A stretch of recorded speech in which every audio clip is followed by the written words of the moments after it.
deserves access to absolute peace and quality standard of living. To actualize this vision, we need your support and partnership.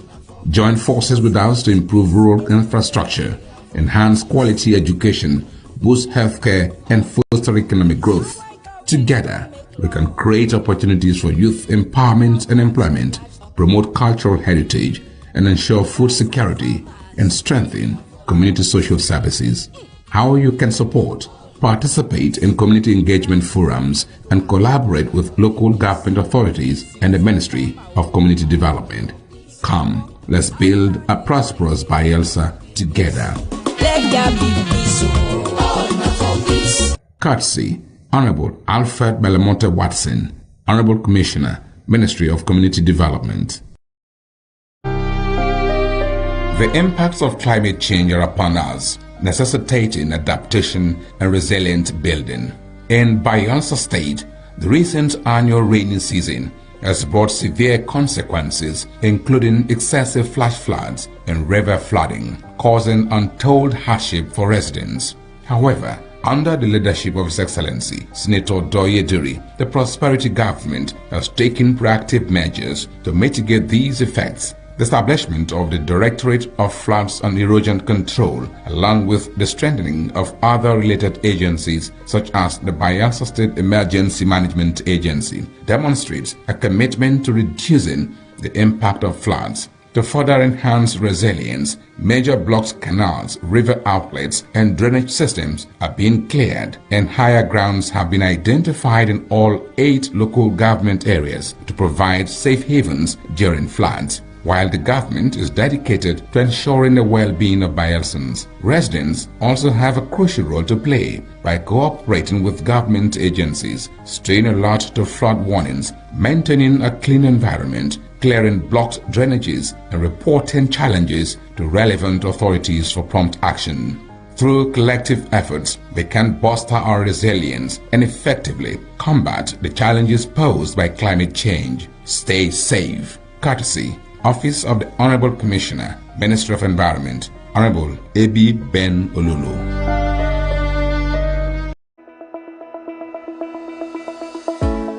Every ripple starts with a single drop. In Bayelsa, that drop is the Education Development Trust Fund Board, EDTF. From the moment a child sits down to a nutritious meal to the day a scientist steps into a brand new laboratory, EDTF is there, turning challenges into opportunities. 5,000 meals served daily in our model boarding secondary schools. Biological sciences laboratory equipment delivered to Naija Delta University. 1,000 teachers and school leaders trained with the British Council. Special education teachers graduating from Ignatius Ajuru University under EDTF. Scholarship research grants fueling innovation in our state-owned tertiary institutions. TVET, science labs, water facilities, culinary kitchens, and clinical labs springing up across Bayelsa. Vocational scaffolding trainings and a computer-based testing center at UAT Tororua. These are not just projects, they are ripples that spread across classrooms, communities, and the entire state. But a ripple grows stronger when more hands join the water. So whether you're an organization, or a corporate partner, or an individual who believes in education, you can be part of this ripple. Support EDTF and help us expand Ripple. Donate, partner, or volunteer today. Together, let's transform our educational landscape. EDTF, building futures and putting smiles on faces.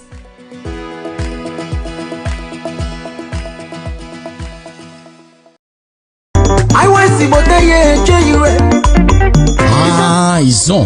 Yes, so Ijo Youth Council Worldwide, IYC, Resurgence Mission 2026. Don't come on. Now tested leader, a seasoned administrator, and strong voice for Ijo Nation. Barrister Ayibakro Igbeta, PhD, former legal advisor of the Ijo Youth Council Worldwide, former SA Media and Publicity to MD CEO of NDDC, former SA on Youth Affairs to Deputy Governor of Bayelsa State, and Naimi currently Secretary General Bayelsa State Center for Youth Development. In vision, they very clear: unity for the council and protection of Ijo people rights for all Naija Delta. The support for transition security initiative initiative and make government put better money for Naija data agencies, plus opportunity for all Ijaw youths for inside job matter and development. Yes, so time don reach for us to select the correct secretary wey go pilot the affairs of the Ijaw Youth Council Worldwide IYC 2026. Oh yeah, make we quick vote Barrister Ayibakura Igbeta PhD for Secretary General Ijaw Youth Council Worldwide. Vote wisely. Ado Alua Onua.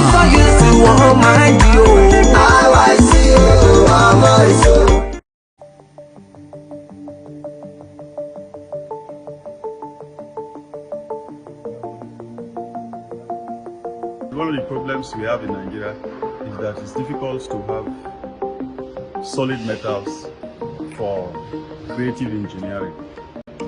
So what you basically have in this country are tubes for building of houses and erection of structures and all that. But when you come to real metals that you can carve to engine block, metal that you can carve to a shaft or gear, there is nowhere to get in this country. So a country that does not have a shop for metals to cut can never develop.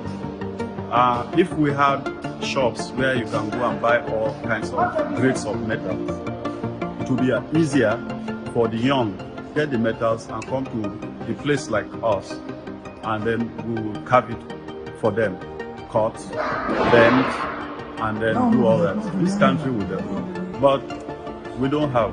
We have to look at China or any of those countries to bring those things to us. So that is the story of Nigeria.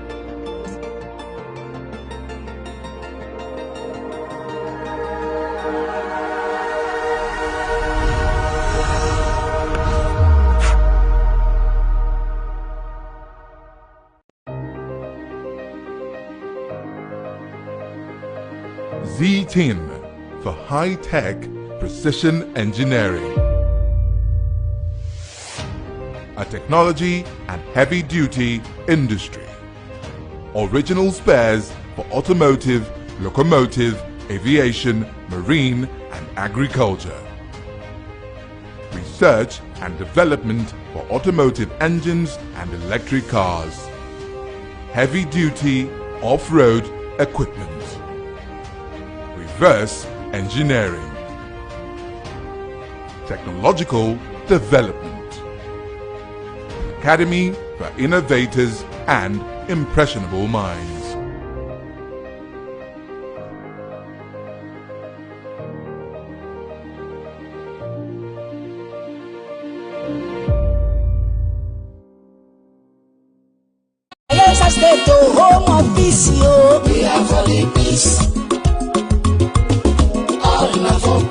Dear esteemed community leaders and people of Bayelsa State, the Doiduri-led prosperity government is committed to transforming our rural communities into thriving hubs of development. We believe that every community deserves access to absolute peace and quality standard of living.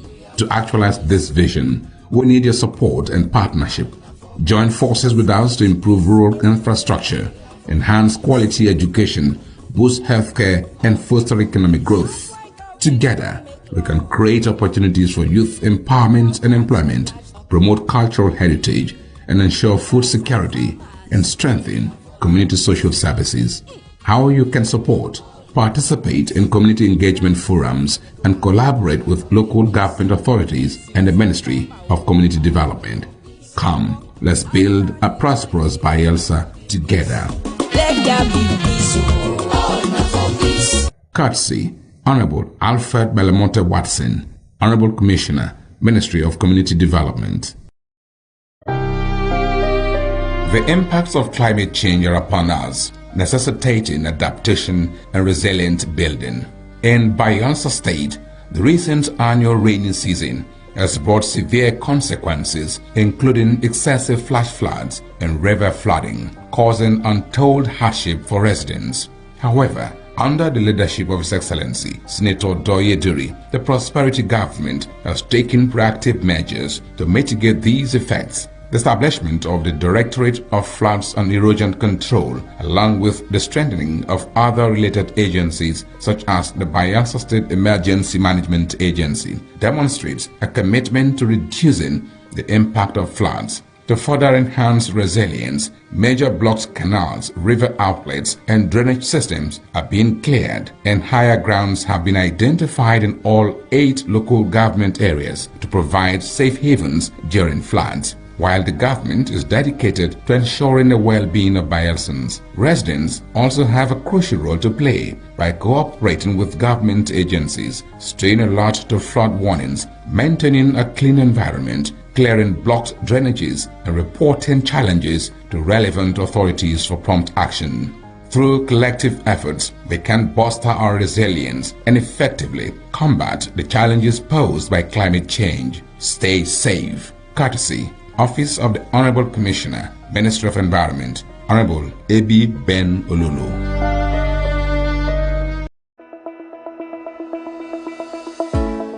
Every ripple starts with a single drop. In Bayelsa, that drop is the Education Development Trust Fund Board (EDTF). From the moment a child sits down to a nutritious meal to the day a scientist steps into a brand new laboratory, EDTF is there, turning challenges into opportunities. 5,000 meals served daily in our model boarding secondary schools. Biological sciences laboratory equipment delivered to Niger Delta University. 1,000 teachers and school leaders trained with the British Council. Special education teachers graduating from Ignatius Ajuru University under EDTF. Scholarship research grants fueling innovation in our state-owned tertiary institutions. TVET, science labs, water facilities, culinary kitchens, and clinical labs springing up across Bayelsa. Vocational scaffolding trainings and a computer-based testing center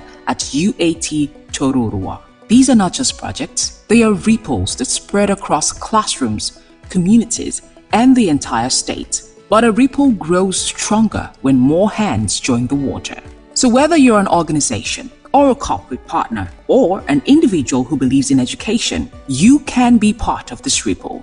Support EDTF and help us expand Ripple. Donate, partner, or volunteer today. Together, let's transform our educational landscape. EDTF, building futures and putting smiles on faces.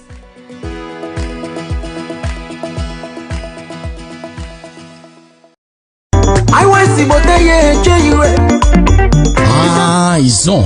Yes, so Enjoy Youth Council Worldwide (IYC) Resurgence Mission 2026 don't come o. Now tested leader, a seasoned administrator, and strong voice for Ijaw Nation. Barrister Ayibakro Igbeta, PhD, former legal advisor of the Enjoy Youth Council Worldwide, former SA Media and Publicity to MD CEO of NDDC, former SA on Youth Affairs to Deputy Governor of Bayelsa State, and now currently Secretary General Bayelsa State Center for Youth Development. In vision, they very clear: unity for the council and protection of Ijaw people rights for all Niger Delta. The support for Tantisa Security Initiative and make government put better money for Niger Delta agencies, plus opportunity for all Ijaw youths for inside job matter and development. Yes, so time is for us to select the correct secretary wey go pilot the affairs of the Enjoy Youth Council Worldwide (IYC) 2026. Oh yeah, make we quick vote Barrister Ayibakro Igbeta, PhD, for Secretary General Enjoy Youth Council Worldwide. Vote wisely. Ado Alua Onua.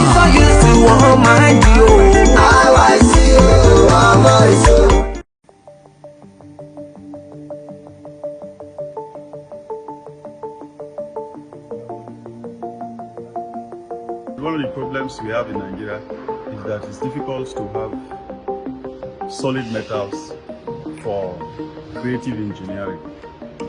So what you basically have in this country are tubes for building of houses and erection of structures and all that. But when you come to real metals that you can carve to engine block, metal that you can carve to a shaft or gear, there is nowhere to get in this country. So a country that does not have a shop for metals to cut can never develop.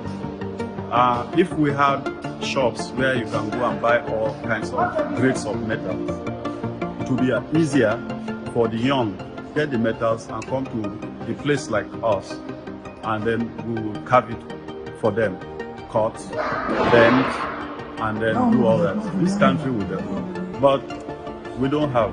We have to look at China or any of those countries to bring those things to us. So that is the story of Nigeria.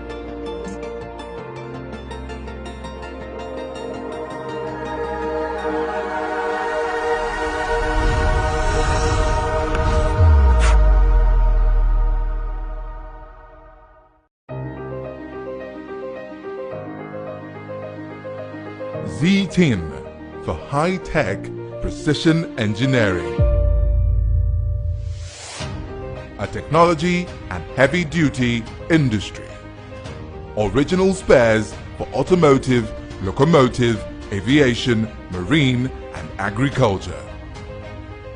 Research and development for automotive engines and electric cars. Heavy-duty off-road equipment. Reverse engineering. Technological development. Academy for innovators and impressionable minds.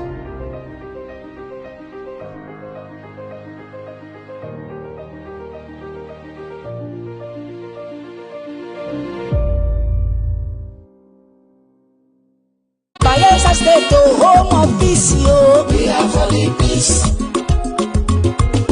All for peace. Dedicated to transforming our rural communities into thriving hubs of development. We believe that every community deserves access to absolute peace and quality standard of living. To actualize this vision, we need your support and partnership. Join forces with us to improve rural infrastructure, enhance quality education, boost healthcare and foster economic growth, cultural heritage, and ensure food security and strengthen community social services. How you can support: participate in community engagement forums and collaborate with local government authorities and the Ministry of Community Development. Welcome to the news brief on Naija Live Television, reaching you from Bayelsa's capital city, Yanagwa. My name is Babi Mparu. The top stories. Bayelsa State Governor Senator Doye Diri and his deputy Dr. Peter Beresubo-Akwe have attended the Bayelsa APC stakeholders meeting in Yanagwa, where the governor unveiled the party's new state secretariat and announced the establishment of state and local government advisory committees, while urging members to uphold unity following the party's congresses and primaries. The office of former President Goodluck Jonathan has dismissed as false claims linking him and his relatives to a disputed pilot training program, insisting neither the former president nor any member of his family participated in or benefited from the initiative. President boys and teachers abducted during the attacks on 3 schools in Orire local government area will be rescued safely, saying the federal government is deploying all necessary measures to secure their release. Speakers of the 36 state houses of assembly have pledged to endorse the Constitution Alteration Bill on State Police passed by the National Assembly, paving way for constitutional amendment processes. And the WHO World Health Organization has announced clinical trials for 2 potential Ebola treatments in the Democratic of Congo after confirmed cases surpassed 1,000 as efforts intensify to contain the outbreak. To conclude, rescue teams are searching through rubble for survivors after 2 powerful earthquakes struck Venezuela near the capital, leaving at least 235 people dead and more than 4,300 injured. That concludes Newsbrief for today. My name is Babi Mparu. Thank you for watching.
Welcome to Glove in View on Naija Live Television, reaching you from Bielsa's capital city, Yenagoa. My name is Babi Nkwaru.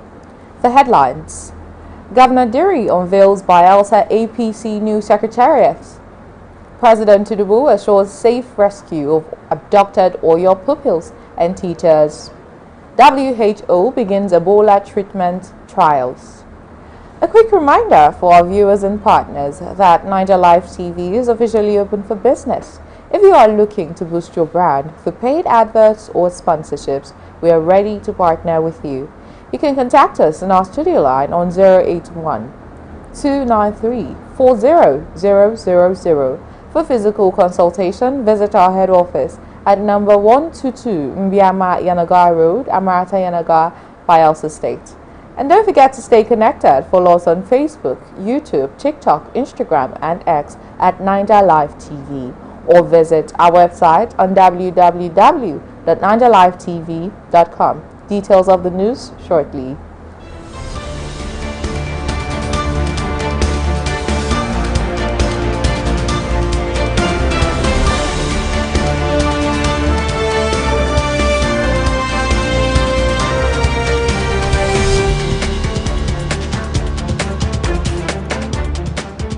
Glad you're still with us.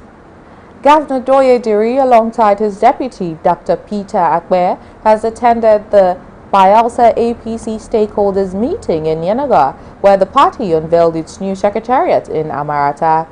The meeting was convened to review the recently concluded party congresses and primaries, with the governor urging members to take and make sacrifices in the interest of the party's unity and progress.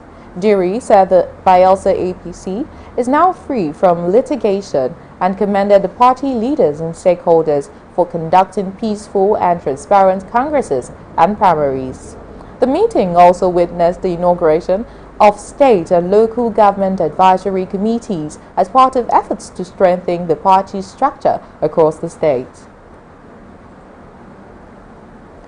Office of former President Goodluck Ebele Jonathan has dismissed claims linking him and members of his family to a disputed pilot training program.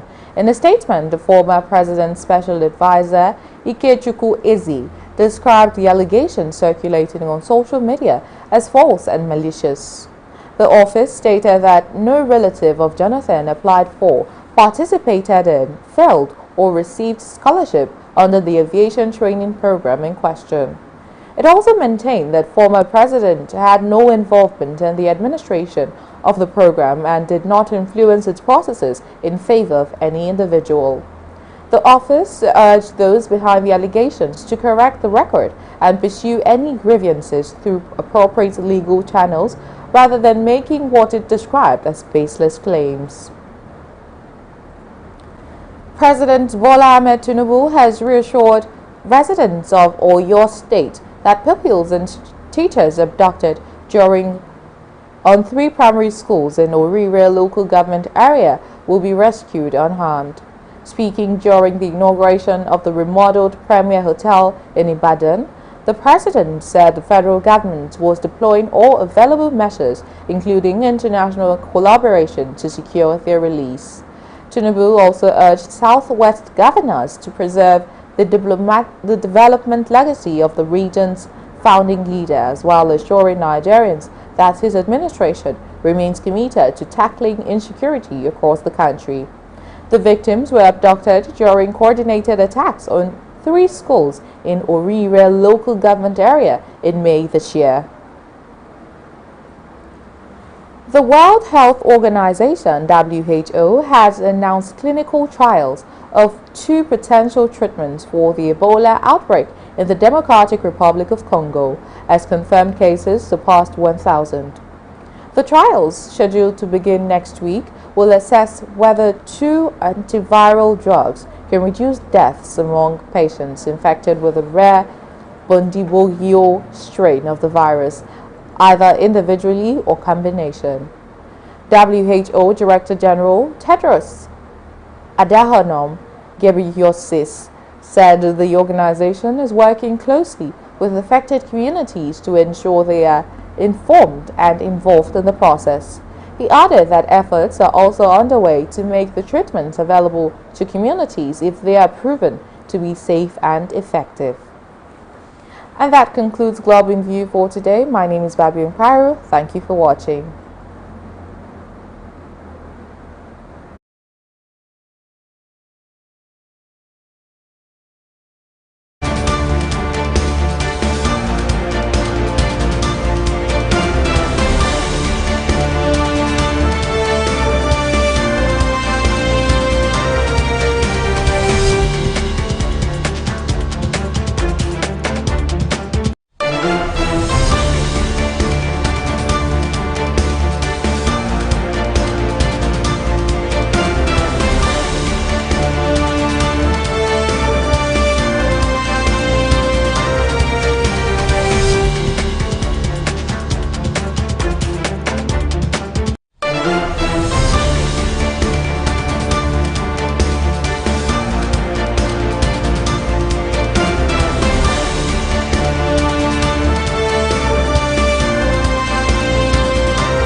Hello there, very good day to you. Thank you plenty for joining us on this episode of Unfiltered 234, where we have conversations that matter, conversations that help shape development and cause change in society. My name is Henry Ahamwefula. I'm joined by Israel. And yes, we have someone who is important in society, someone who is at the helm of affairs at the Ijaw Youth Council worldwide. He says he is at the helm of affairs at the Ijaw Youth Council worldwide. For 3 years now, he's been heading the revered Ijaw Youth Council. Joined this episode by Dr. Theophilus Alaye. It's good to have you, Doctor. Thank you for having me, my brother. Thank you. Yeah. It's our pleasure that you grace our set. All right, let's start with your leadership of the IYC. How would you describe these? Well, you're 2 months shy of 3 years in power as IYC president. How would you describe these 2 years plus you've had to lead? Thank you. Basically, you know, the IYC as an organization is an organization built for advocacy of the people of the Asian ethnic nationality. And as being the biggest or the largest ethnic nationality, we shoulder the entire burden of the entire Naija Delta. So anything the IYC is doing basically cut across the interests of the entire Naija Delta. So for the past 2 years and some months, it has not been easy because the expectations from our people basically is high, and with the development on ground, you know, youth organizations, sometimes you have faction-related issues, and sometimes your advocacy for your people also have to affect the interests of the government of the day. So, you know, unionism and governance are in parallel lines. They are not always in the same direction. They are in opposite direction. So when youth organizations want to carry out an advocacy, you will see that the government of the day must definitely tell you that no, this is not to our interest. So even internal impediments also have to affect the agenda that you have set for yourself. So it has not been easy, but collectively with what we have presented as a people, what we have stood, even though we haven't gotten it all, I believe we have made a mark. We have laid a foundation where we believe that those that will come behind us, if they follow up, definitely the young nation, our demands and some other things will definitely get to us. What would you call your biggest challenge as a leader in these 2 years plus you've held sway? My biggest challenge, you know, as a youth leader with ideologies, and when the people you are leading doesn't see it from the angle where you as a leader you believe that this is the direction we need to go, and that direction is the only way that we can benefit as a people. You know, when you are having a dream and the people are not seeing that dream, the end result of that your dream, it becomes so difficult. You know, when Nigeria was created, when we hear that the 12-day revolution of Azigboro, he didn't fail just because he was weak. He failed because his people didn't see the ideology he was driving. Had it been when he came back home that the Niger Delta Republic needs to be made possible at all costs, because the Nigerian government is not going to be fair to us as a minority, I believe that at that time we would have succeeded. We would have maybe by now be having Niger Delta Republic. But the people didn't see that vision. They didn't see that ideology that he brought in. And that is the biggest challenge any leader at any given point will have. When the people you are leading don't see the ideology you are bringing to the table, the result at the end of the day. And to me, that is the biggest challenge that I had, and nothing more. How have you surmounted that challenge? How have you tried as much as you can to surmount that challenge? You want to share how? Limited time. Going ahead to sensitize the people. Educating them why they need to fall in place. Go in the same direction with you. And these offices in question, as I said earlier, is time bound. Before they will even get to where you really want them to be, time has already catch up with you, and you have to hand over, because it's not a limited company where you are the CEO or the chairman of the company where you stay for life. It's time bound, it's tenure based. So before you will conclude, your tenure has already come. And the person you are handing over to might also come with his own vision and dreams.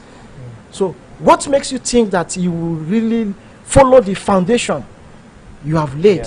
It's a different ball game. So we keep on sensitizing, educating them, trying to bring them to your line of dream or ideology, so that what you are trying to bring to bear will definitely give the. Do you think that it makes sense to have, you know, the IYC amend its constitution or rules to allow for the president to do, you know, 2 terms, 3 years, 2 tenors? Do you think that makes sense? Just to allow for the person who's currently holding sway to expand on his agenda and developmental plans?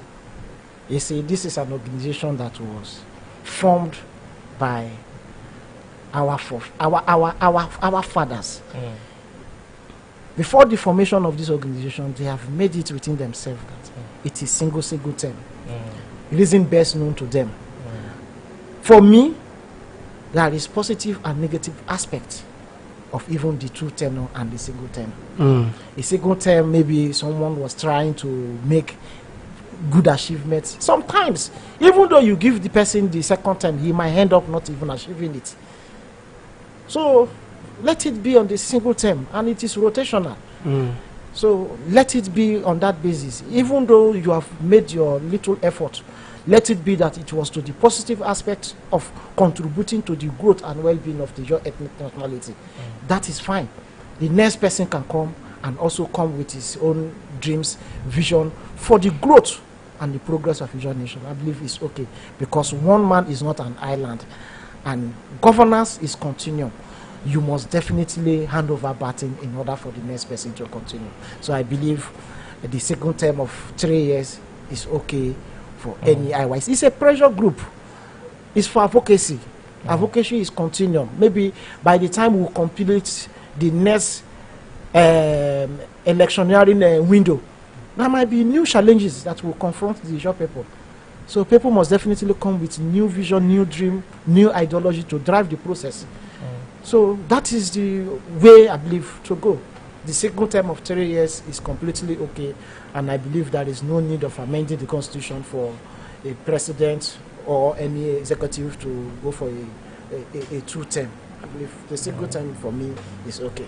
But before we dive into this meet, I sat down with non-Ijos, and they keep bringing out this word, the Ijaw struggle, and over the years they have demanded that I give them the explanation of the Ijaw struggle, because it's a word, it's an expression largely used and loosely used among our circles, without really defining what it is. So the analogy was that, and is that, after the 12-day revolution that you talked about, River State was born. Bayelsa State, a child of the River State. Then Niger Delta Republic at that time. Niger Delta Ministry at that time. Yes. NDDC then local content. Then we even have the opportunity to secure the oil infrastructures around us. All these things have come to us, and we still use the term struggle. What is the thing that we can hold on to that is tangible to say that this is what we're struggling for? What is the Ijaw struggle that is loosely used? What is it about? Now, today. Since we have given all this, we've been given all this. Right? Thank you. When you say that we have given all this, I begin to wonder, what have they given to us? They haven't given us anything. Okay. The struggle is basically marginalization. Okay. And as a people, are we still marginalized? The answer is yes.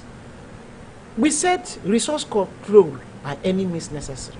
We want to manage our resources. Okay. Have we now started managing our resources? The answer is no. When we say that the struggle, to a larger extent, some people are using it loosely, I agree with you. Because so many persons don't even understand the essence of the struggle, why we are even into the struggle. Some persons believe that the struggle is all about gathering people, dancing, doing a willow, then taking cultism into risk and threatening ourselves. They don't even understand the reason, the nitty-gritty, the essence of the struggle. The struggle is about the Ijaw people, minority, being independent, managing their resources for their own growth, development. Have we gotten that? No. But do we really have to toe the path of armed struggle? That is no. It hasn't been to the benefit of the people of the Niger Delta. We have lost life as a result of resource control, marginalization, when our boys went into the armed struggle. Our brothers, our fathers, we are in various families, homes, we have lost life. So the current generation, we have a lot to do, because so many persons doesn't even understand when we say that it is a struggle. What is struggle? Come to the media to insult your brother, insult your father, when you don't even understand what you are struggling for. We believe that as a people we are marginalized. Our crude oil that is in our backyard is being managed, controlled by others that are not even from. Imagine a palace in the north is having an oil block that is being used to run its activities. And all our first-class kings in the entire Ijaw territory has none to any of the palace. Only that is an insult to the sensibility of the people of the Niger Delta or the Ijaw ethnic nationality. But today, so many persons are comfortable when the government, it is a struggle. Independent. You don't need funding from anybody. But majority of the persons in struggle today want government to fund them. If government fund you, how can you now go and challenge the government? And that is why you see that in my entire period, I attach myself to no government agency or parastatal. If I believe that there is a parastatal or an agency is doing the services to any son or the Ijaw nation, I challenge them without fear or favor. Even if I notice that there is an Ijaw son that is doing the service to the fellow Ijaw son, I challenge the person without fear or favor, because that is the mandate, the mantle that has been given to me.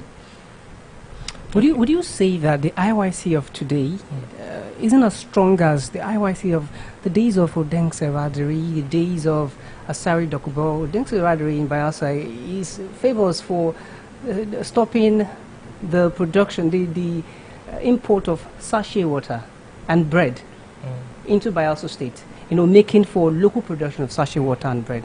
I mean, there are so many things we don't quite see of the IYC, these days. But would you say that the IYC is losing steam, and it isn't as strong as the IYC of those days? Look, when we talk about, you don't compare. That is why I said that, look, In the struggle or in leadership, everybody comes with their own ideology and vision. The vision of Asari Dokubo is completely different from that of Denso Radri. The vision of Denso Radri is completely different from that of Chris Ekio. So they can't, even though you lay the foundation for Mr. A, Mr. B, it will be difficult for Mr. B to toe that path. And once he cannot toe the path, your vision, because it's ideological difference.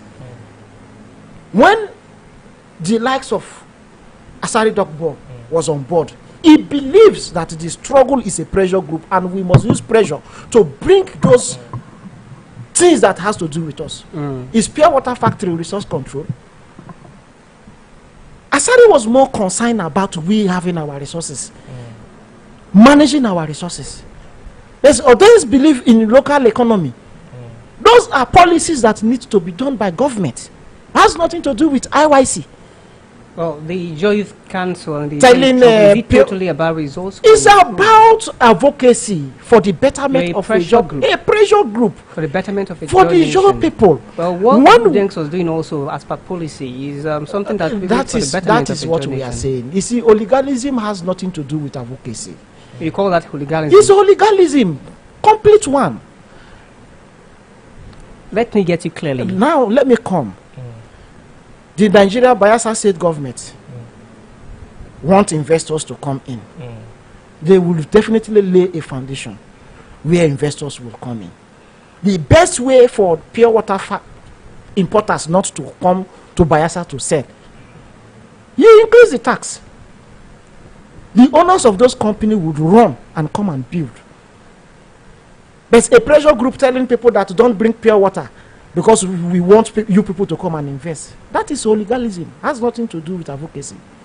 But many would argue that that has worked. And if we were to go with what you are suggesting, the producers of this sachet water factory could have just decided to, make people who are consuming this water bear the brunt. And it's not possible.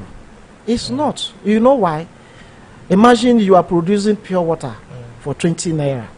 And somebody is telling you that you should pay 15 naira to import it, or you come and invest, come and build your pure water factory.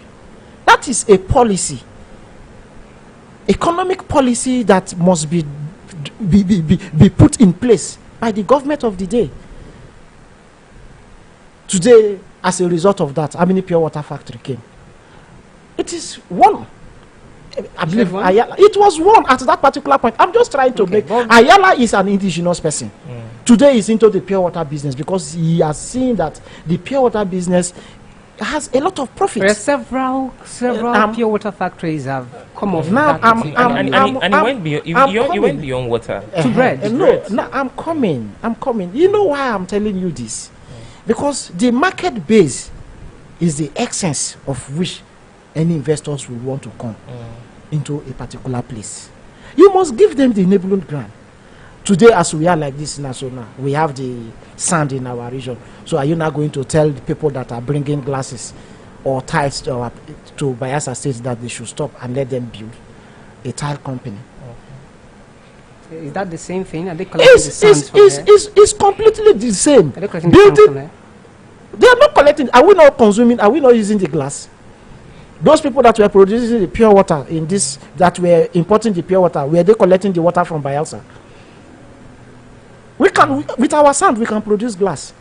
Why haven't we put pressure on those that are importing glass to open factories that will produce glass? The market chain has a lot to. Bayelsa State is just a one-way traffic. From here to Elemebri, it's less than 45 minutes. From Elemebri to Onitsha, if we want to connect, it's still less than another 45 minutes. But as any government or agency or as any pressure group put pressure that let us connect Bayelsa State direct to Onitsha, so that when we produce something, since Onitsha is a central market, if Bayelsans cannot consume our goods, we can also export to Onitsha for the bigger market so that other persons can come and buy. So what I'm getting is, I could be wrong, you correct me. No, it's that Eradri's tenure, Yes. it was more on economic policy. Yes. But that is actually not the core of the just struggle. Exactly. Is that what I'm trying to tell you that, see, economic independence and manual policy possible driven economic struggle are two different things entirely. Nobody has marginalized any person in the name of somebody is importing bread or pure water to Bayelsa State. No. It is my bread. It is my pure water. If the government of the day, that's, you see, we have to learn. We are a developing economy. The global economy is also there. Look at what America is doing. Why are we always hearing about tariff when Donald Trump, the American president, is discussing? Tariff is all about to disabuse those that are importing things to your economy, so that they can come to your place to invest, build the factory and produce. Then your tax will be reduced. Those are not things that Americans need to go to the street to go and protest. No. But doctor, you said I'm trying to summarize what you said now. The just struggle is about resource control. Yes. And if the Ijaw people, as one voice, agree that we want resource control, wouldn't that affect what we receive from government? Because it just seems like the government will give us NDDC, we are like, okay, we want resource control, but we will take it. Wouldn't we reject what we don't want and accept what we want? Now they've told us, guard the oil infrastructure, we just accept it like that. If we have decided that it is about resource control, why isn't it resource control or nothing? Why do we receive these things knowing that it's not actually the aim of the struggle? Now, let me come. When you are a minority, do you know the challenges that you face in the broader or the larger society? Your voice is a minority voice. When we say that we resource control or nothing, what approach are we going to give? You would only deny yourself food and you will just be starving. So the best thing is, okay, because resource control is all about negotiation now, because the deed has already been done. So we have to negotiate till we get it. And that is the negotiation we are doing. Today we have 3% share as a result of the PIA.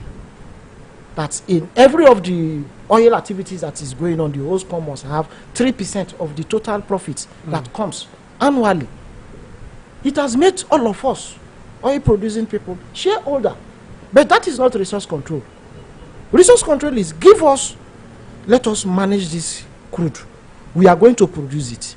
And we are going to pay the tax to the federal government. But since they are saying that it's negotiation, gradually we are getting there. A day is going to come where the share of the host community must definitely get to 20. From there, the government of the day is going to say that there is no need. Take it and be paying the tax. It seems like I'm hitting too much on this. No, you are not hitting too much, because these are some areas that we really need to enlighten our people, so that everybody will understand the progress we have also made and what is still ahead of us. Okay. Why the struggle need to be sustained and still continue. Okay, doctor. Now, they have given us these things. You just talk about PIA 3%. Yes. Is there any point that we, rather than continue with yes, we are going to continue with the agitation, can we just stop and evaluate what has the 3% done for our communities, so that we know that in case that big thing comes, we will know how to manage it by knowing how to manage the little. As the communities, our communities become better off by that 3%. Has it been better off by all the things that so far has come to us? So is there any point that within the struggle we say, let us stop and evaluate? You see, that is why we say that even in the 58th Borough anniversary celebration that just passed, we didn't celebrate it out loud. I said, let us sit down and reevaluate ourselves. What we have achieved and what is ahead of us. The 3% PIA is still at the level of implementation stage. Okay. So many persons have not even, in their various clusters, formed even the cluster. So they haven't even accessed the fund that is attached to their area or that is available to their area. So we can't at this particular point in time assess the impact of this 3% from the PIA. But I can tell you for free that is below expectation, the 3%, because we were agitating for 10%.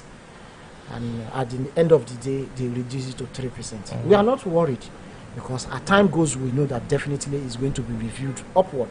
And we have been agitating for that, that they need to increase it to at least 25%, so that we will know that we can use that money for investment, youth empowerment, infrastructural development in our own local community. What he was trying to ask is, should we be advocating for an increment in it, or a total resource control, to rather give to the federal government after we have finished doing what we want to do with our resources and made profit, we now give to the federal government? No, that is, he has asked two questions. The first one was that he said if we should stop receiving anything and ask for total resource control. Until that comes, we shouldn't forge ahead. And I told him that it is now based on negotiation, because the deed has already been done. We can't force. In fact, if you say that, then you are telling us that the Niger Delta people or the Ijaw people should go back to another phase of armed struggle. Because that is the only way we can completely shut down oil and gas related activities here in the Niger Delta. You know the Nigerian government, to be candid with you, they don't respect peaceful protesters. You understand what happened in the Lekki Gate, where people went to protest, and at the end of the day, it was massacre. They are all expected. So if the Ijaw man is going there, then we have to know that we are now going for another phase of sacrifice. But do you think intellectual agitation has paid off as much as the armed struggle paid off? Because that's actually what the consequences. The intellectual agitation has paid, likewise the armed struggle. Why am I saying so? Which would you say has paid off better? Both has paid. No, you can't equate anyone above any other one, apart from the amnesty. What exactly has intellectual agitation brought us? The 3% that came was as a result of what? Intellectual agitation. It was intellectual agitation. It was based on engagement upon engagement. The NDTC, as a result, both works together. Both the intellectual Bayelsa State. Is all look, when after the Borough era, the Niger Delta was relatively calm before Bayelsa State was created. Bayelsa State creation was as a result of intellectual agitation. You can't give Bayelsa creation at 1996 to armed struggle. No. So both works together. And that is why we keep on telling them that the youth that are in the armed struggle cannot be separated from the wisdom and the knowledge being applied by the elder. They work together. They go pari passu. That is just it. So one cannot walk outside the other. Okay. In Bayelsa State and other Ijaw states, many have argued that it seems as though those who call themselves IOIC, those who are leaders of IOIC, don't quite champion protest, and even if it is not physical protest, but then tacit protest to ask the government in the state, local governments to do certain things that they ought to do as part development for the people. For instance, in Bayelsa State, there are a number of challenges around here in Bayelsa State, water to the power supply issue, but we don't quite see IOIC fronting the state government. But if it comes to federal government, of course, you see them fronting the federal government, but then we don't quite see them fronting and engaging the state government on some of these issues. Is there a reason that is? You see, as a father, if you deny your child 1 square meal a day, and he went outside to steal, and tell you that you are the reason why he went to steal, will you be courageous enough to challenge that child that no, it was as a result of your greed? He will tell you that it was as a result of you starving me. I haven't eaten. The state governors in the Niger Delta have had an opportunity to always tell you that the terrain is hard and that the bulk of the resources that ought to come to the state is being collected by the federal government, that the federal government is just giving them a token, and that token is not enough for development. How do you now challenge this group of persons? First off, do you believe that? Me as an individual, I don't. But the only way that we will come out of it is through federalism. And that is why you see that we are always agitating for true federalism. That allow these people to manage our resources.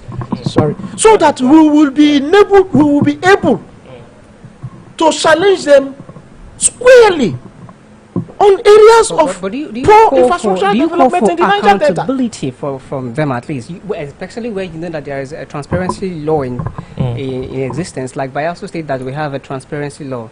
You ask them for transparency, query them for transparency, so they bring out, you know, the procurement process, if that helps, and the contract sum of some of these projects, and then we evaluate and know if truly the contracts that they're executing are actually what we see on ground, you see, and the amount they say. You see, those are investigative journalism's related works. As a pressure group, that doesn't fall under your banner. No, it doesn't. To a larger extent, it does. But the challenges are ahead of us. We see some of these things as minor. They are of no importance to us because we have larger fights. There is a bigger fight you will achieve before you come back to fights that are of no importance. You can't have divided mind. You want to fight here, you want to fight local government, you want to query this, you want to query that, while the entire bulk of the work is against the federal government. It won't work. Because it was as a result of decree that today we are having the challenges we are having. Nigeria was operating regional government. And in that regional government, every region managed their resources and pay tax to the center. It was after the Civil War that Gowon used decree that everybody needs to do this, and that is where the genesis of this crisis is. So the federal government has the bulk to dismantle the injustice they have caused to the people of the Niger Delta before we can come back and question ourselves. What's your perception on development in Bayelsa State? I will definitely tell you, as someone that is conscious in good governance, that we haven't really achieved what we ought to achieve. So I can't say in terms of development we have pass mark in Bayelsa State. If I tell you that, then I'm deceiving you. We haven't had a pass mark in terms of infrastructural development, human capital development. Is it youth? Nothing. What indices will you use to make that summary? First of all, let's come to infrastructural development in Bayelsa State. You can agree with me that within the Niger Delta, Bayelsa State is the only state till date that we don't have a GRA. Bayelsa State doesn't have a water circulation system. We don't even have a center water management board where we can say that even just in Yenegua, water is being distributed. This is the same government that we have understand how shallow our water tables are. We don't even have a center waste management, sewage management system in our state. And we understand that the sewage has high possibility of contaminating our groundwater based on the fact that our water aquifer is very, very shallow. And those same group of people are allowing people to depend on borehole water and pure water. Pure water companies that NAFDAC does not even go to regulate on weekly or monthly basis. That is why you see outbreak of cholera, all these waterborne diseases everywhere. So when you talk about the basic necessity, which is road, electricity, water, and security. Some will argue that with roads they are trying. Some will argue. Let me ask you a simple question. Let us just use Yenegua for example. From down Yenegua to Igbogen, how many double lane streets do we have? How many community between Amanata to Biobolo is interconnected? How can someone tell you that? You see, if you look at infrastructural development in the state capital, I can tell you that from Alabe Eseya to Silver Era is the benefit that we had. You're pointing at Yenegua, well, there is Bayelsa State and there is being the ongoing 3 senatorial roads, some completed, some parts ongoing in Brass. It's a project that Doido initiated himself, namely Brass Road. He has done up to a point, and the federal government is continuing as well. That's broadening development, not just centering it around look, right? one thing you need to understand is that anytime we are discussing about development, we must always apply what we call global best practice. There is what we call royal urban migration. Everybody, not road development, that is what we call royal urban migration. Mean rural? Not road, I mean in terms of migration. Everybody in our villages want to come to Yenegua. Because they believe that jobs opportunity are more in Yenegua. Basic amenities are more in Yenegua. So in development, the state capital where migration is coming, where the population increases, is your center of focus. Well, there's we the are university. What has happened in the University? They are At least building that. there's the commissioner's quarters there on the House of Assembly. Is commissioner quarter the basics you use in giving what we call development? In New University, there is a stadium that's been built. The stadium, fine. In Yenagoa, we are not. Airport, international cargo airport. Yes, so that is where. That's also in that is in Amasoma. We are not arguing. What we are saying is that look, do things that are tangible and equitable to carry the weight of the populations that is coming into Yenegua. Everybody wants to come to Yenegua. So Yenegua becomes a priority point in your development. And the detriment of felt needs. There is nothing like felt need. Those are long-term projects. Those are not projects that you will do overnight. Is there any seaport in Brass? We are not saying that to make one in Age. No, I'm only telling you that. You see, those are the problem. We have group of persons that doesn't put. I don't even understand if at all they don't put economy or regional scope into consideration when they are locating their industrial related projects.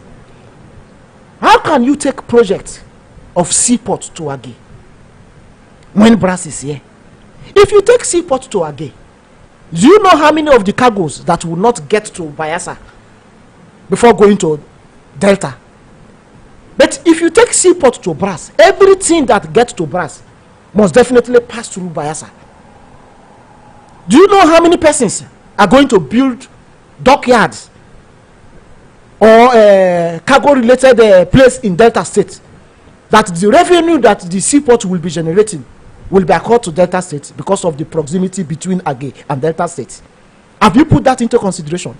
You don't do projects that will benefit both states at the detriment of your own state.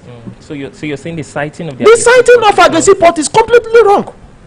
But if you tell them, they won't agree with you because they understand that they are within the corridor of power and they know it more than you.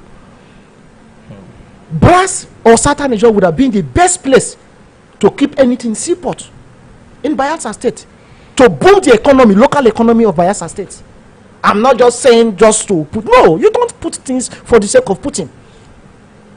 You cite projects for the purpose of booming local economy. So you clearly favor the Alamisia to Silver time as per development in Bayelsa. In Yenegua. Not in Bayelsa, in Yenegua. Why you have so much concentration in Yenegua? I've said it.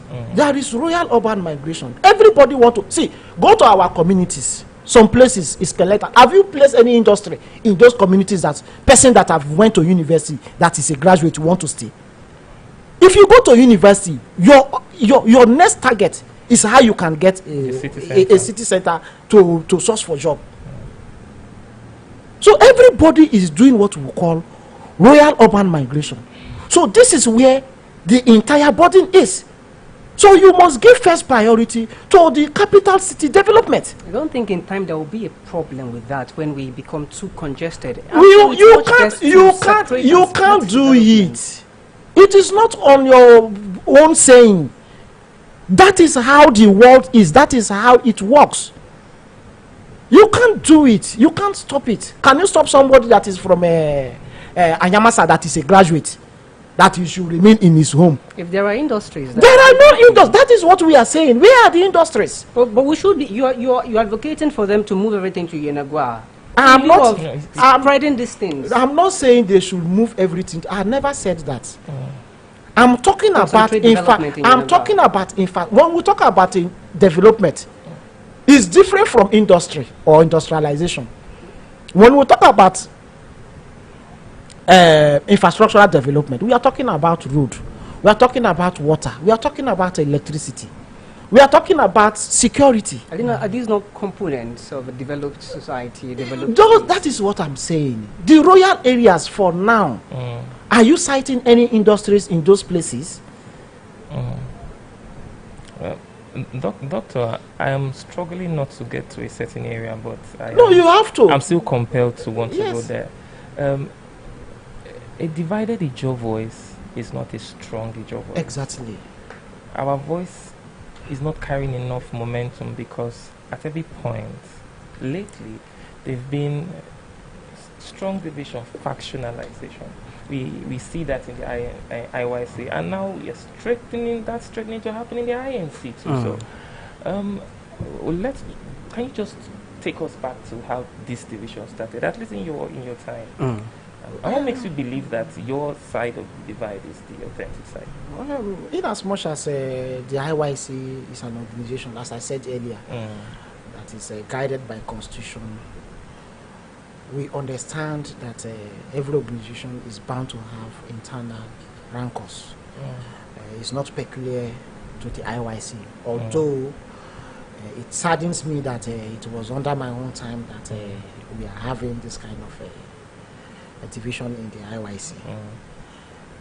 If I tell you today that there is no division, even though I'm the authentic and the legitimate president by virtue of the constitution and everything, if I deny that there is no division in the IYC, then I'm not being fair to you. Transition process, there are anchors here and there. The constitution gives the backing to the president and the Eleko Shama to go ahead and conduct election to bring in the new ESCOs. Got the entire process. Some persons believe that the organization belongs to them, maybe as a result of their alliance or involvement in court-related things, or their belief that the government of the day belongs to them and they can use and impose in our youth organization. As a result of that, when we go to the January to do the process, some persons believe that the process must not go through. And the power vested on the president and the NECOM chairman, he made a pronouncement that this place is no longer security, in terms of security, safe for us to go ahead with the election. Made an announcement, all delegates, aspirants, everybody should move to an alternative venue for the election. And some persons believe that that wasn't in their plans, because they never wanted the election to go ahead, because they believe that if it go on, they are not going to emerge. In their desperate need, decided to boycott the entire process. And we went ahead to conduct our election, and I emerged. And formally, the office was handed over to, I was inaugurated. And some persons believe that they are not okay. But when we say we went ahead, was there a blessing from your predecessor? Yes, he conducted. Yes, the president before me conducted my election. He handed over the office files and everything to me. By virtue, they are aware that the election has taken place.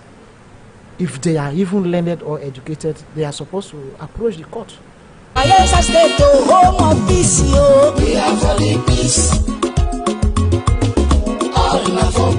Dear esteemed community leaders and people of Bayelsa State, the Doiduri-led Prosperity Government is committed to transforming our rural communities into thriving hubs of development. We believe that every community deserves access to absolute peace and quality standard of living.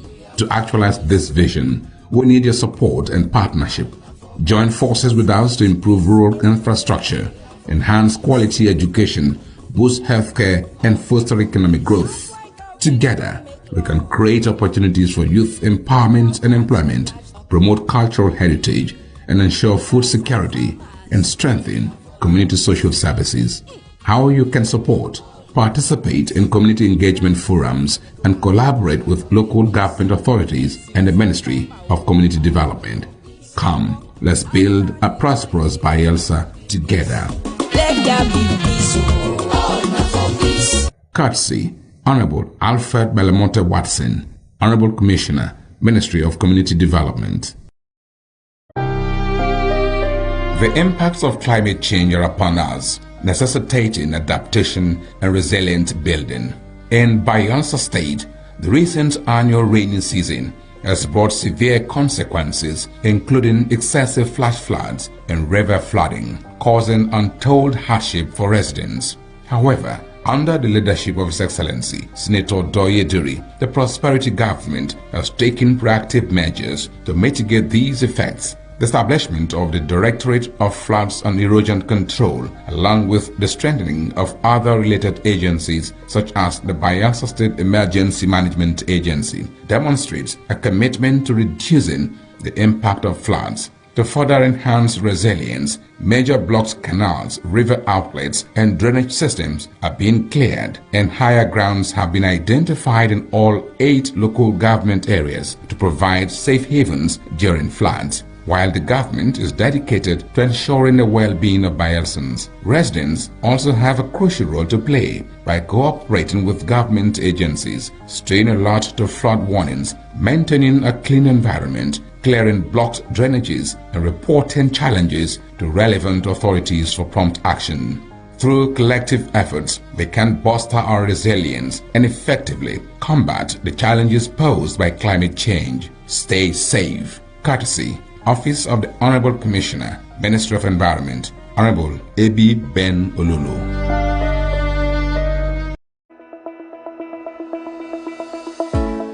Every ripple starts with a single drop. In Bayelsa, that drop is the Education Development Trust Fund Board (EDTF). From the moment a child sits down to a nutritious meal to the day a scientist steps into a brand new laboratory, EDTF is there, turning challenges into opportunities. 5,000 meals served daily in our model boarding secondary schools. Biological sciences laboratory equipment delivered to Niger Delta University. 1,000 teachers and school leaders trained with the British Council. Special education teachers graduating from Ignatius Ajuru University under EDTF. Scholarship research grants fueling innovation in our state-owned tertiary institutions. TVET, science labs, water facilities, culinary kitchens, and clinical labs springing up across Bayelsa. Vocational scaffolding trainings and a computer-based testing center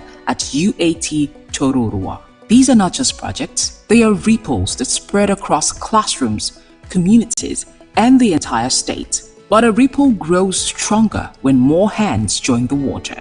So whether you're an organization, or a corporate partner, or an individual who believes in education. Went ahead to conduct an election and we are not comfortable.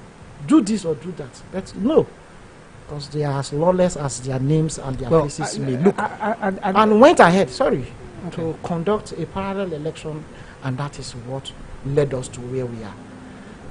That is why I said that basically it wasn't really my intention that we will find ourselves in where we are. In all this, have, can I say, big boys? When I say big boys, I mean politicians, your higher ups, politicians, ex-agitators, however, whoever, kingsmen, and, political traditional leaders. Has there been any time where they call both parties to say, let's come to the table and let's unify this thing? Have you had that call at any time? Apart from the governor of Bayelsa State, Senator Doye Duri, His Excellency, made first approach. And some proposals were made, but along the line, maybe based on advices that was given to him, he abandoned it. And that chapter closed. Apart from him, we haven't had any other call. I believe the Ijaw nation know the truth, and they are comfortable with my leadership style. And that is why they have decided not to make any attempt. You mentioned Governor Doidri, and I recall that there was a particular time he made an announcement saying that he did not recognize any leadership of the IOIC that's not that of Sir Jonathan Lokwobri. Did that make you feel any kind of way? Did you approach him after such remarks were made? No. Why should I approach him? He's the governor of a state. And being governor of a state doesn't necessarily mean that he's the owner of IOIC. IOIC is an independent youth organization. And everybody is entitled to their own opinion. You can decide to say that the next man is your president. That is to you. But in as much as... You not functioning out of his own worry, doesn't that... when they make you feel like you're not legitimate enough? When they formed the IOIC, did they told you anywhere that Izowari is the headquarters of IOIC? That is a government property. And if the government of the day have decided that he is not going to identify with you because he has a vested interest in the next person, won't you go and open your own office and operate as an independent? Yeah, I told you from earlier that the reason why some persons in the IYC are not even performing is because of their attachment to the government. So you're not attached to any I'm not independent. And that is why you see that I function and I speak the way the job people has given me the mandate. Attached or recognized by government? How can government recognize any person? Is IYC an organ of government organization? When you went for settlement, what did you intend for the governor to do to you? You see, no.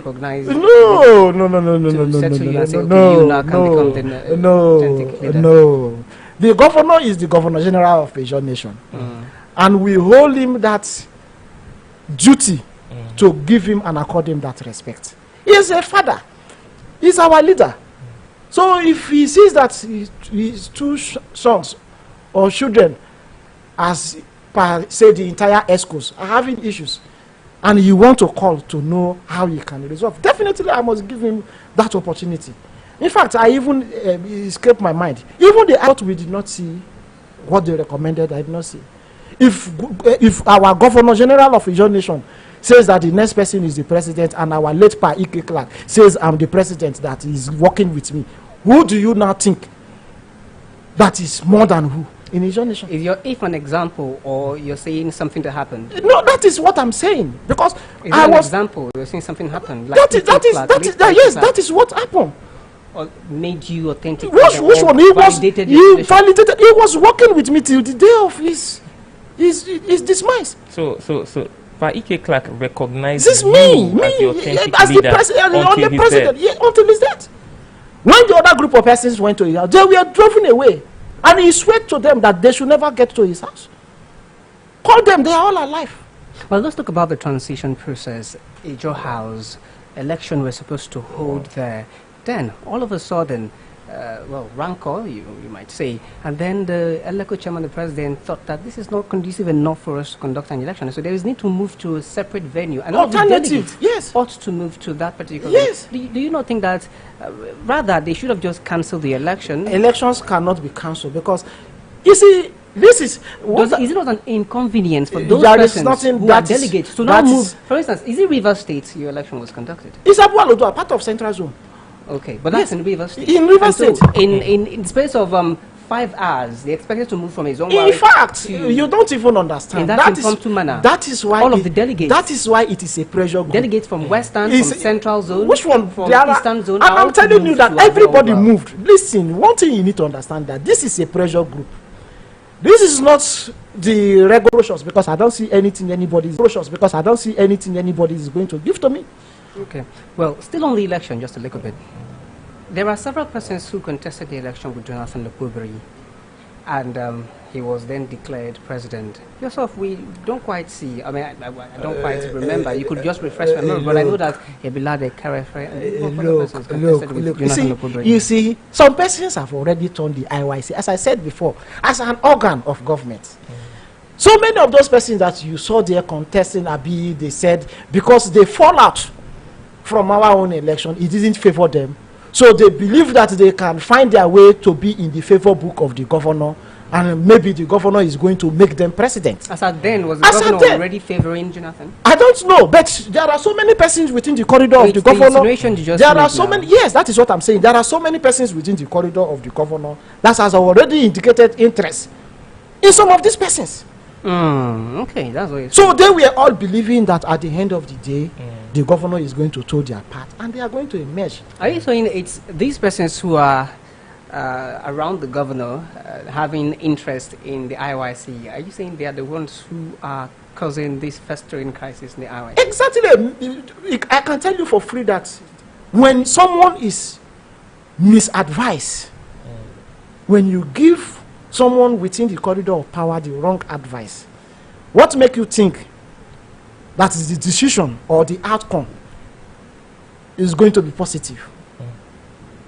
That is what we are saying. I told you, our election has come and gone. Declaration has been made. If at all they are interested in unity, as it is today in the INC, one group of persons have conducted the election. Why haven't they went ahead to conduct second election? Because they have learnt from our own mistake. They did. My election has come and gone. Okay. Instead of them to suspend and see how they can say, okay, well, let us look for how we can resolve the crisis that is about to emanate. He advised the governor. He took their advice and went ahead to conduct another election with his directive, believing that the organization belongs to maybe one individual, or as the case may be. Rivers State Governor Fubara recognize your leadership of the IYC. I've told you before, I'm not looking for any governor to recognize me as IYC president, because IYC president has nothing to do with a governor. He gave you some sort of joy and sense of joy as in how AK Clark recognized you. He gave me some sense of joy. I mean, you referred to it in some sort of... No, I'm only asking, I only made a reference. Okay. You were saying that the governor, if at all, recognizes me. It does not mean anything to you. It does. So the recognition of governors of these Ijo zones, or this Ijo zone rather, yes, it doesn't mean anything. It even weakens the IYC as a pressure group. If you want me to tell you, it weakens the IYC as a pressure group. The government or the government of the day interference with activities of the IYC is the reason why you are seeing incompetent group of persons everywhere flaunting themselves as IYC members. Some person over age 60 years still want to be IYC ESCO. What do they want to do? The same group of persons that are telling the Constitution made it very clear, 45. 18 to 45. So participatory age. 45. I'm telling you that some persons are even approaching 60. Maybe a day will make them 60. And some even think that 45 is I'm telling you, look, it's above my master's and my PhD, I did it in the United Kingdom, London precisely. Today, there is no European Union, even West African Union doesn't recognize any person that is above 35 as a youth. Yes, because the international standard for youth is 35. Then somebody will tell you they are 50 years. Even as I am, I'm a bit above 40. If somebody make our little contribution to the growth and betterment of your nation. Okay, we are aware that you are in court. What is the appeal to determine who is the authentic leader of the IYC? Well, there are a number of stories around that particular case, and they also said some 500,000 naira was awarded against you. Well, I'd like you to clarify that and also the update on that particular case. Look, as I said earlier before, as a law-abiding citizen, as someone who puts the interests of all leisure youth into consideration, and I've decided to play decent politics and youth leadership. When they concluded their purported illegal election, I approached a high court in Port Harcourt within the jurisdiction of the IYC operational activities to call this group of persons to come and tell the court how they become IYC ninth leadership. Because in as much as the constitution of the IYC and all members of the IYC is concerned, I'm the only legitimate and authentic president. Instead of them to allow the court to look into the matter that is before them, because they know that they cannot escape, they know that they cannot prove how they become ninth leadership, they went ahead to file an ex parte motion that the court that will file the case doesn't have jurisdiction to look into the matter. Why we still have respect for the Nigerian judiciary. So many persons will say that the Nigerian judiciary today is based on money back and influence. I don't want to say that is the reason why. So the lower court said that he agreed with the motion that was filed, that the High Court in Port Harcourt doesn't have jurisdiction for the matter. And my lawyer told me that that is a wrong judgment, that we have to appeal it. That the High Court should be given the mandate. So the High Court in Port Harcourt also said that we should take the case back to a High Court in Bayelsa State. So we appeal that the High Court in Rivers State has jurisdiction to look into the matter. So we appeal, and the question, the High Court in Rivers State doesn't have jurisdiction, that we should come back to the High Court here in Bayelsa State to file the process to know who is the legitimate leadership of IYC 9th leadership. So as we speak, my lawyer has already filed the case here in Bayelsa State in order for us to look into who is actually the authentic 9th leadership of the IYC. You did not prefer going to the Supreme Court? No. There is no need. Since Court of Appeal have said that we should come to the High Court, let us give them the benefit of that. Have you received attack? When you are dealing with hooligans, people, you see, talking about hooligans like something has been proven that they are hooligans. Yes. Any person, any group of person that doesn't really is ready to confine itself, his or herself, to the rule of law or the Nigerian Constitution, they are hooligans. But they are in court with you. They are in court with me is the reason why they ought not to threat. They are confining themselves also to the rule of law. No, they are not. No, they are not. If they are confining themselves, then they don't have any reason for attack or assault. But you've been attacked. Yes, in Akwa Ibom State, the president, what did they call it? As the president, I went to see Ibeno because it was stoned with the glasses were broken. My escort boss was also attacked, and my secretary was also injured. In a government house, front gates, Port Harcourt, the same thing happened. I have to call for restraint from my people. I said, look, our level of understanding, exposure, and the level of education some of us have gained, if we told their part, then they have decided to brought all of us to the same level. We can't think at their level because their exposure, their level of understanding, the educational foundation, we are not of the same level. So they can't see things from the angle we are seeing things. They believe that anybody that is having political differences with them is to kill the person so that they can be. While my own believes that we are all brothers. We might have differences. And the day is going to come where we can settle our differences as brothers and we'll still live together. Why killing you? So we can't think in the same direction as a result of exposure, understanding, and the foundation. You know, I have a father who happens to be an educationist. When someone's father doesn't have a background, and in the entire youthful age, he was in the motor park, managing some NDDC boards. When people are with the motor park mentality, you cannot expect me that was nurtured by a well-groomed teacher in the olden days. Well, you don't attack physically, but maybe there are those who think that you attack using your speech, and it's no. You might not abuse I'm not abusing. You see, saying the truth might hurt, but that is just a fact. You know, you can't dispute. Look, as a young child, I was sent to a boarding school. As a teacher, I have to make my parents proud by taking maybe first, second, third in my class, competing, reading my books. While the other one, as a result of poor parental upbringing, was in the motor park, managing one bus to feed itself and find himself in the highways. We can't reason the same.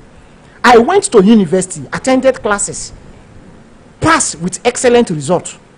Why someone went to 9th school, bought certificate? Well, one thing is clear. One thing. You're an intellectual. No, the foundation. And I also know that. The foundation He's is what also makes an it intellectual. different. No. You don't say that. Look. You even though the Nigerian universities to a larger extent, you disagree with the fact that he's an intellectual. What is intellectual? Well, is it look? Let me know. Look. Let me tell you. When you say that someone is educated and is an intellectual, have you seen someone that can speak Queen English that doesn't even attend classes? Speaking English doesn't make any person an intellectual.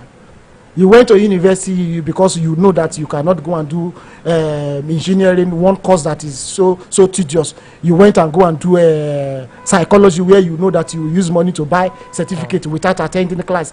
Or you went and do CRK. Then you will come and tell somebody that what intellect? What have you contributed to society? Mr. President, you threw a lot of that. Psychology is an intellect. No, listen. It's a good course, but today's society have made it that it is those without good brain that go to those courses. Mr. President, I'm telling you.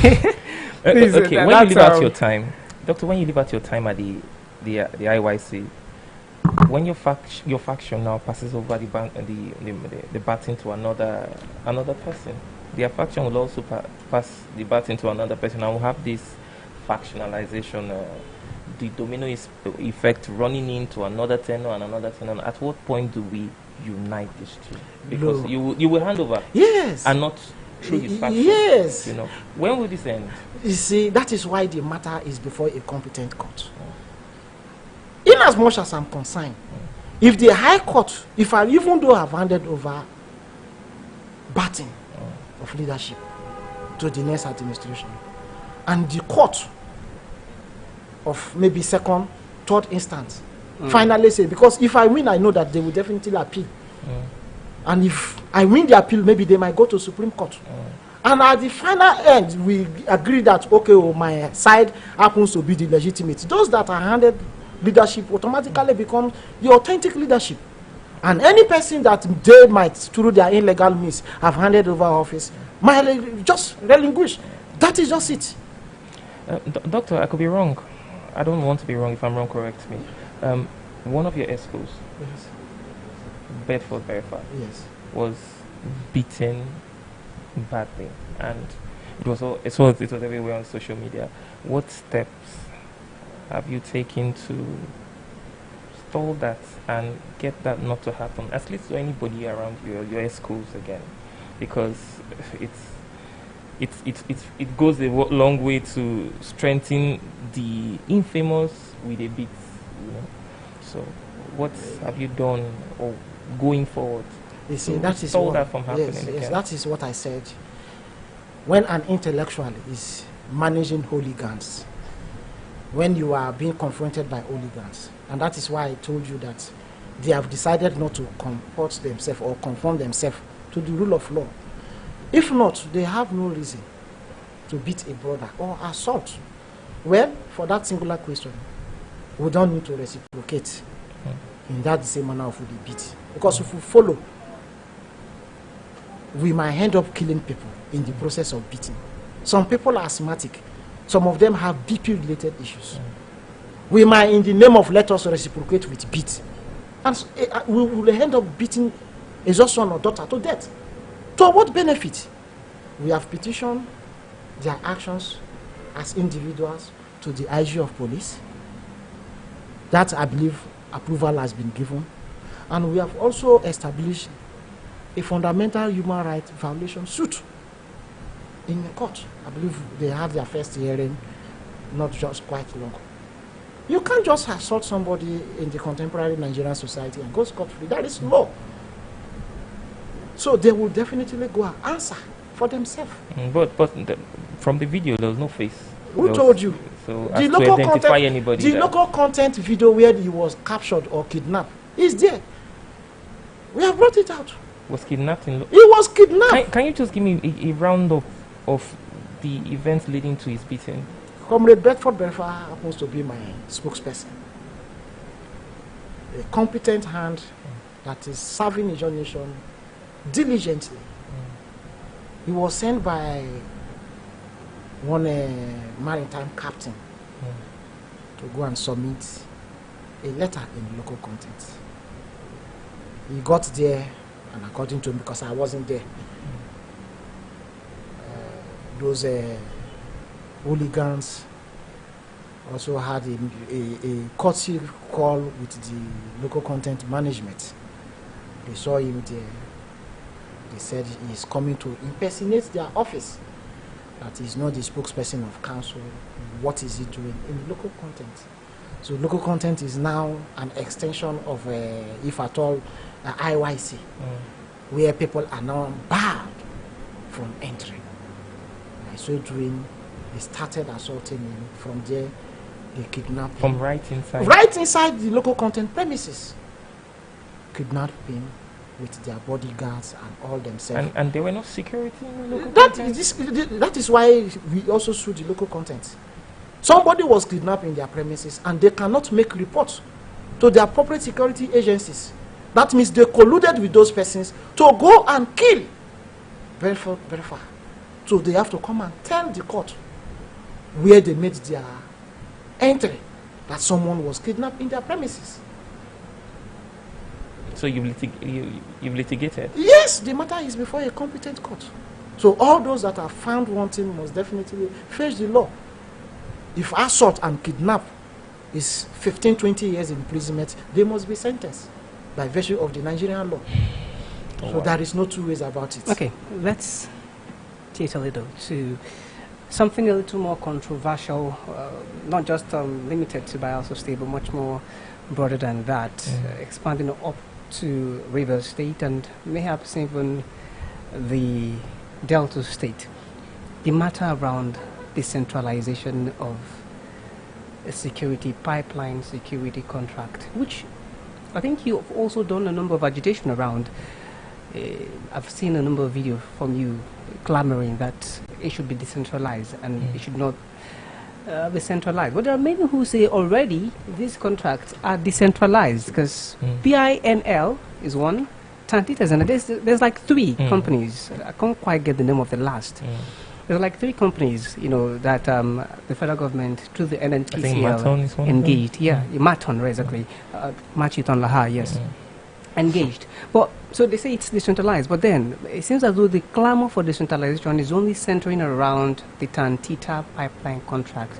That's around 48 billion, many say, annually. But that of PINL, many also say it's around 137 billion, 38 billion annually. These are figures that are not quite exact, but then these are just what people say out there. Why exactly are you seeking for this decentralization? To what end? What benefit does it have for the Ijaw nation or to those who are involved in all of this?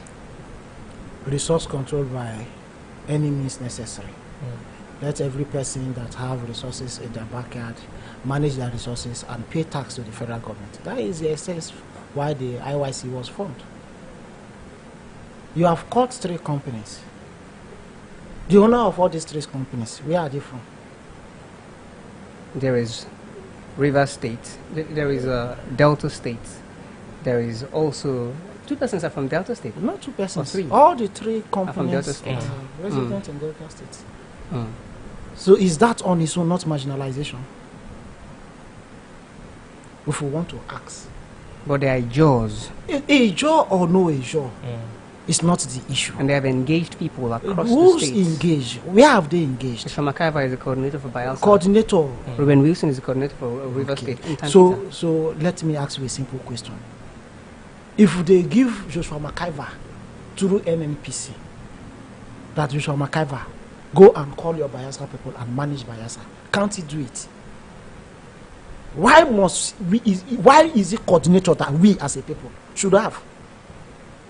If Joshua Makaiva is coordinator of Tantita in Bayelsa State, that means he has the competence. So why can't NNPC engage Joshua Makaiva directly? Well, this goes beyond or extends beyond resource control for Ijaws now to resource control for Bayelsans. That is what we are saying. That is nothing. You're president of the Ijaw. Yes. The same way we have been agitating that let us manage. You cannot come and give my crude oil in my backyard oil well to someone from Delta State. It's the same thing as you is giving it. No, brother. We don't. That is not what we want. I like to also remind that Bayelsa Rivers, they are all political. Let us define. But we are a people beyond the geographical location. It's Delta, but it's Ijo. Yes. It is Rivers, but it's Ijo. Yes. So an Ijo man is still. No, controlling it because you are Ijo. He's an Ijo. It's an Ijo man. So that is the look. It's a problem that the Delta State. Let me ask you a simple question. If you love me as a brother, MTN want to bring Max to my community, and you are like 17 community away from my place, and you know that I have the capacity to give MTN that land. Is anything wrong for you to recommend that MTN, no, my brother is there, go and meet him? He will You can be part of this ripple. Support EDTF and help us expand Ripple. Donate, partner, or volunteer today. Together, let's transform our educational landscape. EDTF, building futures and putting smiles on faces. Hello there, you're welcome to Chat with Naija Live TV. My name is Babi Unfaru and I'm joined by Yayo of Yentown. Big Ayo of Yentown, aka The Ayo of Yentown. You don't want me to? No, aka. Anyways, so married men don't like wearing ring. I don't know why. But no wahala, let's carry on. Some used to forget. Some forget, so it's carried. It's alright. It's okay to forget something. Okay, if you say so. Our topic today is very interesting. It's still relating to men. But let's read through. So our guest today is Dora Joseph. She is a social media personality, a content creator, an actress, and a mother of two based in Bayelsa State. She is widely recognized for her humorous and relatable social commentary, especially on Facebook, where she engages a growing audience with witty takes on everyday life, relationships, and societal issues. Known for her use of Nigerian pidgin and her signature hashtag Dora Cares, she has built a strong connection with her online community. Originally, she is from Koluama in southern Ijo local government area of Bayelsa State. Dora has become a familiar voice within Bayelsa's social space, contributing to conversations on lifestyles, relationships, and current affairs. Now, she is also actively involved in social groups, including the Single Ladies Association of Socials International. Quite an interesting one, where she connects with and supports a wider network. Through her content, she explores themes such as modern relationships, emotional dynamics, and social expectations, often blending humor with honest reflection. Today, she joins us to share her insight on men, sex, and loyalty. Dora Joseph, you are welcome to the program. Thank you very much. Welcome to the program. Yeah, we're pleased to have you. I mean, we just read through all that you've been up to, and I must commend you. We've been having so many Koluama guests recently. Wow. But this one is more. This one is very hardworking with what. Oh my goodness! I'm looking forward to you giving us your perspective on everything that we will be discussing today. So you're welcome again. Thank you very much. All right, so let's start directly. Do you think men and loyalty truly go together? Or is loyalty becoming unrealistic in today's relationships? I will say it is a two-way thing. Oh, okay. Yeah, because most men, let me just say, it is two-way thing. Most men sees loyalty as being committed, like a committed mission in providing. Okay. To them, loyalty is the fact that I can provide for you means I'm loyal to you. Most men don't know that there is still beyond an emotional attachment to that. They just feel providing with providing they are loyal. While some men, if they find a partner that they truly loves and respects, their loyalty is unshakable. Yeah, they can do the undoable to prove that they are loyal, to that partner. Okay. Yeah.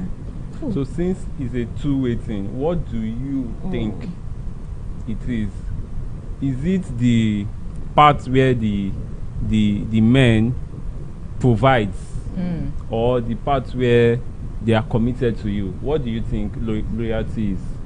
Loyalty, I would say, being a provider. Me, I don't want to be biased. Being a provider. Being a provider. I get talk from out. Being a provider, you are still loyal, but you cannot just provide. Some people, some men, they will provide for you, but they are not emotionally attached to you. Okay. While some men are emotionally attached, they still provide and they are still there emotionally. Some men just feel, I'm a provider now. What do I need to do with emotions? They don't think about that. But while some, they are providers and they are still committed. So why become a partner to somebody if you're not emotionally available for that person? That's why we're saying this thing is beginning to look unrealistic. Yeah, because it doesn't quite make sense to That is me. what she's saying now. You can be available in finance, in providing, like she said, and also be available in emotions. So for some now, that is one side. It's a two-way thing now, like she said. I will still have some men that are not even there. They are not all. providers. They are not. No, that is not loyalty at all. Those ones they just they don't follow. They don't follow. Understand? But still get the one way. Them know say you, even if you suppose like you need something, so they have to be loyal to that thing you need, provide for you. You understand? And you still get the ones where they'll feel say na emotions. That's enough. It's enough for you. And those ones self will even feel say na emotional. Those ones bad pass. To be honest, it's not like women are gold diggers or anything, but to be honest, your emotions, love alone is not enough. It's never enough. Yeah, you not get enough. Never enough. Because when you add emotions to those things, to these things now, to life, or let me say relationship now, if I am emotionally loyal to you, do you know that it will affect you? I'm hungry. You tell me I love you. You get. I want to go to school. You I get. love you. I love you. I will always bring emotion to everything you do. Yeah. You get. Yeah. So to our guest, in your view, would you say sexual desire is the biggest threat to loyalty these days, or are there like deeper emotional issues? Is sexual desire the biggest threat when we talk loyalty? I don't think so, because a man can get sex anywhere.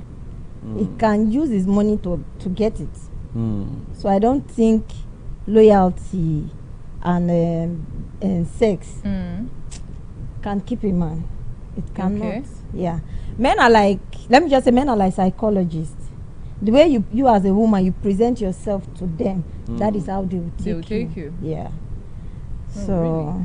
I don't think so. You know, there are some ladies or some girls or women that they'll feel when they meet a guy, he wants, normally every guy, once they approach a lady, no guy could tell me say he no think go their side. No, that is the truth. They are see now, get me now. There are guys that are disciplined. Do you get? Yeah. But deep down. But no, there are guys that are disciplined, like myself. Really? There are guys that are disciplined. It's not like they have it in their head though that on the first dates they can expect a lady. Do you get? But you know me say if the girl open for them now, they no go enter. Do you get? So what I'm saying is, there are some ladies that think that maybe sex at first dates, it's more like maybe they open themselves to the guy. Like being cheap. You understand?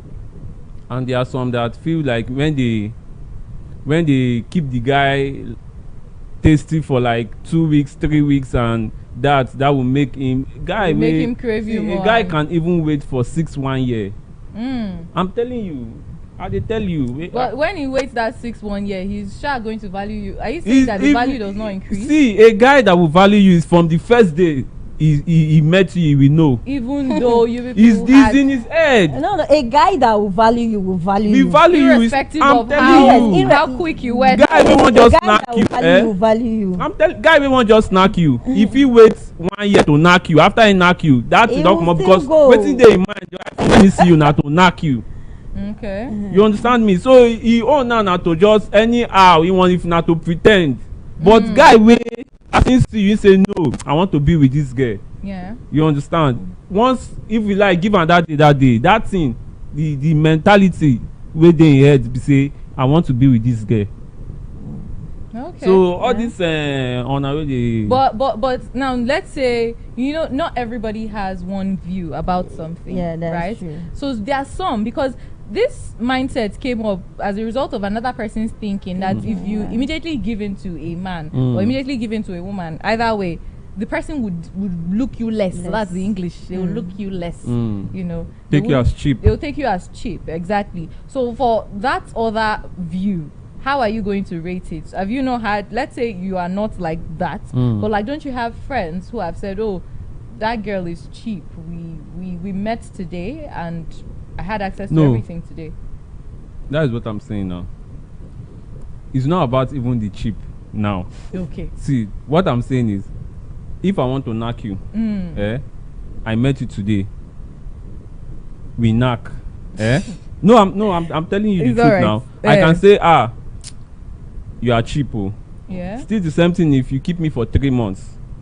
Because I can still tell my friends, say, oh man, she no agree, but I go find way. Okay, and then the moment you, so it's not about the timing anymore. Can I say something? Okay, sure. For guys saying that girls that go down with them on the first date are sheep, are the guys not sheep too? That's another argument. Yes, are they not that sheep is too? another argument because if we want to bring this in, they'll now be the men that will tell you, as a woman, you're not supposed to cheat. In fact, men don't cheat. Men don't cheat. There's a word. I had an argument with someone recently. Person did not say men. He said men don't cheat. Men pour into. Yeah. No, you feel me? Let me tell you. Okay. Have you ever heard any day that a woman went to pay a guy's groom price? You get me? Okay. See, we are Africans. You get. So what are you saying? I'm saying that men, I'm the one that will come to your house, take you from your father's house. Okay, so women are the prize. So therefore, should sit I down and swallow all. I brought you to my house. Stay there. Do you get? How will you be in my house and go outside now? But the house you're calling your house, it is now our house. So it's why are you house leaving? Because I bought you there now. No, why are you leaving our house? Did you pay my groom price? But I agreed to your request now. I agreed to be your wife. If you agree, another person self go agree. Apo? Yeah, that's their license for cheating. No, see, that is not license. Una no go agree. That's why I say I get talk for mouth. I prepare come for this show. See. If you're able to convince us, no. Okay, let me say this now. As a guy, who is the head of the house? The guy, the man, the man. Yeah. Who they pay bride price? The man, So that bride price I'm paying, what does it mean? That you are coming to be my wife? Not so. So. Okay. I can still go hot place and pay for another lady's head, bring her to not so. Yeah. Okay.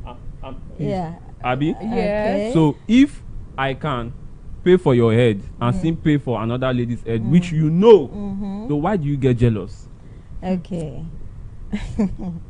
You understand me? Yeah, is that okay? Men believe that they are polygamous in nature, right? We not believe we are. Okay, they are polygamous in nature. The only I'm not saying I'm going to marry 2 or 3 wives. It takes discipline for a man to say, okay, I just want to be. But if a man is going for 2, 3, it's not. You can marry if you want to marry, you can, but not cheating. There is no price on that man's head. If he wants to follow anybody, okay. If a woman want to go outside, then she should return the bride price of the man. No, we are not saying a woman should go outside. No, cheating now. Cheating. We are talking about cheating. No, now. If a woman wants to cheat, a woman wants to cheat, or let's maybe you are not married. So you have because there is no price on your head. No wahala. Everybody gets waiting go do. You get. But why not for the man to go and marry another wife instead of flirting around? Maybe he doesn't want to he doesn't want wahala in his house, or doesn't want to cause pain to the wife. Okay. He just want to do by cheating around, you are not causing pain. It's not cheating. By flirting around, you are not causing pain. This men are polygamous in nature. Something. Let's look at it. Is it an excuse for cheating, or is it actually the truth? Because so many people say these things, but we still have people in society that can vouch, that their wives can vouch for them, that their husbands don't cheat on them. So let's now talk about this men being polygamous in nature. So I guess, how do you see it? Is it an excuse? Is it the truth? Or is it conditioning? They are guessing right here and conditioning that just know that men are polygamous in nature. Anyhow I do. How do you see it? It is true that men are polygamous in nature. Why some men might use it as an excuse, and some men can still use it as a condition for cheating. If a man, we all know that men are polygamous in nature. So if you know you are polygamous in nature, you can marry another wife to add to the one that is at home. But some men, they say they are polygamous in nature and they don't want to marry another woman, but they are flirting around. You will see them with this one today, tomorrow you will see them with another, next tomorrow you will see them now, but they will not, they don't agree to marry another wife, but you see them flirting around. They will tell you that, yes, men are polygamous in nature. But in their own, they are married to one woman. And then the others are what? But they are polygamous in nature. So why do you think, if it is 100% of a man, let me say 95% of men cheat? Why do you think so? Because it is nature. You said we are polygamous in what? Nature. They're married. There is no injection for it that we give injections. Hey, don't go collect injection where man take the cheats. They're married now. It just comes up like that. It's nature. It's nature. Polygamous is married. It's married. So married.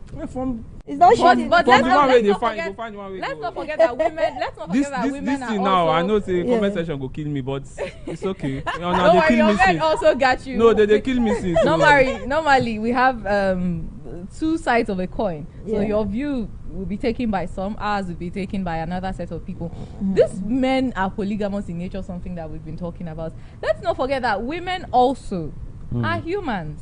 And a woman getting married to plenty men, they call it polyandry. So if we want to start, if men keep making noise about this polygamous in nature, women will start with polyandrous in nature till those in marriages and relationships agree that they should stop making this thing sound like an excuse. Do you know why it will not work? Why? Because your tradition will not even allow it to work.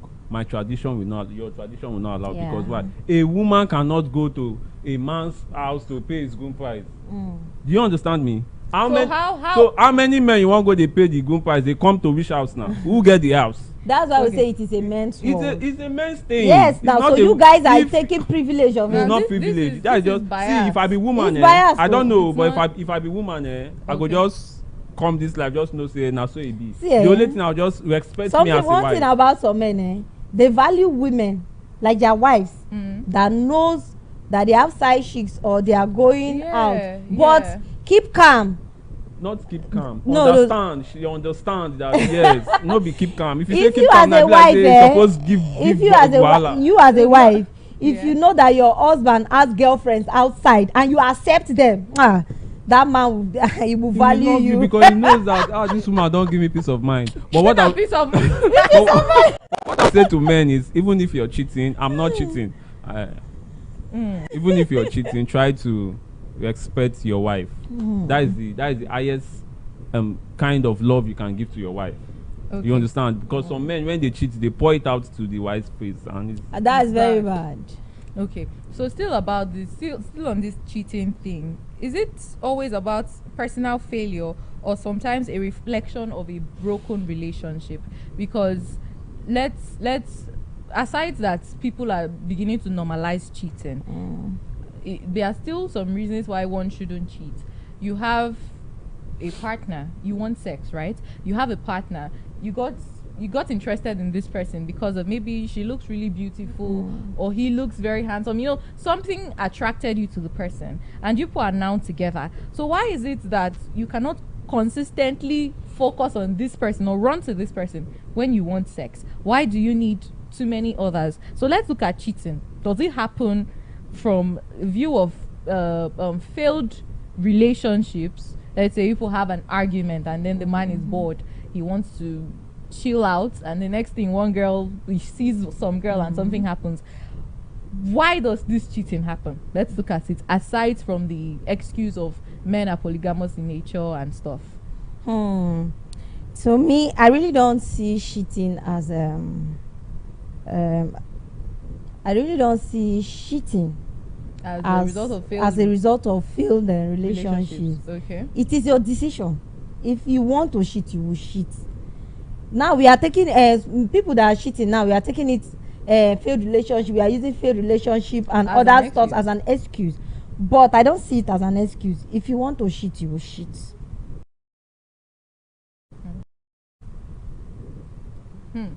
You want me to talk? Yes, I want you to talk. You're a man here now. No, you know, right from teenage, I don't know, but those times when they try get, anytime you try get, say, are you single? Yes, I'm single. What happened? My ex-boyfriend cheated on me. He's cheated on me. You understand me? Yeah. Cheating is always a problem. Not It's a problem. Always a cause.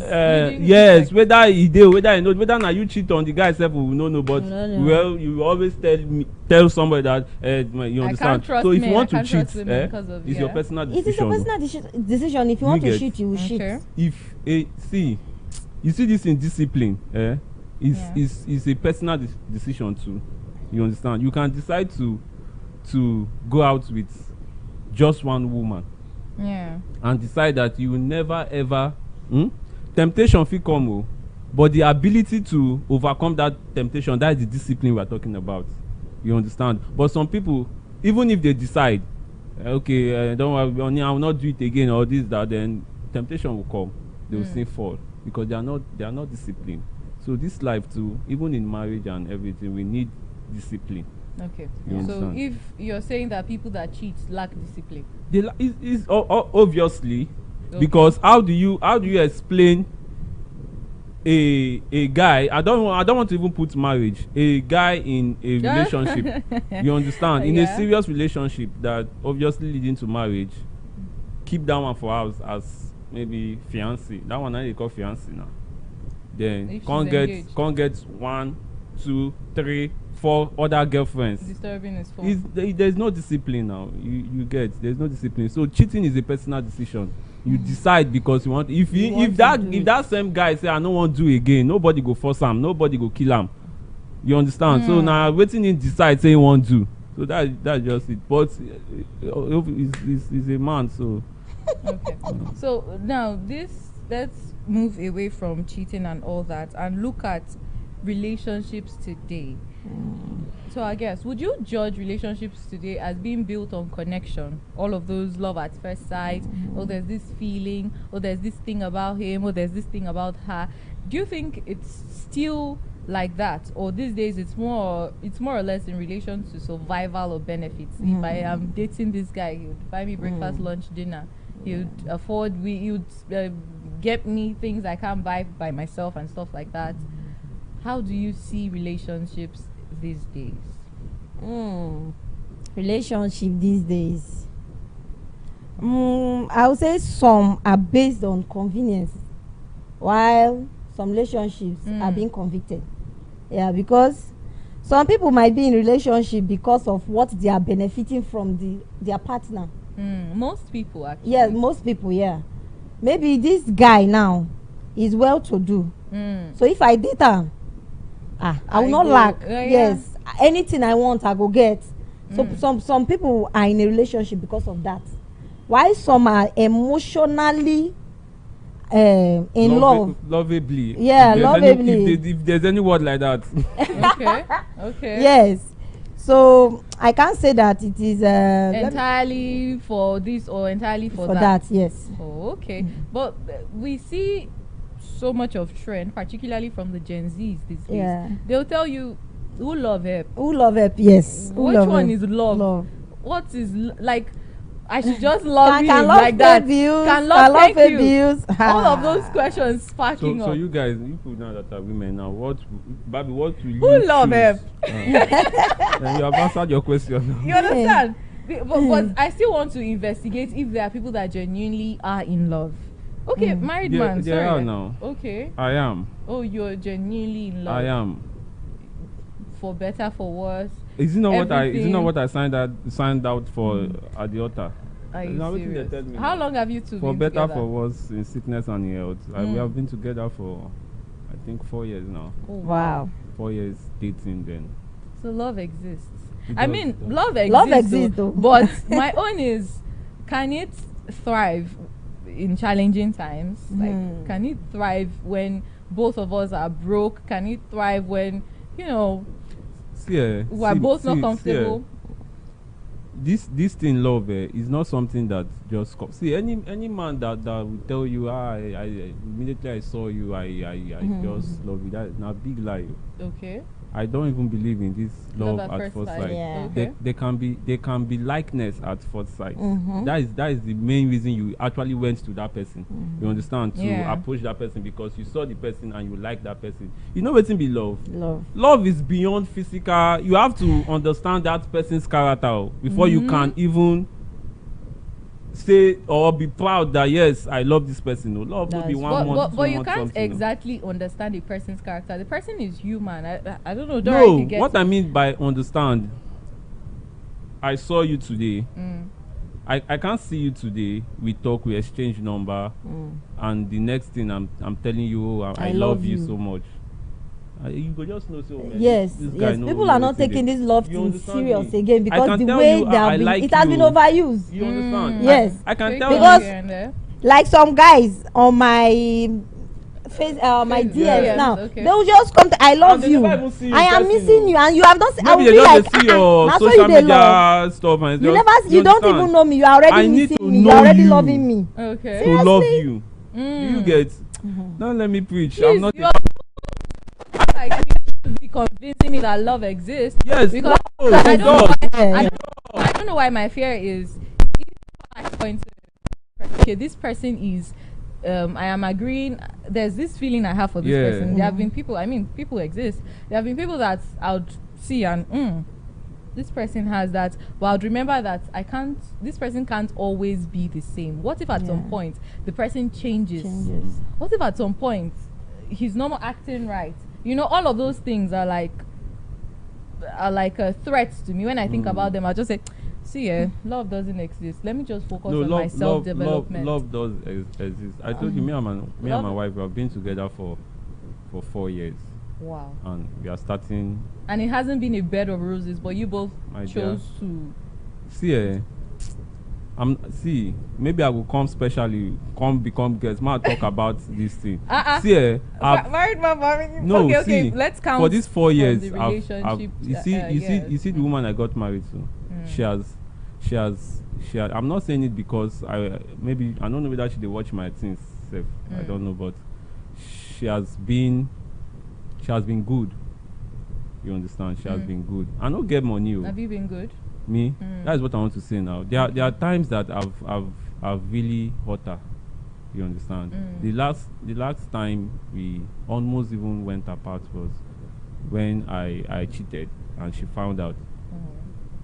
And I know say she did very hot then, but she stayed. You understand? She stayed even after all the good, but after that time I had to tell myself about I beg. This is my last bus stop. You understand? Not every woman would because when I even look around there's something my friend used to always say. He said he used to say, don't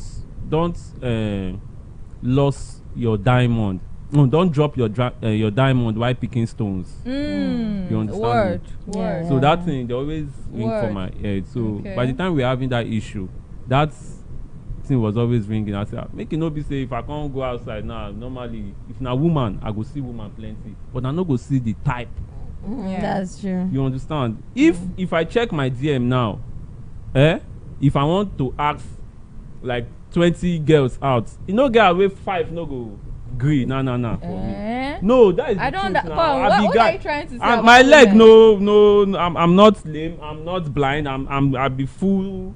You understand? So out of those 5, do you think they are accepting you because that is what I'm saying? That is what I'm saying. No, that is what I'm saying. That even if those 5 accept me, I no go see the type wey go be like her. Word. You understand? Shout out to that is you, what I'm wifey. saying. So no, I don't know whether she go watch am, but I'm just saying that love, love the exist. That's what I'm saying. That love is not. No, I can't see you today and start telling you, hey, I love you. We have to pass through due process. You understand? You have to pass. We need to. Really due process. Due process. Before love, no, even that first 2-3 months, all those ones now just that's why you see some relationship that first month you see they are posting, they are doing Snapchat 2 months, third month this one go dey wait make this one chat am, or maybe now the guys will come the fuck up because the guys normally when they don't get everything they want, the girl now you are not behaving like before again. All those ones those were just lost. Yes, not love. We have to we get problem we go dey where I go know say you love me or I love me, I go stand by you. That one go prove say yes. You don't just say I love you just for talking sake. Love is, let me say, love is understanding. Love is commitment. I'm telling you. Love is patience, endurance. Love is even a risk. Love does not even come within 3 months. It's even a risk. Love they come in a love is sacrifice. They come. It just they come. They come. Because before you know you don't make up your mind say just I love you for just saying talking you understand? No be just I see you today, tomorrow because I collect your number. I love you. I want you to be my girlfriend. Yeah, I can ask somebody out. I want you to be my girlfriend, but I will not put that word. Say I love you. At that moment, a man can say anything just to get what he wants at that moment. Yes, a man will just see you today. I love you. There is something that he wants. That's why he's telling you that, not that he truly loves you. Genuinely love is expensive. Oh, it is expensive. It's an expensive word. Sorry. Okay, an expensive word. Because when you said love is expensive, no, like it's an expensive word. An expensive word that has been overused. Because if you are using that word, you're actually playing with somebody's emotions. Because you cannot just walk up to me and tell me I love you. I will laugh at you. I can tell you, I'll be open person. I can tell you, say, I like you. More they do our things. You get if you agree at all, if you no agree. It's better for me to tell you like that than for me to tell you. For you to deceive the person. I'm playing with your emotions. So yeah. Wow. Okay. Hearing from you, that's an interesting discovery. Now, is it realistic to expect both sexual needs, like to is it possible for one person to give you the emotional and then sexual need at once? Like for men, we're looking at men because it's men we're talking about today. Is it possible for the man to get both the sexual and emotional need from one person? It is possible. Let me say it is possible for some men and not possible for others. Yeah. Okay. A man can be emotionally let me get the question again. Okay. Is it possible for a man to get both emotional needs and sexual needs from a woman? Yeah. Can she fulfill? Is it possible for one woman to fulfill both for the man?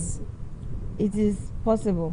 Okay. Are you not going to say anything? Okay. If it's possible for a man to get one from one, it's possible now. It's very possible. That is what I'm saying. That it's very possible. That means this men being polygamous in nature, it's a lie and an excuse. This is what I wanted to get. That is what I've not finished so now. they are just saying that one so they just can freely. Yeah. It's very possible for a man to get emotions and whatever he wants from one woman. It's just that I don't know whether we could call him the bloodstream of a man. You see, you know that as a lady now, there are some features that if you born girl now, the girl will just behave like girl. You don't need to teach her how to walk like a woman. As she's growing, she knows that she's a woman. She's a woman. Same thing with a man. If you born man, it just like say he gets one bloodstream where they flow for man body way. Okay. As in they go, you could just see woman, you go the day and time, that does it. But the idea I say everything is your discipline. So in as much as it is possible, it's possible if you have discipline. To go outside. It's possible. Even pastors now that some pastors are not disciplined, so they just mess up themselves. Okay. No matter how you are sexually attached to your man, he will still go outside. Not all. Let me say 90%. 90% will still go outside. Okay, so let's look at giving advice to the younger ones interested in entering into relationships.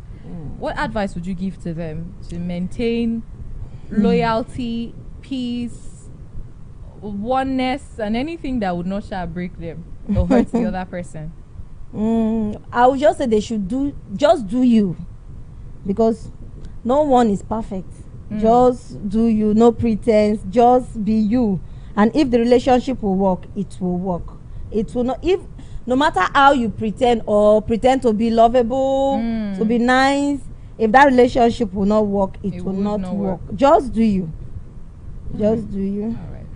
You know, it's going to be hard for them to do them. Yeah. To be very honest, because people have mentors. You know, they might just be some young people. Oh, the female, there's one that likes achalugo, bam bam, and then maybe the guy has another person that is his inspiration. Maybe Yule Doche now. Yeah. I'm not trying to judge anybody's father or partner, but then these actors that I mentioned, we all know they have a story. Yeah. They have their different stories in relating to relationships. Don't you think that this social media would have an effect on them, no matter how hard they try to say, but I'm just being me? Yeah. How do you view it? It is at that point. Let me just say it is a thing of mutual understanding. You need to have a conversation with your partner and adjust. Do you think there should be an age set before people start dating? Yes, before people go into relationships. Nowadays, I don't think so. I don't think it will work. Okay, the age doesn't affect it. Age doesn't matter now. So me, I would say, so far as you are 18 and above. Okay. Yeah. That's an adult it is age carried. now. That's an adult age. Adult age. It is carried. See this relationship or marriage of 18. We expect too much from it, and that is why we always get disappointed. That is what I would say. We expect too much from someone. We expect because when it's a long-term commitment. You understand? You don't have to. When a guy or a girl, if they meet each other, you see the girl expecting too much from the guy expecting too much from the girl. You understand? This thing relationship, or I grew up from a different background. You too. You are growing up from yours a different background, you understand? And outside relationship or marriage, there's nobody on earth that is 100% perfect. Nobody. Not at all. So marriage of 18 or love of 18 is two imperfect people not coming to be perfect, coming to understand that there are imperfections. You understand? Word. So if I'm going into a relationship with you, I should understand that I should not expect too much from you. Instead, I should not even look at what you can bring to me, like what I will like, but what your character now go they look. So if I can be able to, okay, the character is not too bad for me, I can manage with it. Yeah. Then why not? You understand? But whereas not caring, it's not everything. You just want that man to be 100% bam. You will be disturbed because there's nobody that is perfect. Everybody must have a flaw. You cannot force a man to love you. You understand? If you meet a guy, where the guy no call, you should understand that is his imperfection. Can I be able to we stand. Manage that. You understand? No be when you don't go into a relation at that time you come dey say since we started dating I'm the one always calling. You have not but you saw it before now. Then why did you understand? You are expecting Most too much times from why me. they are expecting that because that is the way you started with them. Oh yes, that's another the way one. you started with them. The initial pretense. Yes. That's why I say do you. That is what I'm saying now. You started and when you because you wanted that relationship you call. Yeah. Yeah. But once you see, accept to be together. See, every relationship must always start with all these things. Even you as a girl, you must always want to if you start dating a guy today now, that feeling starts coming. You want to hear from him. No be so. You say you can't they call the guy. Are you busy? No, I'm not. Okay, let's talk now. I want to talk to you. All this one now. The guy too will be calling because at that moment the love is fresh. The thing they fresh. So the sweet so you now you know go the reason that thing they do. You have been in a relationship 1, 2, 3. They go the same way. After 4 or 6 months, the guy you should understand that okay now so the life be so that if I go meet another guy again that first week I no go to the that's how it's going to be. You understand? I would make I just wait till when the normal in character don't come and see whether I go fit. That just that now so even apart from marriage or relationship as a friend too, if you make a new friend today you go one call how far where you dey now mo go somewhere mo go chill mo go but after that's some time you go see say you say go one day your own. So me I would say you have a point. If you cannot keep up with that attitude don't start it. Don't that start attitude it must start. Because if you start it with me I will get addicted to it and I will be wanting no, it. do you know why he's starting it? Because he want to own you. You understand me? If you own me, I can't see you now. I like you and I will not call you 2 times a day a man because I want you. They call you, but when I don't get you, I don't say any I know need. that you are now mine. I don't say any need to now be stressing myself again. So make I go the face other business that you now your own to the lack of communication breaks relationships. Lack of it breaks. You made me addicted to that particular communication. And once I agree to date you, you stop doing it. Why? If you cannot keep up with it, don't even start it with me. There is no man that will not start it. That is what I'm saying. There is no man that will not start it because that is the process of relationship. Yes. Now some men. It's more. Tell me. Unless maybe na sugar daddy o. No be because sugar daddy now then they go say okay don't worry I will call you in the evening. Then they fit dey maybe till even that evening they no call you till the next day. They will just say or text you have sent. No. If a man loves you. I have friends that if a man loves you, no matter where he is at the moment, he will call you or he will text you. Wow. Yes. I mean I can't relate, so I don't know any of these things. He will call you or text, no matter how busy your partner is. No matter how busy your partner is, make out time. He will make out time to call or even text you. That's both ways. Even let me just say both ways. Yes. No. They will make out time. You know why I disagree? So you will not. Excuse me. You say you are in a relationship with me, and you will not hear from me for the whole day. The next day. Is that relationship okay? The whole day I can see. Let me tell you, when we look at our mothers and our fathers, those times where our papa they travel, do you know that they can go, even with the children, we know they even hear, where daddy go? Maybe don't go village, they not go here. You understand? Because that man has that mindset that this family is not my own. You understand? They are not going anywhere, so let me go and do. If a man wants to have a relationship with you, at that time, his priority is to have you, own you, make you his. So it's more like just like a project. This is my project. Let me focus on my project. So once you become his own, you now see that we have come along. Okay, even if I no call, you're not supposed to. Sometimes if I no call, say you if you call me now, you understand because we don't become one. But that time where on our just starts, it will be they call say let me call you because he doesn't know if maybe there is a competitor. You understand? So he wants to win you at that time. That's just it. At least Communication is very important. No communication. Yeah, I agree with you. At least chat. Yes. Babe, look You at cannot what I'm give doing now. that complete attention, no. But at least before you disappear, before you Before go on you- your trip, you should say that, okay, I wouldn't be available for Yes. a period of time. I think that's what communication matters a lot. Oh. Communication and then comprehension. Ah, While yes. you're communicating, let the other person understand what you're Because saying. now Yeah. women know they understand. Some go explain, tire. Eh? Yeah, so it's a whole lot, honestly. It's a whole lot.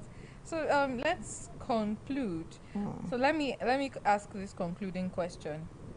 Is loyalty still a value people truly believe in, or just something they expect from others but don't practice themselves?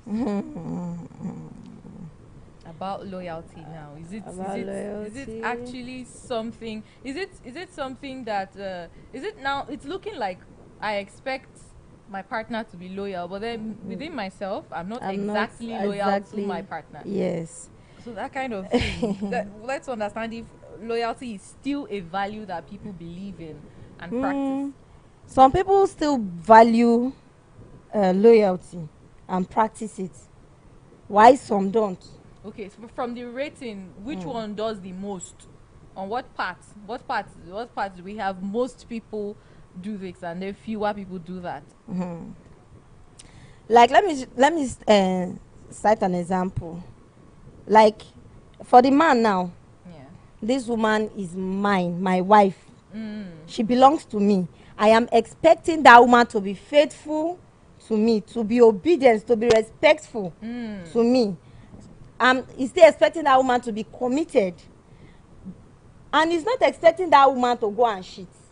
Yeah. But him as the man, he will say, "I am a man now. He has the right to go out." Yeah.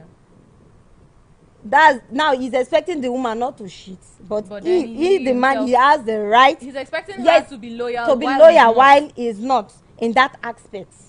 So loyalty is beginning to Sound becoming a lost value and Yeah, not a yeah, yeah, realistic thing. There's a question I want to ask you. Although the topic is for men, but I want to go to women's side. Why do you think women cheat in marriage nowadays? Because it's very rampant.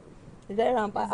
Is it? It's rampant. Yeah, now. yeah. There are married women that cheat now, and they see nothing It wrong is in with their it. mindset. It is So in their mindset, why, and because some will complain. I don't. Well, why do you I think don't support a woman cheating on her husband. I detest it. husband If you or want to cheat, general relationship? no, let me talk about wife and husband. Please, You wife don't and know husband. if in a relationship. Yeah. To me, I'm not cheating on you. You are not married to me. Yeah. So far, we are not married. I am single. I can. Actually, Yeah. no ring on your finger. Yes, but when it comes to marriage, we all know that men are polygamous in nature. Even though you marry them, they are still going outside. But it is not. How will I put it?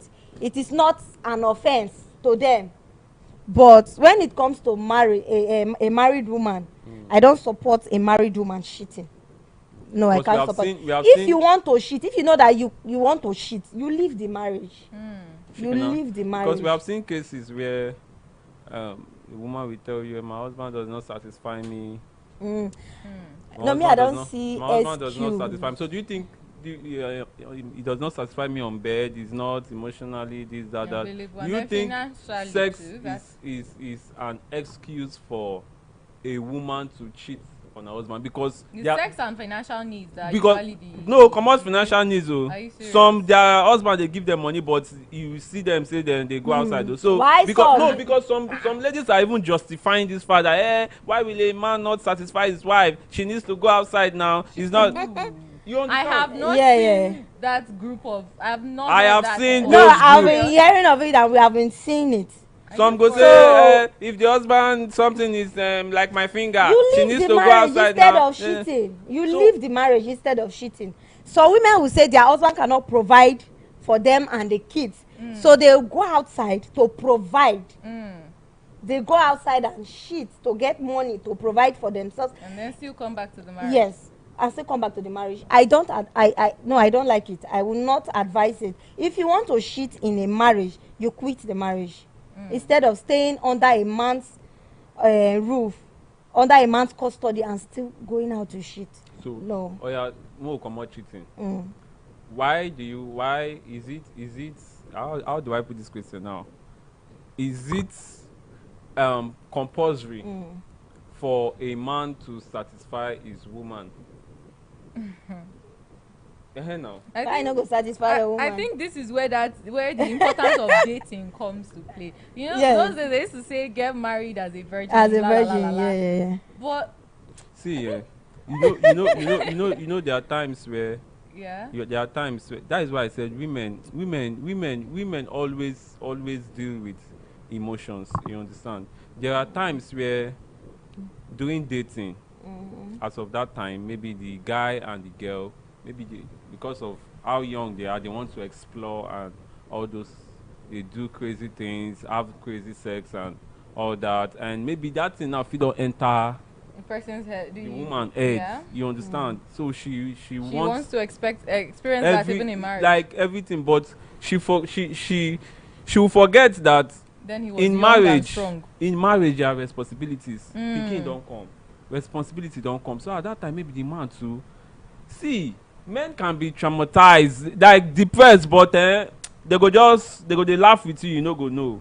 But you understand. But for woman to understand that this man, okay, what's happening now? They no go hey, it was not like this before. It was not. But the man they tell you say responsibility don't enter my hand. I can't be taking you to the kitchen again to go and do all those things. I can't be taking you to the balcony. To you understand? At least let's do it in more mama and papa way. At least do some. When I go to work, I'll be very tired because of do some.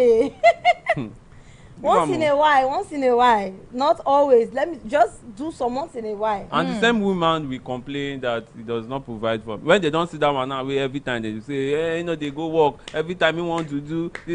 What do women want?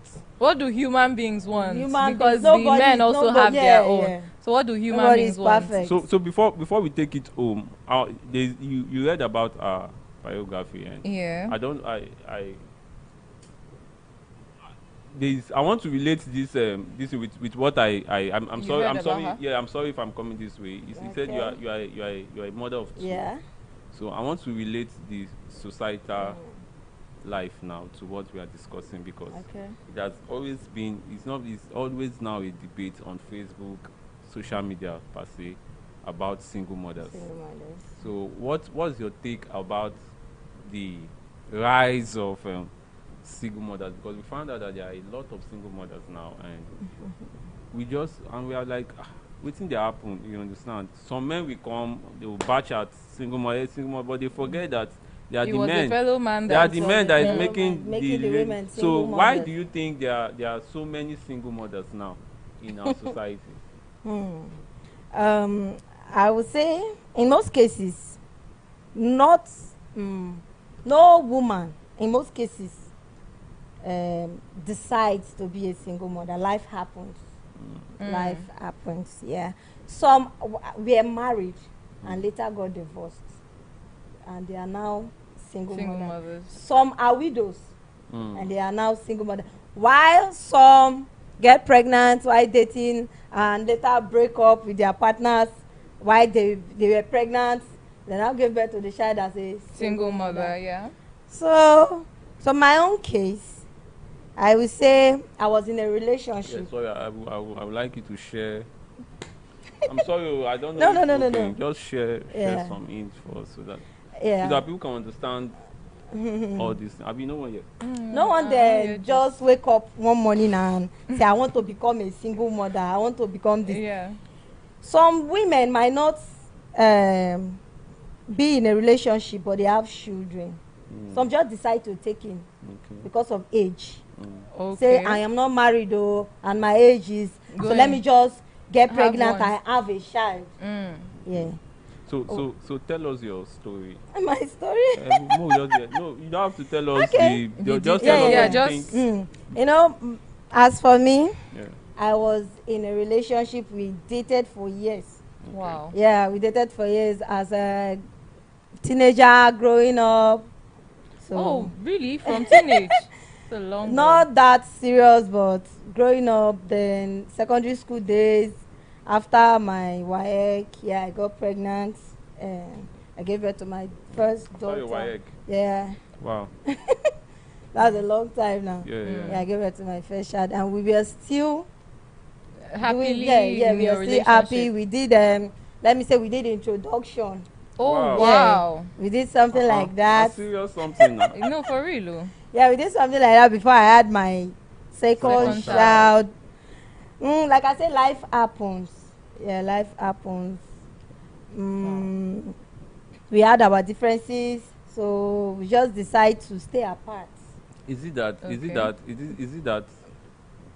were you in the village that time? Because you know, say all of us we go up for village all those time before we come the TI. So is it that one person can't open eye past the other person, or no, why did you fall out you of understand love? Things happened like that, or it happened like that?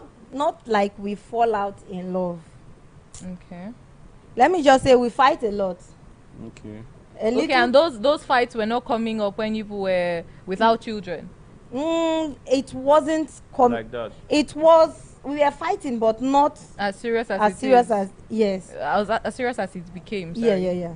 Okay. So nobody was willing to understand. Nobody was willing to understand, and I will not just put the blame on the guy alone.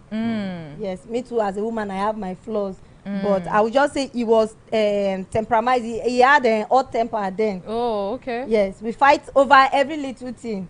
Sometimes I might decide not to talk because I don't like quarrel. Okay. Yeah, I'm that type that do my things low key. My actions would speak. Yes. I don't need to use words. But it get to a point that I say, let me just leave for peace to reign. Oh, you left? Yes, he didn't leave me. I will not say he left. I left. You left? Yes, I walked away. And when I walked away, I did not even drop. I took my children and walked away. Your 2 children? I took them and walked away. Wow.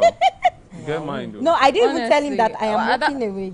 Yeah, that kind of person I am. So after I found out that you left, what was this? It was what's happening? Did it cause any maybe family, family, all those things? Yeah, because people had gone as far as doing introduction. Yes. So I walked away. But what were you even like? I'm trying to understand what you were thinking at that time. You're like, I want to go. Like you packed your bag, carried the 2 children. Did you even have any? Were you working? Was there or any specific place or any that you were going plan to? That like me, my plans. And then I was working then.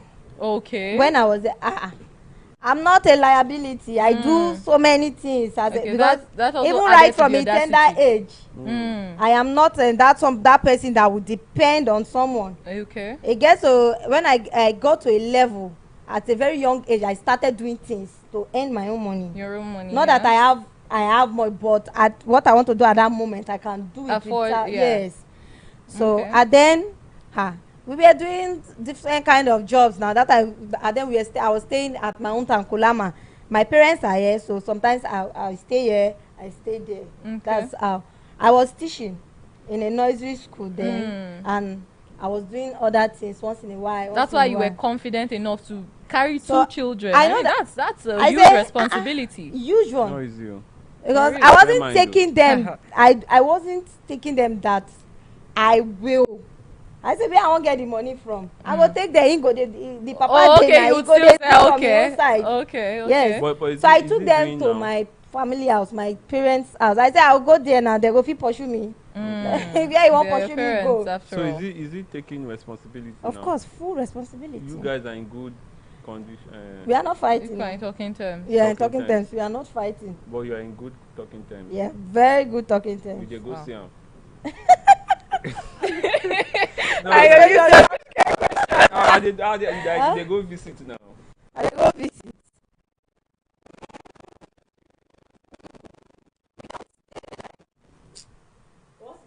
Okay, but there are restrictions in you. That one no concern. No, like because I want to understand wait now. They won't do what they never do before. These restrictions. Good, Jerry. She's not.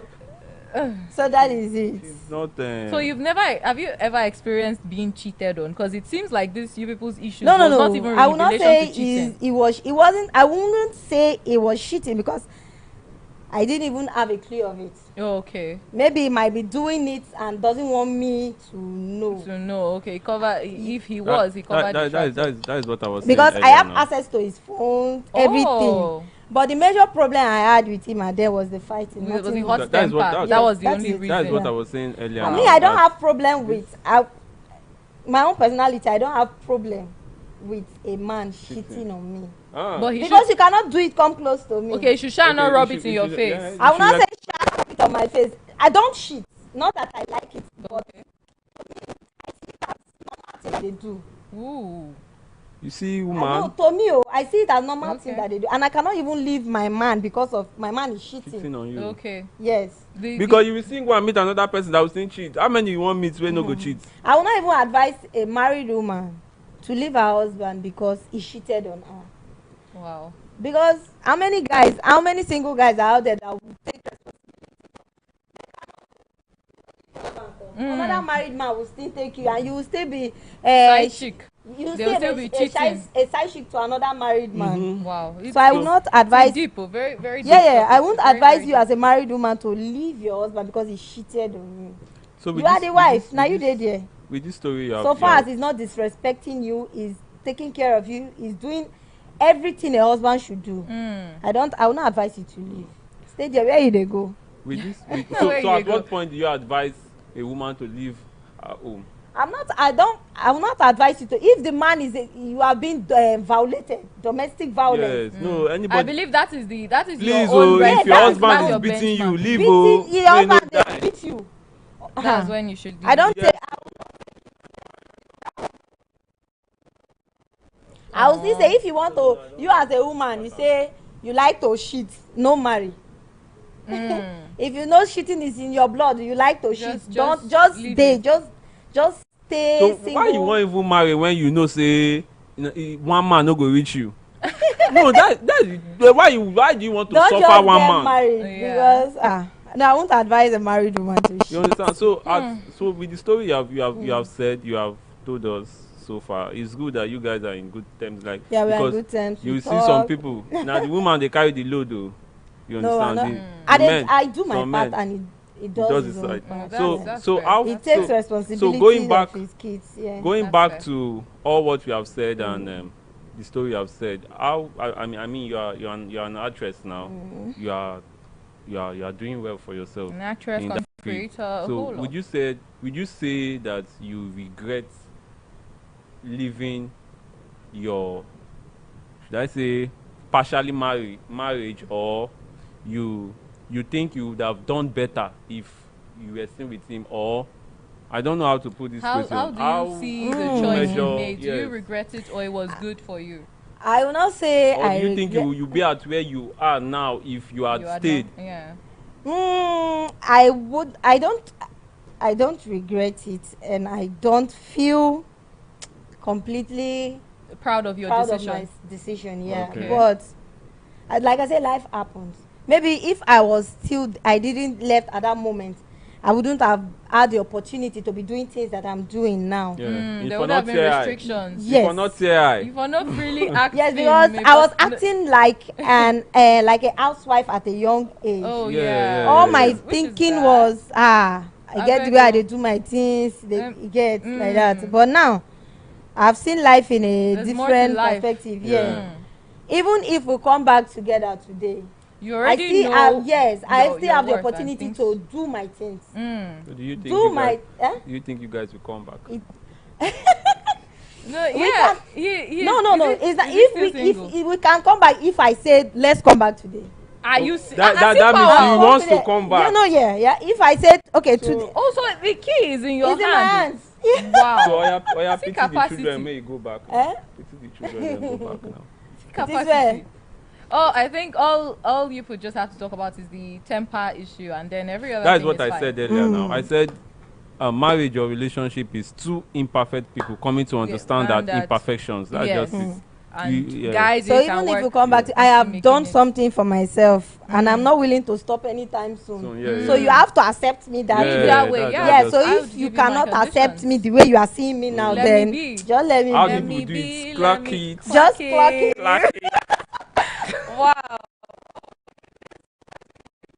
Yeah, Session, yeah. honestly. Thank you so much, Ayo. Your questions have been really interesting too, I must say. And to our very beautiful guest, who is, I like when a woman knows her worth. I like when a woman, I'm telling you, freely tells you her worth. You know, and you've done so much of that. You've inspired me as well as the viewers. So I must commend you. Yes, thank you so much. it's not easy. No, Yeah. it's a very big inspiration because No, it is. taking 2 kids out And saying, oh, Stay. too much, I go call him. He go pick. He go send something. Nothing be the thing. I didn't tell him that I'm leaving. Yeah. He just came to my dad's place Too much explaining go reduce your Yes, for beg now. If for beg, you holiday program. and the next thing, school has resumed, and he was like, when the kids go to school, I said, I've already registered them, yeah. That's it. Because at that time you felt that there was No, I was more. angry. There was okay. I was actually angry at them. Yes, I was angry. She But said later she's not on, the I type said, that's angry and begins to throw words. So later on, I said, me no, that's how I am. I don't talk the much. dangerous now. I But don't when talk I want much. to now, just close mind, do am. I'm that type that don't talk much. You feel what I'm doing through my action. Yeah, I talk through actions. I don't like I go do you this, I go do you that. No. Actions actually speak louder than words, and they say the emptiest containers make the loudest noise. So your pattern is really, really interesting. I mean, applaudable and dangerous and effective. Very, too, very because dangerous. now your worth is scenting all over our studio right now. So yes, you have been watching Chat with Naija Live TV. Yes, Our topic today was men, sex and loyalty. Our guest has been Dora Joseph, a very, very interesting social media personality, a content creator, an actress, and many other interesting things. Don't forget, she's a mom as well. So yeah, and my very good man here, Ayo of Yentown. Yeah, Ayo of Yentown. Yes, that does know where he's married. And there are some people that act moving now and kiss anybody they see, but it's so, all well. This has been Chat with Naija Live TV. We'll catch you on our next episode. Yes. Take care. And don't forget to bring your adverts, partnership deals. We're active. We're active at Naija Live TV. Do stay tuned with us as we keep you updated, informed, and entertained. Globe in View will be coming up shortly, and then Sports Clinic also. Stay well. Peace out. Thank you.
State, oh, home of peace, yo. We are for the peace.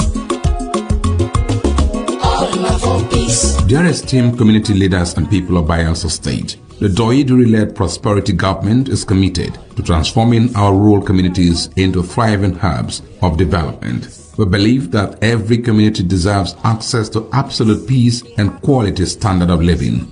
To actualize this vision, we need your support and partnership. Join forces with us to improve rural infrastructure, enhance quality education, boost healthcare, and foster economic growth. Together, we can create opportunities for youth empowerment and employment, promote cultural heritage, and ensure food security and strengthen community social services.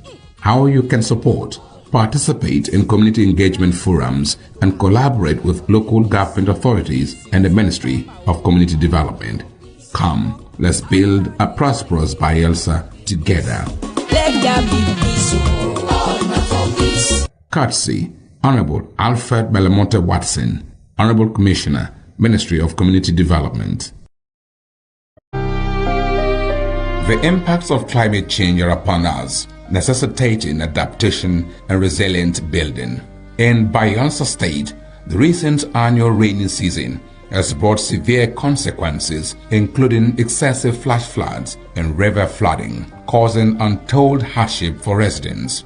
However, under the leadership of His Excellency Senator Doyiduri, the prosperity government has taken proactive measures to mitigate these effects. The establishment of the Directorate of Floods and Erosion Control, along with the strengthening of other related agencies such as the Bayelsa State Emergency Management Agency, demonstrates a commitment to reducing the impact of floods. To further enhance resilience, major blocked canals, river outlets, and drainage systems are being cleared, and higher grounds have been identified in all 8 local government areas to provide safe havens during floods. While the government is dedicated to ensuring the well-being of Bayelsans, residents also have a crucial role to play by cooperating with government agencies, staying alert to flood warnings, maintaining a clean environment, clearing blocked drainages, and reporting challenges to relevant authorities for prompt action. Through collective efforts, we can bolster our resilience and effectively combat the challenges posed by climate change. Stay safe. Courtesy, Office of the Honorable Commissioner, Ministry of Environment, Honorable A.B. Ben Olulu.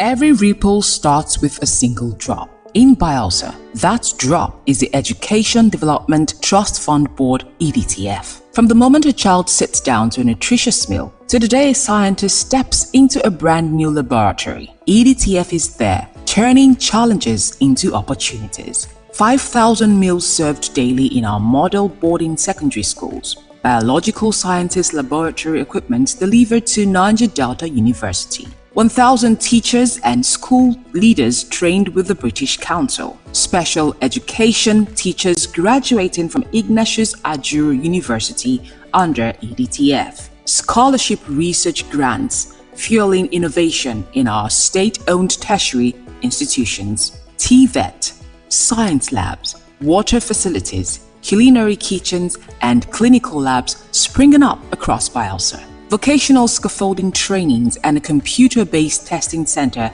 at UAT Tororua. These are not just projects, they are ripples that spread across classrooms, communities, and the entire state. But a ripple grows stronger when more hands join the water.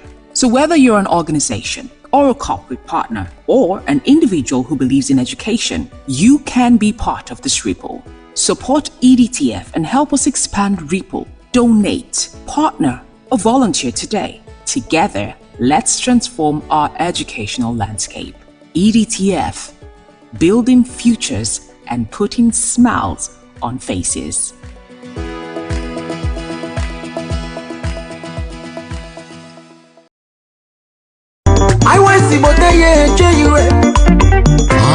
now is on.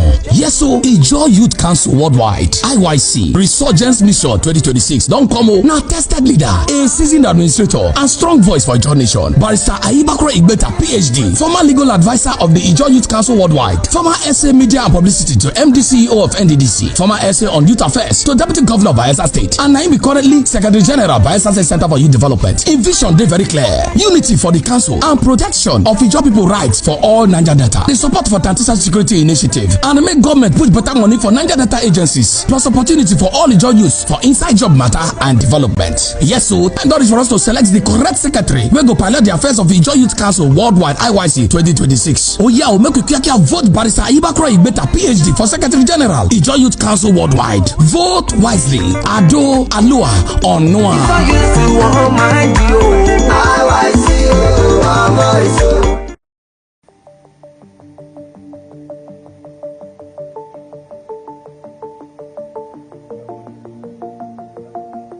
One of the problems we have in Nigeria is that it's difficult to have solid metals for creative engineering. So what you basically have in this country are tubes for building of houses and erection of structures and all that. But when you come to real metals that you can carve to engine block, metal that you can carve to a shaft or gear, there is nowhere to get in this country.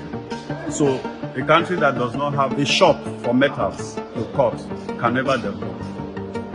If we had shops where you can go and buy all kinds of grades of metals, it would be easier for the young to get the metals and come to a place like us, and then we will carve it for them, cut, bend, and then do all that. This country will develop. But we don't have.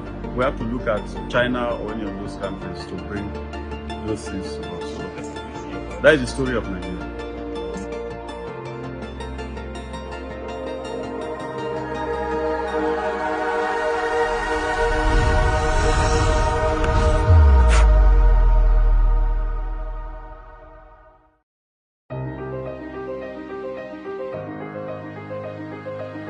Z-Team for high-tech precision engineering. A technology and heavy-duty industry. Original spares for automotive, locomotive, aviation, marine and agriculture. Research and development for automotive engines and electric cars. Heavy-duty off-road equipment. Reverse engineering. Technological development. Academy for innovators and impressionable minds.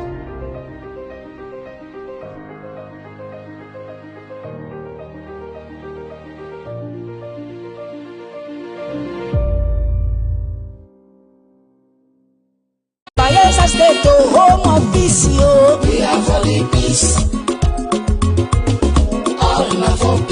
Dear esteemed community leaders and people of Bayelsa State, the Doiduri-led prosperity government is committed to transforming our rural communities into thriving hubs of development. We believe that every community deserves access to absolute peace and quality standard of living. To actualize this vision, we need your support and partnership. Join forces with us to improve rural infrastructure, enhance quality education, boost healthcare, and foster economic growth. Together, we can create opportunities for youth empowerment and employment, promote cultural heritage, and ensure food security and strengthen community social services. How you can support: participate in community engagement forums and collaborate with local government authorities and the Ministry of Community Development. Come, let's build a prosperous Bayelsa together. Let there be peace, all for peace. Courtesy Honorable Alfred Belamonte Watson, Honorable Commissioner, Ministry of Community Development. The impacts of climate change are upon us, necessitating adaptation and resilient building. In Bayelsa State, the recent annual rainy season has brought severe consequences, including excessive flash floods and river flooding, causing untold hardship for residents. However, under the leadership of His Excellency Senator Doye Duri, the Prosperity Government has taken proactive measures to mitigate these effects. The establishment of the Directorate of Floods and Erosion Control, along with the strengthening of other related agencies such as the Bayelsa State Emergency Management Agency, demonstrates a commitment to reducing the impact of floods. To further enhance resilience, major blocked canals, river outlets, and drainage systems are being cleared, and higher grounds have been identified in all 8 local government areas to provide safe havens during floods. While the government is dedicated to ensuring the well-being of Bayelsans, residents also have a crucial role to play by cooperating with government agencies, staying alert to flood warnings, maintaining a clean environment, clearing blocked drainages, and reporting challenges to relevant authorities for prompt action. Through collective efforts, we can bolster our resilience and effectively combat the challenges posed by climate change. Stay safe. Courtesy, Office of the Honorable Commissioner, Ministry of Environment, Honorable A.B. Ben Olulu.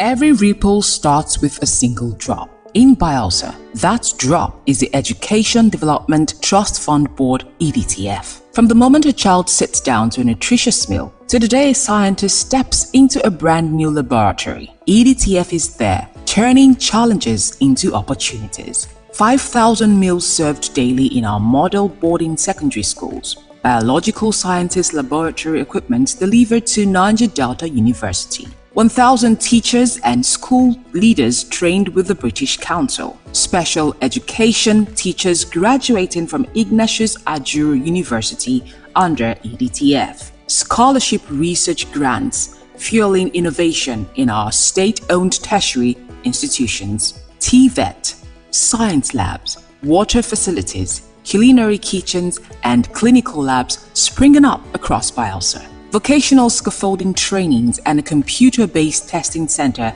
at UAT Tororua. These are not just projects, they are ripples that spread across classrooms, communities, and the entire state. But a ripple grows stronger when more hands join the water. So whether you're an organization, or a corporate partner, or an individual who believes in education, you can be part of this ripple. Support EDTF and help us expand Ripple. Donate, partner, or volunteer today. Together, let's transform our educational landscape. EDTF, building futures and putting smiles on faces.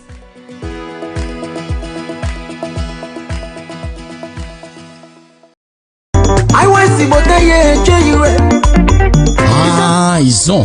Yes, so Enjoy Youth Council Worldwide (IYC) Resurgence Mission 2026 don't come o. Now tested leader, a seasoned administrator, and strong voice for Ijaw Nation. Barrister Ayibakro Igbeta, PhD, former legal advisor of the Enjoy Youth Council Worldwide, former SA Media and Publicity to MD CEO of NDDC, former SA on Youth Affairs to Deputy Governor of Bayelsa State, and now currently Secretary General Bayelsa State Center for Youth Development. In vision, they very clear: unity for the council and protection of Ijaw people rights for all Naija Delta. The support for Tantisa Security Initiative and make government put better money for Naija Delta agencies, plus opportunity for all Ijaw youth for inside job matter and development. Yes, so time is for us to select the correct secretary. We go pilot the affairs of the Ijaw Youth Council Worldwide (IYC) 2026. Oh yeah, we'll make you vote Barrister Ayibakro Igbeta, PhD, for Secretary General Ijaw Youth Council Worldwide. Vote wisely. Ado Alua Onua. Welcome to Chat with Naija Live TV. My name is Barbie Mparu and I'm joined by Henry Moifulaya. Yeah, so today we examine issues surrounding governance, political loyalty, continuity in leadership, and the evolving dynamics of politics in Bayelsa State. We have a very interesting person joining us to do justice to our amazing topic. He is Barrister Ayibakro Igbeta, PhD. He is a two-time Secretary General of the Center for Youth Development, a legal practitioner, public affairs commentator, youth advocate, and political figure from Bayelsa State. He's widely known for his engagement in political and youth-related issues within Naija Delta and is currently frontline a frontline aspirant for the position of National Secretary General of the Ijaw Youth Council, IYC, worldwide, ahead of the council's forthcoming national elections. Today he joins us to discuss governance, loyalty, and continuity, why I still support Governor Doye Diri. Barrister Igbeta, welcome to Chat with Naija Live TV. You're welcome. You're welcome. Thank you for having me here. You're welcome. So it's good to have you, really. It is. Let's start with the center question. All right. Why do you still support Governor Doye Diri's administration? Okay, well, first of all, let me thank Naija TV, our staff, and almost our esteemed viewers for having me here today. A lot of people do not understand that the prosperity government is our brainchild when it comes to the youth wing. I remember in 2019 when I served out my tenure as special assistant to the then MD of NDDC, Professor Nelson Brambayefa. Before then, I have been linked to my late boss, the late deputy governor, Senator Lawrence Orijakpo of blessed memory. He's my boss, somebody I served for almost 14 years before his demise. And I was his essay on youth, I was his #1 youth mobilizer.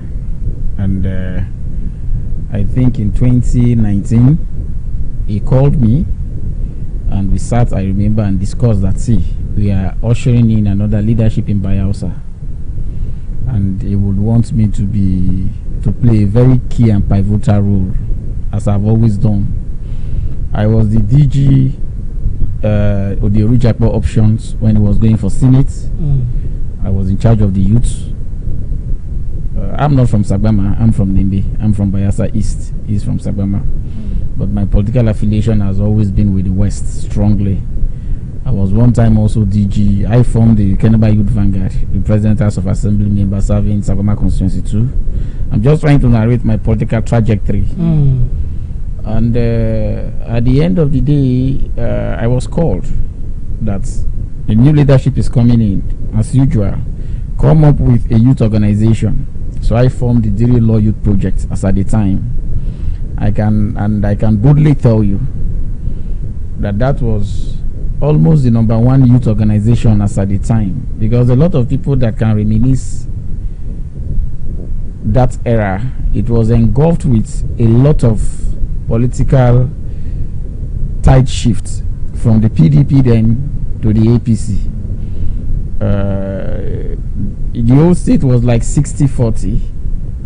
A lot of persons were clamoring around in terms of the political cycle, not in terms of population, around the new bride then, the APC leadership. And we were the one that stood with the PDP. Another youth organization sprang up as at the time also the Diri Law Youth Network, headed by my brother and friend Ibilade Kerefe as at the time. And we were the only 2 youth organizations that were inaugurated by the governor of the day, Doye Diri, and his late deputy. Were inaugurated, we had our secretariat. In fact, the whole youth organogram was resting on our shoulders. And we fought even when we lost election. We were like orphans because we were in the political quagmire, not knowing what channel to take in terms of our political journey. And by God's willing, as God may have it, on that fateful day of 20th of February, that landmark judgment of the Supreme Court was pronounced, and we came into office. You know, you can see where we are coming from. We are not people that came to join the prosperity administration of His Excellency Senator Doye Diri halfway. We were part of the baking process. We were there when the odds were down. We were there when the whole odds were against us. And we fought and we stood.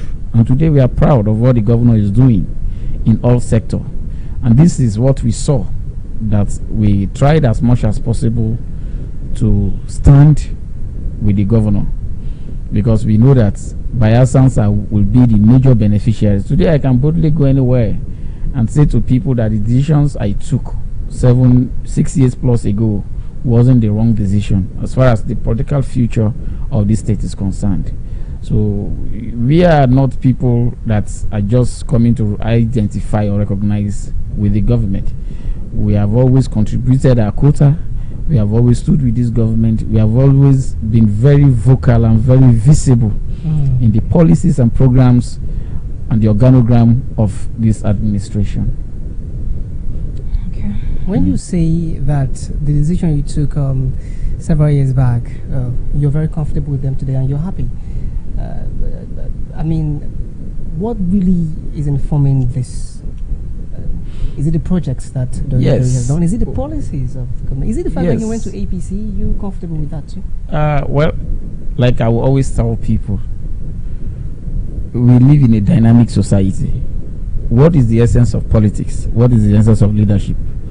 Delivering the needed dividends of democracy to the people. Trying to achieve and actualize the campaigning promises you made to the people. Trying to keep to your word by walking the talking. And that is what this governor has brought to bear. He's kept to his word. Yes. One of the most cardinal things that we have always enjoyed in this state that is underrated up till date is the peace that we are currently enjoying in Bayelsa. Security. It wasn't like this. The security, the peace, the free will and the expression. Everybody can go around, do their normal day-to-day businesses. Private sectors are booming, doing their own businesses. And when you also talk about why am I so comfortable, you can see what is happening with infrastructure. You can see the road network that is cutting across the whole senatorial district. I'm from the Bayelsa East, and I can tell you that the Nebe Brass Road is mind-boggling. If you don't have an elephant heart, you cannot embark on a gigantic project of that nature. Conceiving and conceptualizing the idea alone is very challenging. And this governor took that bold step because I remember those were part of our campaign promises when we were campaigning in that axis. And when he started the project, I can understand that he meant whatever he said as at the time. You can see what has happened to the Oproma people.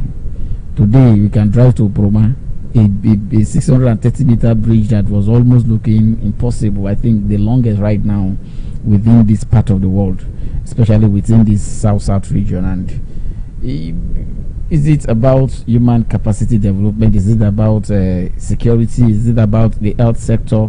You can see what is happening with the BHIS scheme. You can see what is happening with civil servants. You can see the new civil service secretariat that is ongoing, the 9-story secretariat that is ongoing. That project was it was the foundation laying ceremony was done just less than a year, and you can see where they have taken the project to. What about the sports sector? Look at what is happening with the new Bayelsa Stadium at Igbogene. You can go on the road networks. You can go on and on and on. And these are the things we want to see. These are the essence of development. These are the essence of governance. These are the essence why, or these are the reasons why we go into politics. Politics is not about wooing people to come to support you. When they support you, it's a social contract. What are you giving back to them? And that is what this governor has proven. And you talked about is decamping to the APC. Well, like I told people, politics is dynamic. Leadership is about loyalty. A lot of people asked, I remember when my late boss died, and they were like, why didn't you go to the NDC? Because most of his people are in the NDC. Why are you with the governor? I said, well, one thing I've learned from my late boss is absolute loyalty.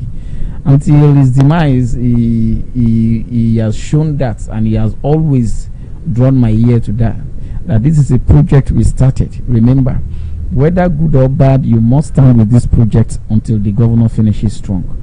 That is how you take full responsibility and liability in every of your actions. And that is what informed my decision. Probably if my late boss would have been alive, I would have maybe, who knows, maybe taken either this same twist, because I know the governor also, my boss also believe in loyalty. So when a lot of people try to have these innovations, that why would the governor go? The governor sees what we don't see. And as a leader, we must be ready at all time to try to follow his lead, because you can see what is happening in the country. You must connect with the center for you to be able to attract more development to the people. Well, if your late boss were Adabant and had remained in the PDP or perhaps defected to the NDC, would you have joined him to defect to the NDC, or would you rather defect to the APC? If this is an if. No, that also depends on the political circumstances and dynamics as at the time. Like I told you, I served the boss who, if out of conviction, political conviction, either personal or otherwise, you decide to take a different political twist from him, is somebody that will not cajole you to say, why didn't you go my way? You understand? Because he has always shown, because I'm an appointee of the governor, and if the circumstances as at the time demand me showing loyalty, I think my decision that I've taken now wouldn't be different if that may have been the case. The thing is, political parties in most cases have ideologies. Yes. Do you think would have really appealed to you? I mean, the NDC is there. Former Governor Dixon and the Senator represented by Asa West. The political ideology of the NDC, do you think you'd favor that over the APC? I mean, if you really keenly observe both manifestos, the party manifestos, would you have favored that? Or no, that's not you. I am an academic doctor, and my ideologies are quite different from the main conventional reasoning. I believe more in leadership, in individual conviction, than party followership. Party followership is just a vehicle for you achieving a particular political ideology. What makes a political party to be very pronounced is when they can be able to produce good leadership. So I tail more to individual leadership prowess than blindly following a political platform based on their ideology. When I see leadership in an administrator delivering the dividend of democracy to the people, trying to do what the people had expected him to do, I think that is where I see ideology come to play, not the political party he belongs to. We have gotten to a time where it is now very visible that we should pay less attention to our political party affiliations. Rather, we should pay more attention to individual capacity, individual technical know-how, individual leadership prowess of whomever we are following in leadership. And that is what this governor has shown. Okay. Yeah. Your response now shows that you favor Dewey's leadership style over political affiliation. Maybe NDC leaders' leadership style. No, I would not say. They are leaders in their own rights. They are leaders in their own right. And again, I want to also make people understand something. We all know ourselves in these states. You getting a new clothes doesn't make you a born again. Just because you've been wearing one particular shirt and you got a new clothes, that doesn't take away who you are. It only changes your identity. It doesn't change the capacity or the character that you possess of. So in all way, that's why I said the political platform does not matter in most cases. The question is what the leader at that particular time is doing. Is it what the people want? Is it leading you right? There is what they call blind followership too. You must be very careful. Is it giving you the needed opportunity to also express yourself and to build yourself? And I always tell young people, there are different patterns of followership. Now, a lot of people follow for reward. If you follow for reward, you may not have the needed reward and you will never be contented. But if you follow for experience and for knowledge and for, how would I put it, to develop yourself, that's also rewarding, is it not? No, it is rewarding, but when I mean reward, the other reward is a material reward. People follow a particular system because they want this and they want that. Yes, pecuniary gains. You will miss it. A lot of the times I discuss with my people, I said, the only way to make money is to pay less attention to looking for money. Oh, right. Yes. Well, that's a life lesson. Pay less attention to looking for money. Oh, really? If you pay attention in looking for money, you will not make money. You will make it. Money always run away from those who are desperate coming to them. But if you create relationships, if you create avenues, if you create baits here and there, and leave it, it will germinate and money will come. You know, that is one thing a lot of people like. You should make your book available so we'll come and purchase it, because we really have a lot of lessons to, you know, to take from them. But yeah. Okay, so I want to ask, you are loyal to Governor Diri. Yeah, 100%. From your everything, all the points you've given. Yes. But you'd agree with me that critics still condemn Governor Diri's administration when we talk about the fact that we're still suffering unemployment for fresh graduates, underdevelopment, you know, and then there's been a whole thingy with the Bayelsa State International Airport. Why is it flying once in a week? And so many things have been coming. So, Barrister Aibakuro, let me hear from you. For Governor Diri, are you defending results or relationships? Let's look at it that way, because you mentioned something also about relationships. Yes. Relationships. Yes. So are you defending relationship or results? Well, it may shock you to know that I don't have any personal relationship with the governor. You've not gained anything from him? Not that I have not gained anything from him, but I don't have any personal relationship with the governor. You are an essay to him? Yes.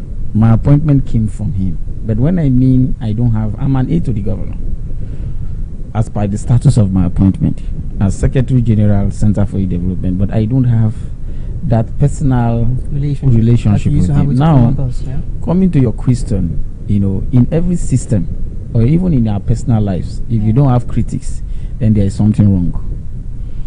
Something is wrong. You know, criticisms are beautiful way of reassessing and re-examining yourself, your policies and program, so that you can do more better for the people.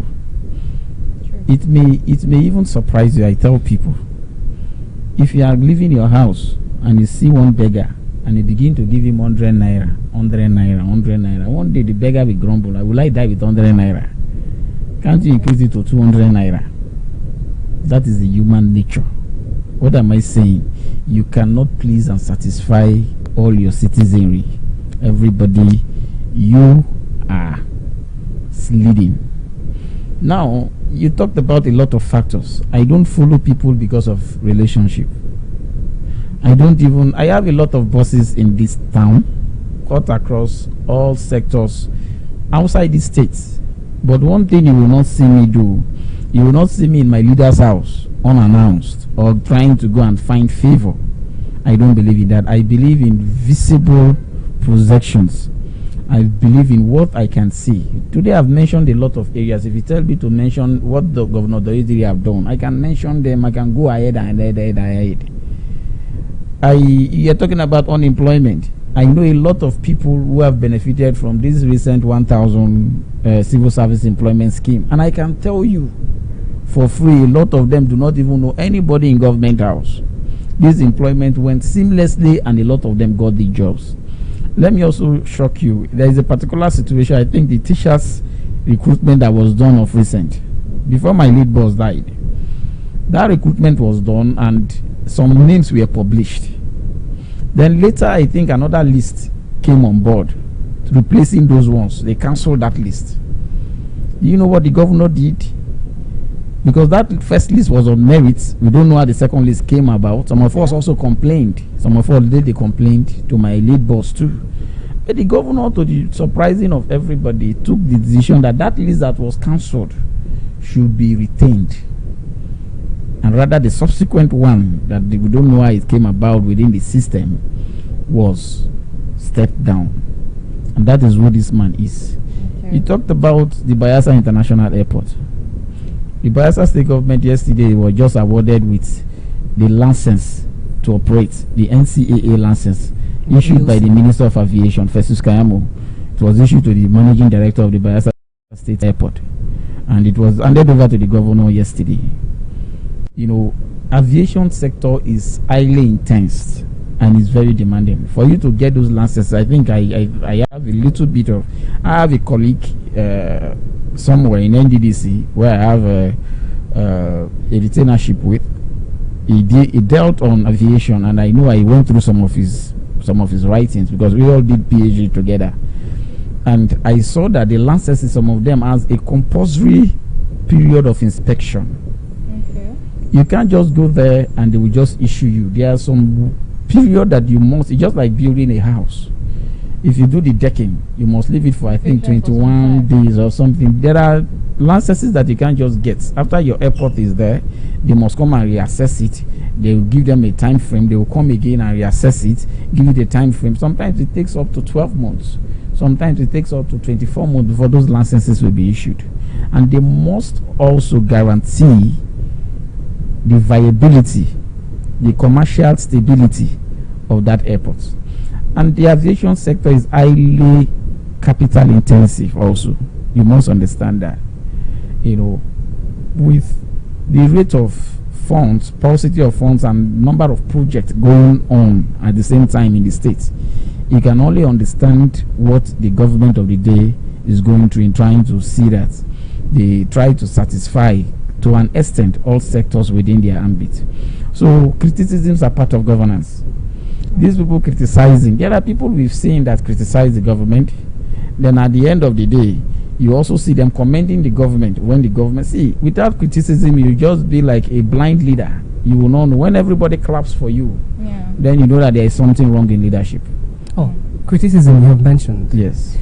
Loyalty you've also mentioned. Yes. Do you think that by virtue of your position as a Bayelsa and the wants development of Bayelsa State, there are areas you could point out in Dorediri's administration that, well, he's not getting it right at all. We all want development in Bayelsa State, even though you point at areas where, I mean, it's commendable, yeah?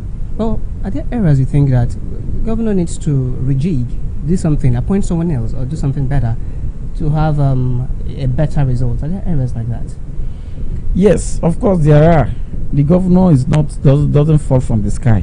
The governor is full-blooded like you and me. And the governor is not omniscient, neither is it omnipresent, that he will be able to fulfill the yearnings and aspirations of all Bayelsans. You know, there are some areas that we know that there may be some vacuum or some lacuna in terms of governance. Nobody can have it all. Governance is continuum. And again, what I use to assess the level of development in every administration is the equation, the ratio. When you know that the person is scoring 70, even in school, or 80, that is a pass mark, a very good pass mark. Somebody must not score 100 over 100 for you to know that the person have scored a very good grade. You understand? And again, one thing we should also be very careful. You know, there is what they call ideological change, psychological change in psychology that is going on. I give an analogy some time back. I said, when you are going through the tutelage of leadership, you must understand that the style of leadership you follow will also reflect in your own subsequent exhibition and relationship with other people in society. If you are following a leader who is peaceful, if you are following a leader who is stable, if you are following a leader who is very subtle in taking decisions, it only goes to show that you are learning a new phase in terms of leadership. You know, fine, there are a lot of maybe some areas where people may feel that the governor has not done well.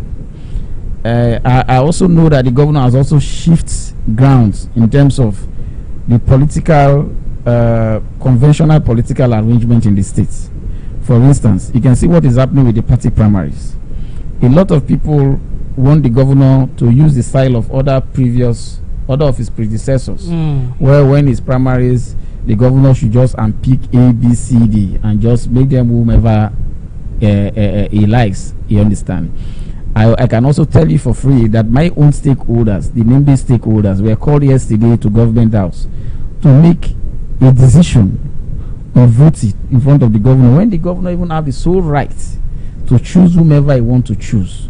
But the governor deemed it fit to call stakeholders from areas where there are conflicts, where there are worrying conflict and where there are visible crises, to say, okay, you people are the stakeholders from this area. You don't expect me to impose a candidate on you. Come and decide for yourself. And they go into ballots indoor. And whoever maybe decide takes the day, and that is what the governor has been doing, carrying everybody along. If the governor is really carrying everybody along, why are there people who are defecting from the APC? He's such a loving governor, one who would bring all sides together. No, you don't. Let me also address that point. See, God in his infinite mercy knows a way of actualizing the dream or the political aspiration of every individual. A lot of people defecting and not defecting because they have an issue with the governor, because they don't like the style of the governor. Some people have the conviction that they are the ones that should be there in that seat. So if they don't stand a chance in actualizing that dream in that particular political platform, and they have other platform where they are favorites, they want to go there to explore the opportunity there, so that if they emerge, they will still support the governor. And also, the governor brought in an innovation in the political cycle of this state, which will stand the test of time and which will also be an indelible print in the annals of our history. When he came on board, I think he was one of the first persons that appointed people from the opposition. He appointed, then he was in the PDP, and his appointment on second term were people from the APC. I think the APC had over like 4, 5 or 6 commissioners in his cabinet. Wasn't that a response to the evolution, the kind of politics? One introduced by the present FCT minister, anti-party kind of politics. These persons were probably rewarded. They are different. They are different. The FCT minister has brought a very negative political. The anti-party kind of politics. Yes. What the governor did was an inclusion. Those persons, you're saying they did not play anti-party. No, if you don't have any I believe in fact, I'm a lawyer. If you don't have any verifiable facts or evidence, you don't stand a chance to accuse anybody. Now, I also subscribe to that ideology, where it's not because of the fact that you've been fighting with your brother. If you look at even my campaigns in my IYC election I'm going into, I've always told people that everybody contesting with me is qualified, and the governor plays that kind of politics too. And I learned that from the governor also. You know, you understand that we are all Biafrans, and something is happening. This is the governor that brought it very open. I also know that previously state government also tried to recoup expenses of those who contest with them after a governor emerges. This one, the governor has brought in that love and togetherness, and all-inclusive government, where people who has what it takes should not be denied the opportunity of serving their people just because they belong to an opposite political platform. That is not anti-party. That is a different kind. But I think what the FCT minister, to his credit, is doing is visible, where you are here and you are cutting the short here, and you are doing this and you are doing that. What the FCT minister is doing is anti-party. Obviously, strictly. How is that anti-party? Because you're one who does not believe in making statements without facts. Anti-party, you can see that the governor, the FCT minister, I believe in fact, like I told you, he's one who is still in the PDP. Till now. He's still in PDP. And all PDP governors have left. No, listen. It's not about leaving. He's in PDP, and he's obviously telling you who is in PDP that nobody should field the presidential candidates against the APC government is working for. They have a presidential candidate, are you aware? No, he said it. Okay. He said it.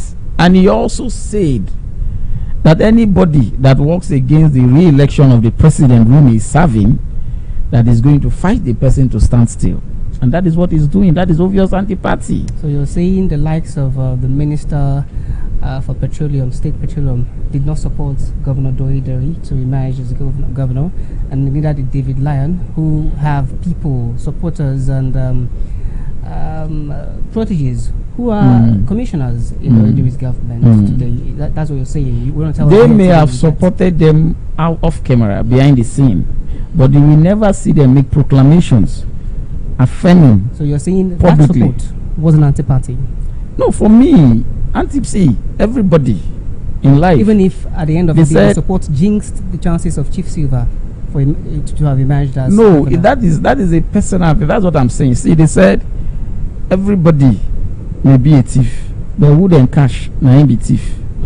You understand? Right. Everybody may be a thief, but who they encash may be thief. So that is where the wisdom comes in. Okay, as they no cash am now. Yes, if they no cash you for something, they said maybe in the scene of crime something happened. If not for the fact that there are assassins before, during, and after a crime.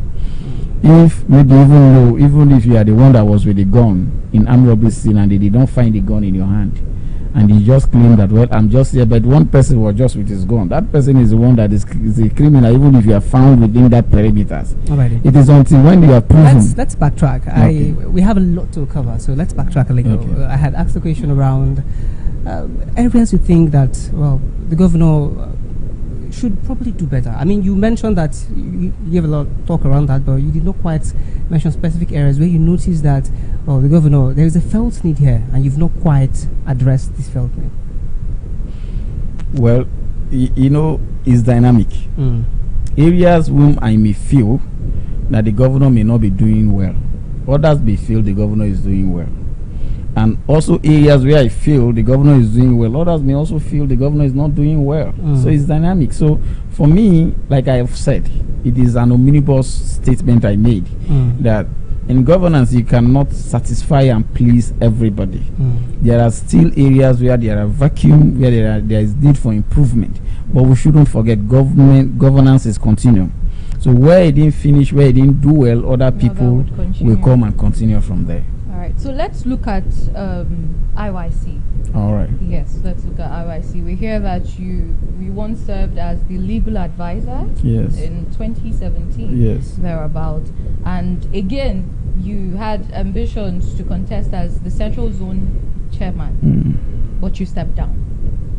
Why? Why did you step down? First, you were asked to step down, right? Yes, you were asked to step down. You mentioned loyalty, but I don't know if we are supposed to be scared of loyalty. I mean, there should be a limit to loyalty. You had your ideology, you had your everything, all your plans to serve as the chairman of the IYC Central Zone. Why did you step down? What was that about?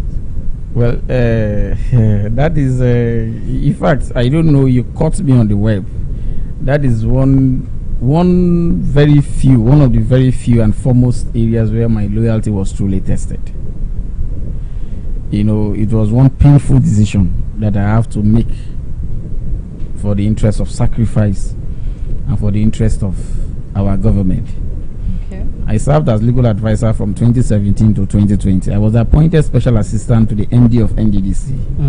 I was the youngest special assistant then at the level of level 16 of the civil service hierarchy, and I left as SA and I was engulfed with this IYC Central Zone aspiration.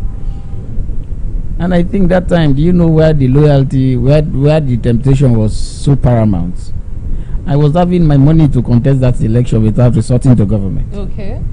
And I was having money to pay my delegate. I think I was one of the predominant aspirants at the time. Because usually some people would see your stepping down as maybe his godfathers did not fund him. Yes. And now, at that time, a lot of people knew that was not the situation. Okay. As a young man who was SA, of course, you know what SA means in NDDC. And I served. We don't know. No, people know. We don't know. We have the likes of Blessing Olomu. He was SA too. While I was SA. It's okay. We're getting the picture now. We're getting the picture. My leader. So now I was engulfed with calls. I think the governor was looking for me and my stakeholders, and my lead boss called me. The member representing Yinagoa Kolokma Federal Constituency, Honorable Forju, was there, and the then Commissioner of Police was there in his office. And when I went to my Oga saw that I was crying. He said, "You have to go and see the governor. For my sake, you have to go and see the governor." Because so I already knew. Your relationship with governor started. Yes. So now you have to go and see the governor. I said, "Oga, they will ask me to step down. Allow me just to contest this election." Just to put in proper context, Governor Doyediri. Governor Doyediri, yes. That your stakeholders are with the governor. The governor is not also somebody that like suppressing or imposing any candidates. That's one quality we have in this governor, we have in Bayelsa as of today. So when I approached the governor, my stakeholders were there, and the governor said, I heard from the security report, I'm quoting him, I heard that you are one of the best in this election, but your stakeholders and some people said you should step aside for another person to go for now. And I said something to the governor. I said, Your Excellency, sir, that is not the situation. They said I'm deputy governor's boy. That is why they said I shouldn't contest the election. Then the governor said, no, the deputy governor and the governor are the same people. I said, I know, Your Excellency, but I cannot be taller than you, my leader. They said, Okoro cannot be taller than its owner. So for your sake, I will heed to your counsel and your directive.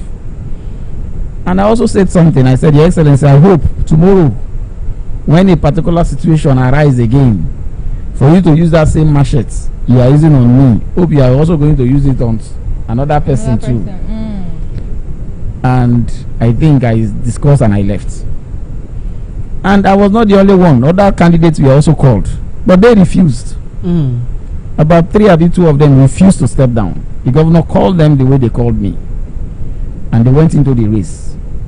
In fact, on that fateful day, in the evening again, I got a call that the governor said I should follow them to all the hotels where the delegates are camped, because the delegates find it very difficult to believe that I have stepped down. So I have to go and convince them. And when I went there, you know, I answered a lot of names as at the time. Betrayal, I've betrayed them. They stood by me. Now I've gone to government house to collect money. You know, those kind of petty. But it's normal, it's usual in the circumstances like this. Yeah, very true. So I made that sacrifice. The following day, on the day of election, I also went to the venue to announce my stepping down openly. And I see some people were also crying, some people were not happy, you know, and I have to now calm wounds. That was how the chairman as at that time emerged in Central Zone. And today again, I am still vying for the office of the Secretary General. If the governor calls you to step down, would you? Especially because you say you don't have a relationship with him. No, you know, the governor is a very objective, fair, and very equitable character. Okay. The governor I know is a very fair, just, equitable character. If a governor have asked you to step down and there is another situation, the governor will never ask you to step down again. What if the person you're saying that's absolute though? No, I am telling you who I know Governor Doidiri to be. So if he's asked you to step down once, he will not allow you. He cannot strike you more than once. This confirms that you are likely the governor's candidate. I am not. Even right now, I can also tell you for free that there are some candidates who are contesting this election that still believes that the governor will still ask me to step down. They are bragging. Okay. They believe, they said, is it not the governor that asked him to step down even when his late boss was there? Now, it's a matter of letting him be jumping. We just ask the governor to ask him to step down again. Especially now that his late boss is not there. Nobody's even speaking for him in government house. Oh, you contested, you've been legal advisor of the IYC Worldwide. Yes. Contested for Central Zone Chairman. Yes. Asked to step down. And now you're looking to be the National Secretary. One would ask, why don't you raise this bar up and go for the president? I mean, why are you running for president? Right? Yes, IYC is a very unique. Why run for secretary? It's a very unique organization. The Secretary General is more or less like the de facto president of the zone. You are the leader of the zone. And again, council is built around 3 major offices in the IYC. The president, the Secretary General, who is the head of the secretariat, who is the policy maker, is that the policy drafter of the entire council, then the spokesman of council. So if you must get it right as president, you must rise within these pyramids for you to be able to garner the needed experience and prowess for you to deliver. You know, I'm not also somebody, I like what my trajectory has always been service to my people. especially I don't like overpricing myself. Even when a lot of people feel like you are more than this, why are you doing this? I like serving people. I like coming down to serve people. And I feel I'm a stabilizing factor in whatever I do. I think I was secretary to the Prosperity Youth Coalition, as you know, when Dobara Komoko was the DG for over 2 years plus. And you can see the stability I brought into that organization. And that has been my style. I always don't like maybe being at the forefront most of the times. I like serving from behind. I like service a lot. I like loyalty. And that is what I learn. And that is why at this time I'm picking up the challenge. Because if you look at council, one of also the very fundamental reasons why I took up the challenge is to give council some level of image laundering. You understand? To give council a new face. It's better that everybody know cannot sit somewhere and some minister from somewhere from another ethnic background will come and say thunder with fire Ijaw nation, and it better will not take the media to respond to him. It better will respond to him. That is the kind of person. You're seeing the current Secretary General or even the President? No, the everybody. I mean, I know that everybody have their style of leadership. So you're radical? No, I am not radical. Okay. I address issues for issues. Hold on. The Nine and you're saying that you would rather do different. I mean, he did not address. He has his own style of addressing issues regarding to that. We know what he did. He also responded to those issues beautifully. Jonathan tried with his neck. This issue of Fubara being an Ijaw man, we know how tactically there are so many times Jonathan came on to challenge them and to also say stop to most of those things that were happening. He defended the Ijaw interest very perfectly. But I have my own style. There are some things some of us nip at the head. We nip it at the head, so that at the end of the day, you know, they said when you allow your child to always come close to your testicles, to come and play with your testicles always, you will see it as if it's a rope, so you will now always be drawing it. You've taken after your late boss in doing proverbs. It's not the other testicle that my late boss and your late boss must first inform the second wife. No, that's the same testicles proverbs. But so that is how it is. So, you know, everybody have their own style. You understand? But for me, I like addressing. That is my style. I like addressing the issues. Your style, the gay style. No, that is another area we are. Because we have two styles that I think I know: the gay and intellectual. No, approach. I told people that when you grow in terms of when you are vast and experience in terms of academics, you begin to understand that. You begin to understand that there are a lot of things that you can achieve with negotiation instead of violence. A lot of things you feel you can use violence to achieve. You can even achieve more if you are passing through the right channel.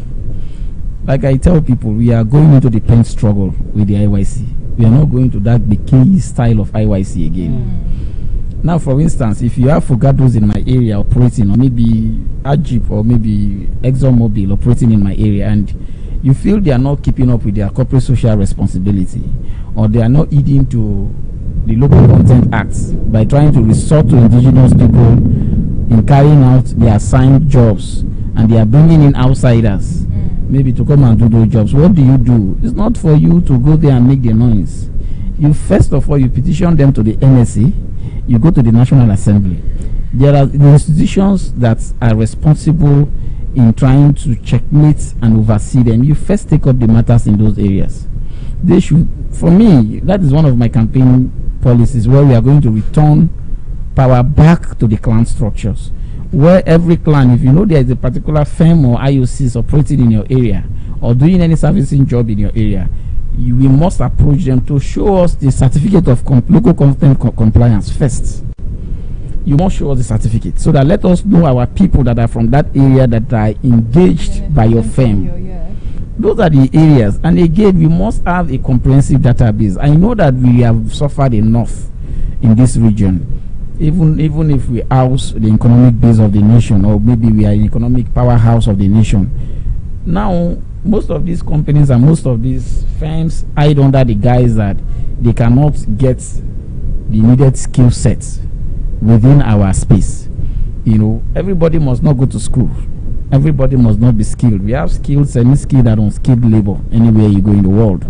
There are those who are scaffolders, there are those who believe in painting, there are those who are skilled in electrification, there are those who believe in tile making, mention them, a lot of them. So we must have a comprehensive database where you just go into that setting and drop your skill sets, what you are good at.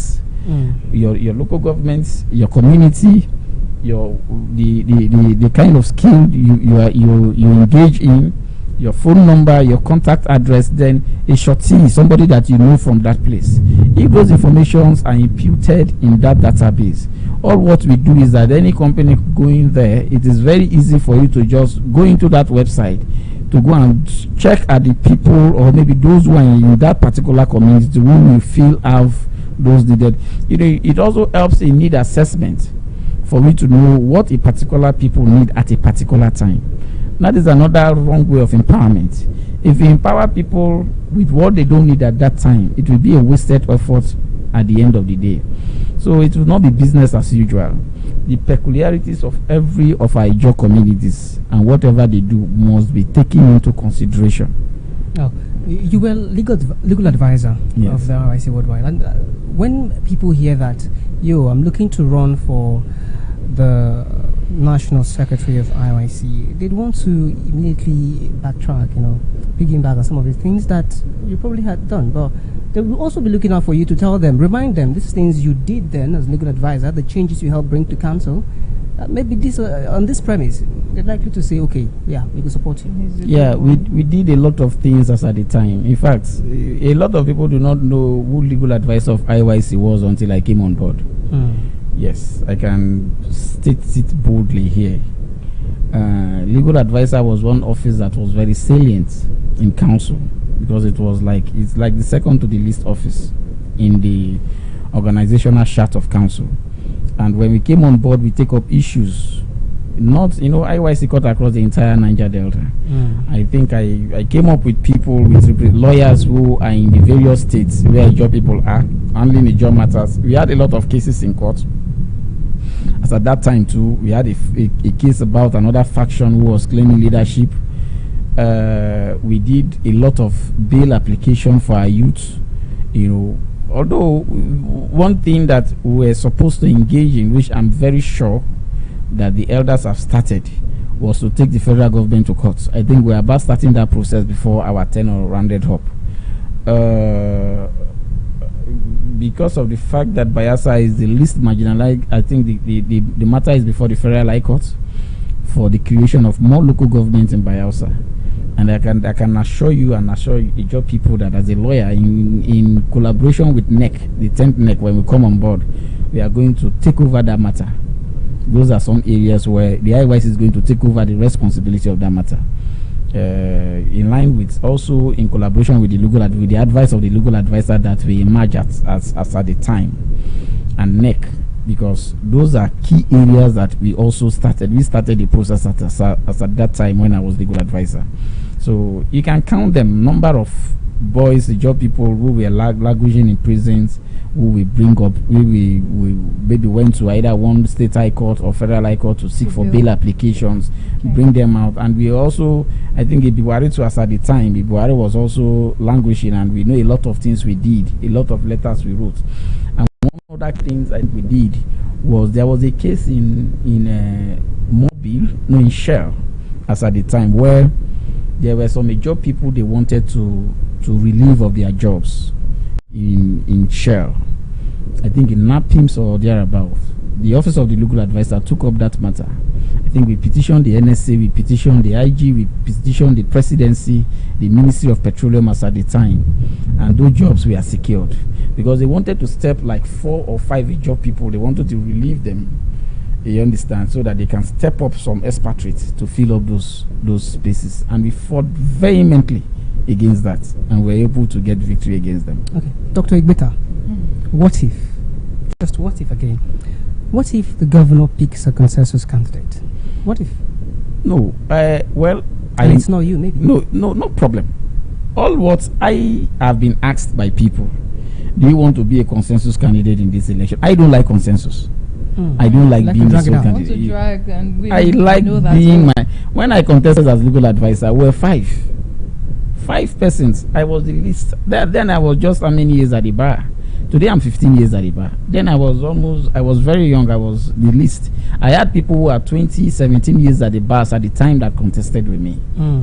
And by God's grace, I pulled the highest vote in the history of a generation, 73 votes out of the 110 delegates. Did you have help from like godfathers? No, I never had. Okay. I think the only person that helped me with my campaign as at the time were some stakeholders. Then my brother and friend, Alfred Kenepado, I must give him the credit. He was contesting Secretary General at that time. So I was attached to his campaigning processes. So most of his delegates, I was also seeing them. So he played also a pivotal role as an elder brother for me. Well, you did mention that you're affiliated with the Bayelsa West even more than your Bayelsa East. Yes, because no, I am from the Bayelsa East. I have a very cordial relationship with them. Okay. You know, a lot of people do not understand that IYC goes beyond Bayelsa. Bayelsa is just 30 delegates. We have 117 delegates.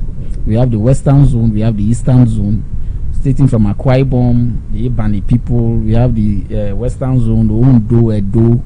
We have the Abuja chapter, we have the Lagos chapter. So the delegate cut across almost all the zones and chapters. So it is a very rigorous process.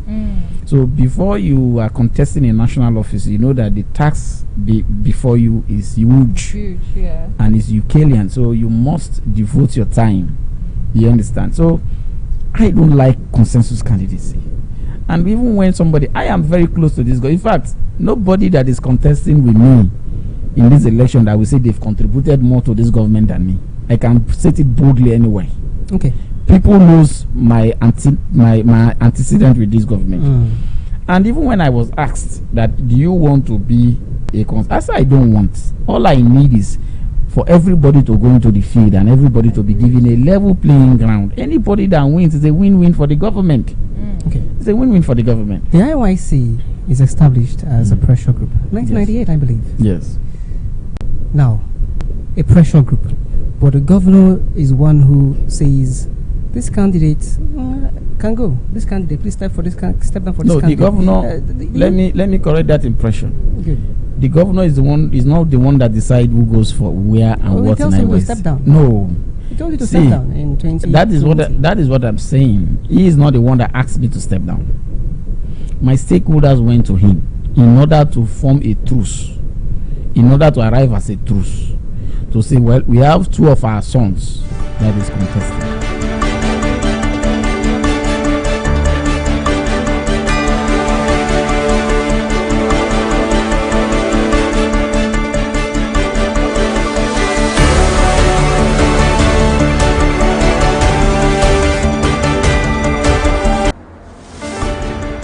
Welcome to World Desk on Naija Live Television, reaching you from Bayelsa's capital city, Yanagwa. My name is Babi Umparu. The headlines. Bayelsa marks Anti-Drug Day with renewed call against substance abuse. And Abia State government set to complete General Hospital project. North Korea conducts weapons tests. A quick reminder for our viewers and partners that Naija Live TV is officially open for business. If you are looking to boost your brand through paid adverts or sponsorships, we are ready to partner with you. You can contact us on our studio line on 081-293-40000. For physical consultation, visit our head office at number 122 Mbiama Yanaga Road, Amarata Yanaga, Bayelsa State. And don't forget to stay connected. Follow us on Facebook, YouTube, Instagram, TikTok, and X at Naija Live TV, or visit our website on www.naijalivetv.com. Details of the news shortly.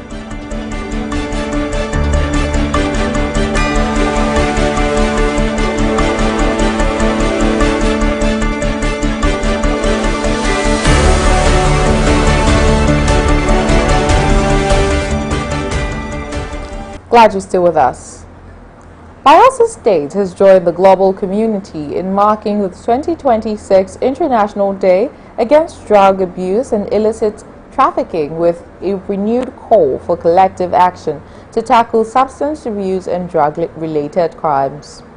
In a statement to commemorate the day, the Ministry of Information, Orientation and Strategy highlighted the devastating effects of drug abuse on individuals, families and society, particularly among young people. The ministry stressed that preventing drug abuse requires the combined efforts of parents, schools, religious institutions, communities and government agencies through awareness, education, enforcement and rehabilitation programs. It also urged citizens to support the fight against illicit drug trafficking and embrace healthy lifestyles in line with this year's theme, the World Drug Problem, Persistent Issues, New Challenges, Innovation, Response. Abia State government has reaffirmed its commitment to protecting and providing accessible, affordable and quality health care as the renovation of the Obingwa General Hospital in Mboko nears completion. The Commissioner for Health, Professor Enoch Uche, gave the assurance during a pre-completion inspection of the facility, said the hospital is among several general hospitals undergoing extensive renovation across the state and is one of the projects sharing and nearing completion. According to the Commissioner, the inspection was to assess the quality of work and ensure the project aligns with the Governor Alex Oti's vision of improving healthcare delivery across Abia State. Away from Nigeria to foreign news. North Korea has conducted major weapons tests as part of efforts to strengthen its military capabilities and reinforce its southern border amid rising tensions in South Korea. State media reported that leader Kim Jong-un observed the tests and called for the military to adopt what he described as a deadly and destructive offensive posture. In response, South Korea announced plans to build an army of drone warriors as part of measures to enhance its defense capabilities.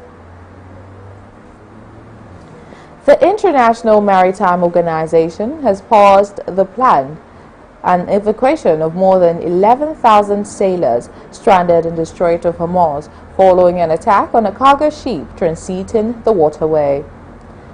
IMO Secretary General Arsenio Dominguez said some evacuations had already been completed, but the agency was seeking additional safety guarantees before continuing the operation. Meanwhile, the United Kingdom Maritime Trade Operations Agency reported that an unidentified projectile struck a cargo vessel near Oman's port of Dahit. No casualties were reported, while investigations into the incident are ongoing. That concludes World Desk for today. My name is Babi Mparu. Thank you for watching.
Can you please help us talk to these our sons and also other people from other areas, other local governments? As a father of the state, can you please talk to them so that we can have some level of tolerance in the contest? you know, you must also agree with me that IYC is one of the most, in fact, is the most formidable youth organization we have in the whole of the Niger Delta. So the risk of having possible crisis during the electioneering process is very high. So that is why most of the time stakeholders come together to see how they can harmonize interests. So if you don't agree, then if it's just a very jovial and a very coordinated way of pleading or playing with us to say, see, at this time, why don't you people come together and see how you can amend your interests and your aspirations to see how this person can go. But other people also to tell you that the governor is not the one that decides. So he's basically resolving a crisis, trying to preempt it. Now, those who do not step down as at the time, those who do not heed to the governor's admonition, went into the election. Yes, they went into the elections. And the person I stepped down for won with just a very slim margin, I think 7 votes. So out of the 100, over 100 delegates. So had it been me that was the leading candidate as at the time, also went into the race, what would have happened? Because I was sure of about more than half of the delegates at the time.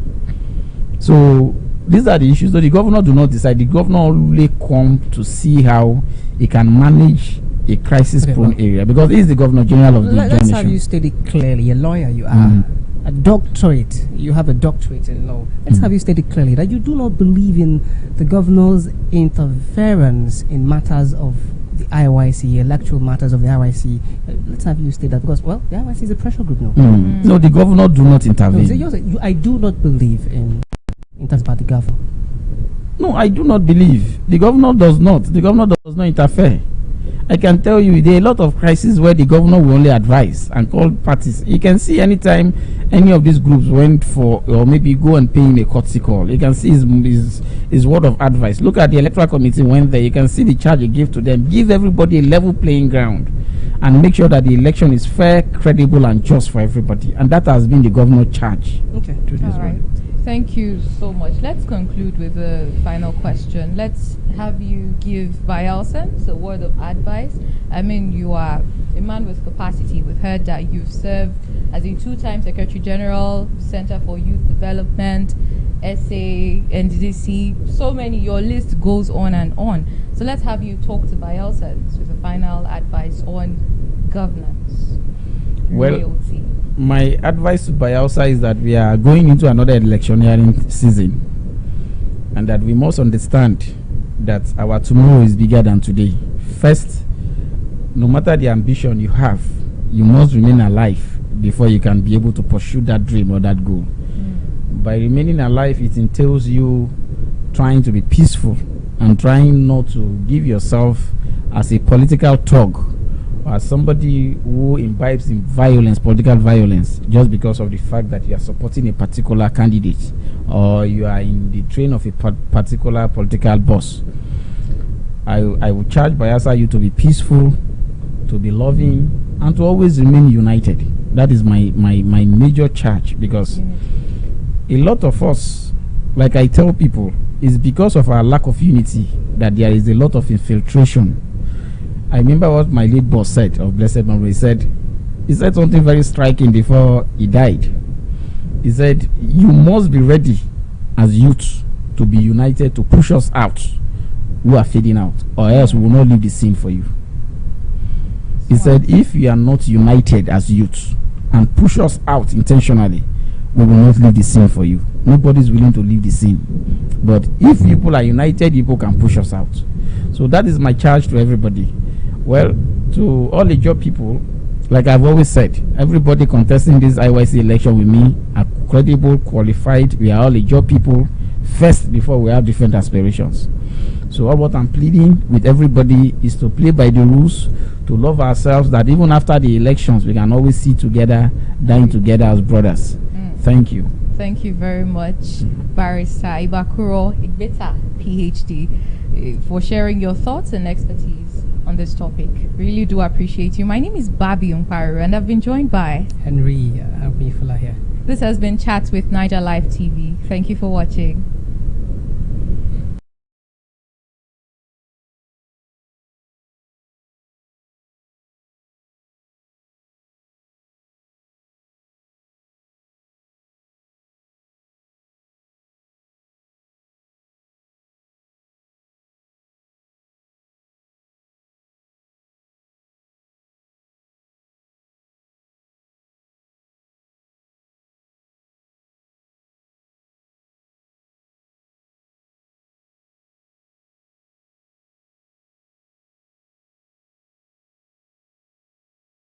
Bayelsa State, oh, home of peace, yo. We are for the peace. All are for peace. Dear esteemed community leaders and people of Bayelsa State, the Doyiduri-led prosperity government is committed to transforming our rural communities into thriving hubs of development. We believe that every community deserves access to absolute peace and quality standard of living. To actualize this vision, we need your support and partnership.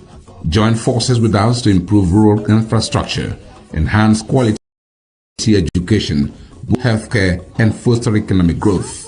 Together, we can create opportunities for youth empowerment and employment, promote cultural heritage, and ensure food security and strengthen community social services.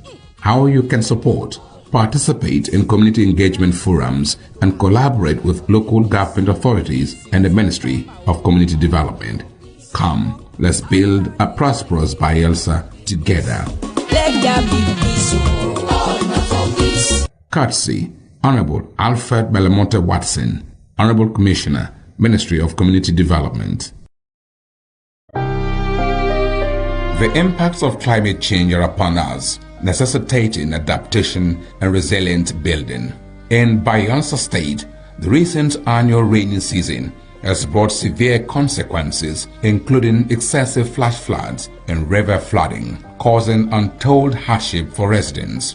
However, under the leadership of His Excellency, Senator Doyiduri, the prosperity government has taken proactive measures to mitigate these effects. The establishment of the Directorate of Floods and Erosion Control, along with the strengthening of other related agencies such as the Bayelsa State Emergency Management Agency, demonstrates a commitment to reducing the impact of floods. To further enhance resilience, major blocks, canals, river outlets, and drainage systems are being cleared, and higher grounds have been identified in all 8 local government areas to provide safe havens during floods. While the government is dedicated to ensuring the well-being of Bayelsans, residents also have a crucial role to play by cooperating with government agencies, staying alert to flood warnings, maintaining a clean environment, clearing blocked drainages, and reporting challenges to relevant authorities for prompt action.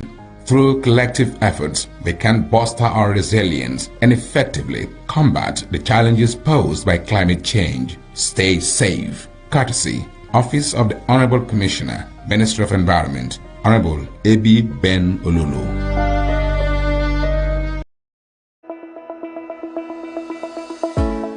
Every ripple starts with a single drop. In Bayelsa, that drop is the Education Development Trust Fund Board (EDTF). From the moment a child sits down to a nutritious meal to the day a scientist steps into a brand new laboratory, EDTF is there, turning challenges into opportunities. 5,000 meals served daily in our model boarding secondary schools. Biological sciences laboratory equipment delivered to Niger Delta University. 1,000 teachers and school leaders trained with the British Council. Special education teachers graduating from Ignatius Ajuru University under EDTF. Scholarship research grants fueling innovation in our state-owned tertiary institutions. TVET, science labs, water facilities, culinary kitchens, and clinical labs springing up across Bayelsa. Vocational scaffolding trainings and a computer-based testing center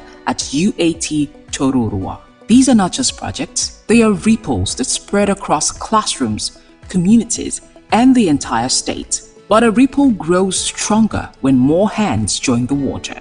So whether you're an organization, or a corporate partner, or an individual who believes in education, you can be part of this ripple. Support EDTF and help us expand Ripple. Donate, partner, or volunteer today. Together, let's transform our educational landscape. EDTF, building futures and putting smiles on faces.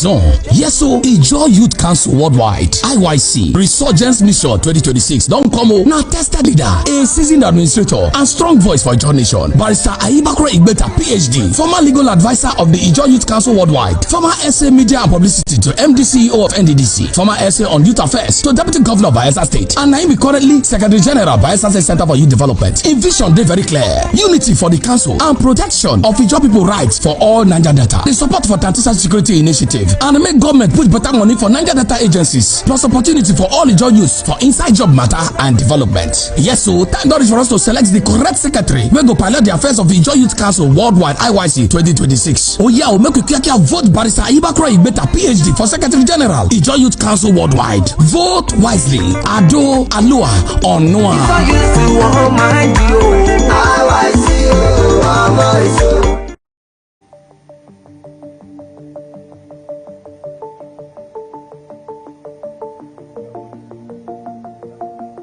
One of the problems we have in Nigeria is that it's difficult to have solid metals. That's with Naija Live TV.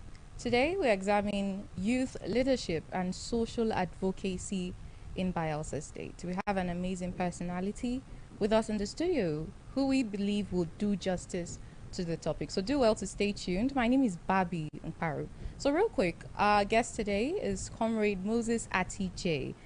He is a student leader and social advocate based in Bayelsa State. He is known for his involvement in youth leadership and has served within Nigerian Youth Parliament, as well as NOBS, National Union of Bayelsa State Students, where he contributed to representing student interest and promoting engagement on issues affecting young people. Through his advocacy, he has remained active in highlighting government initiatives, community development efforts, and the role of youth in driving positive change across the state. As a voice for young people, he continues to engage in conversations around leadership, accountability, and development in Bayelsa State. Comrade Moses Atije, you're welcome to Naija Live Studios. Okay, thank you, Naija Live Studios, for having me here. You're very much welcome. So, real quick, there's a nickname that we see attached to you, the Compass Daddy. What's that about? When did it start? How did the name come about?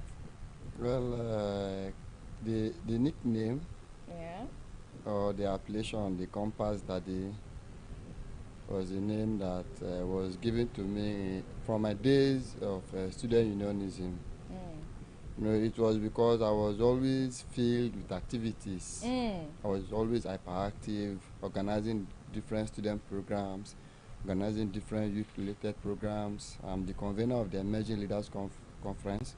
Yes, I saw that. I think you did one in 2020. Yeah, That's one I saw. I've done several editions of it. I'm also the convener of the annual Bayelsa Youth Leadership Awards. Oh, wow. I've done 9 editions. For the past 9 years, I've been doing that program, and the 10th edition is coming up. So achieving all these things, you are indeed the Compass Daddy.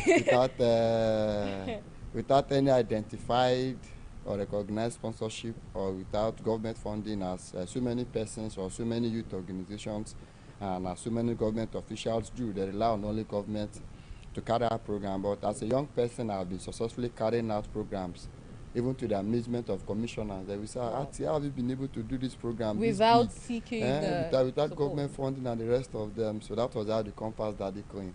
So I know how to get. There's always a way out. Done. Yes, thank you very wow, much. it's amazing to have you with us. Honestly, I mean, you have inspired me as well as other viewers. You know, from the whole the memory lane from your days, active days in student unionism. Quite impressive. So you mentioned student unionism. Let's get into what inspired you. I mean, there's so many. We have most students that go to school, the university, polytechnics, institutions, to just focus on their studies, get the degree, get their statement of result and leave. Why are you part of the ones that chose to do leadership on campus? Well, at my secondary school level, I've always wanted to be a politician. Oh, okay. But as life evolves, we got to discover different aspects of us. So when I gained admission into the university, I started with music. I was a musician before I gained admission. Wow. So I started with music. Then along the line, the political aspect of me came out. I aspired for a particular position in my department, the position of provost in my department. Okay. But, As at what level were you in school? 100 I was in 100 level then. So you started from the very first level in school? I was in 100 level then. I aspired for provost, for departmental provost. But along the line, it wasn't even provost, director of socials. Then along the line, someone who was a senior entertainer, who happens to be in the same department with me, was like, how dare you? Yes, Slinkers of blessed memory. Was also okay. aspiring for the director of social. So we at our level, we met. We were Slinkers, you be senior man for this industry, so you go for the director of social. So I went for the provost. Yeah. So while I went for the provost, the ELECO and the stakeholders of the department at that student union level, they x-ray all the aspirants. And they say, the guy that is going for secretary is not qualified to be elected as the secretary, that I am more qualified even if I went for a lesser position of provost, that I should go and be the secretary. So that was how we harmonized, and I ended up becoming a departmental secretary. In your 100 level? Yes, in my 100 level. So at that same 100 level, I served the department president very well, in person of Comrade Samuel Orukale. I served him very well, and when it was time for transition, I was in 200 level then. I aspired to be department president. I contested with several other persons who were also in higher positions than me. Yeah. Then at the end of the day, to God be the glory, the elections was inconclusive as it may be, or as it was.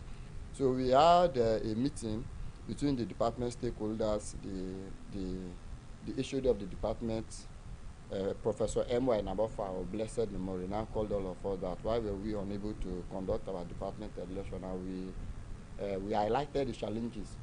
Then we were called upon to set up a caretaker committee, a substantive caretaker committee that will be leading the department at least maybe for some months before we could do an election.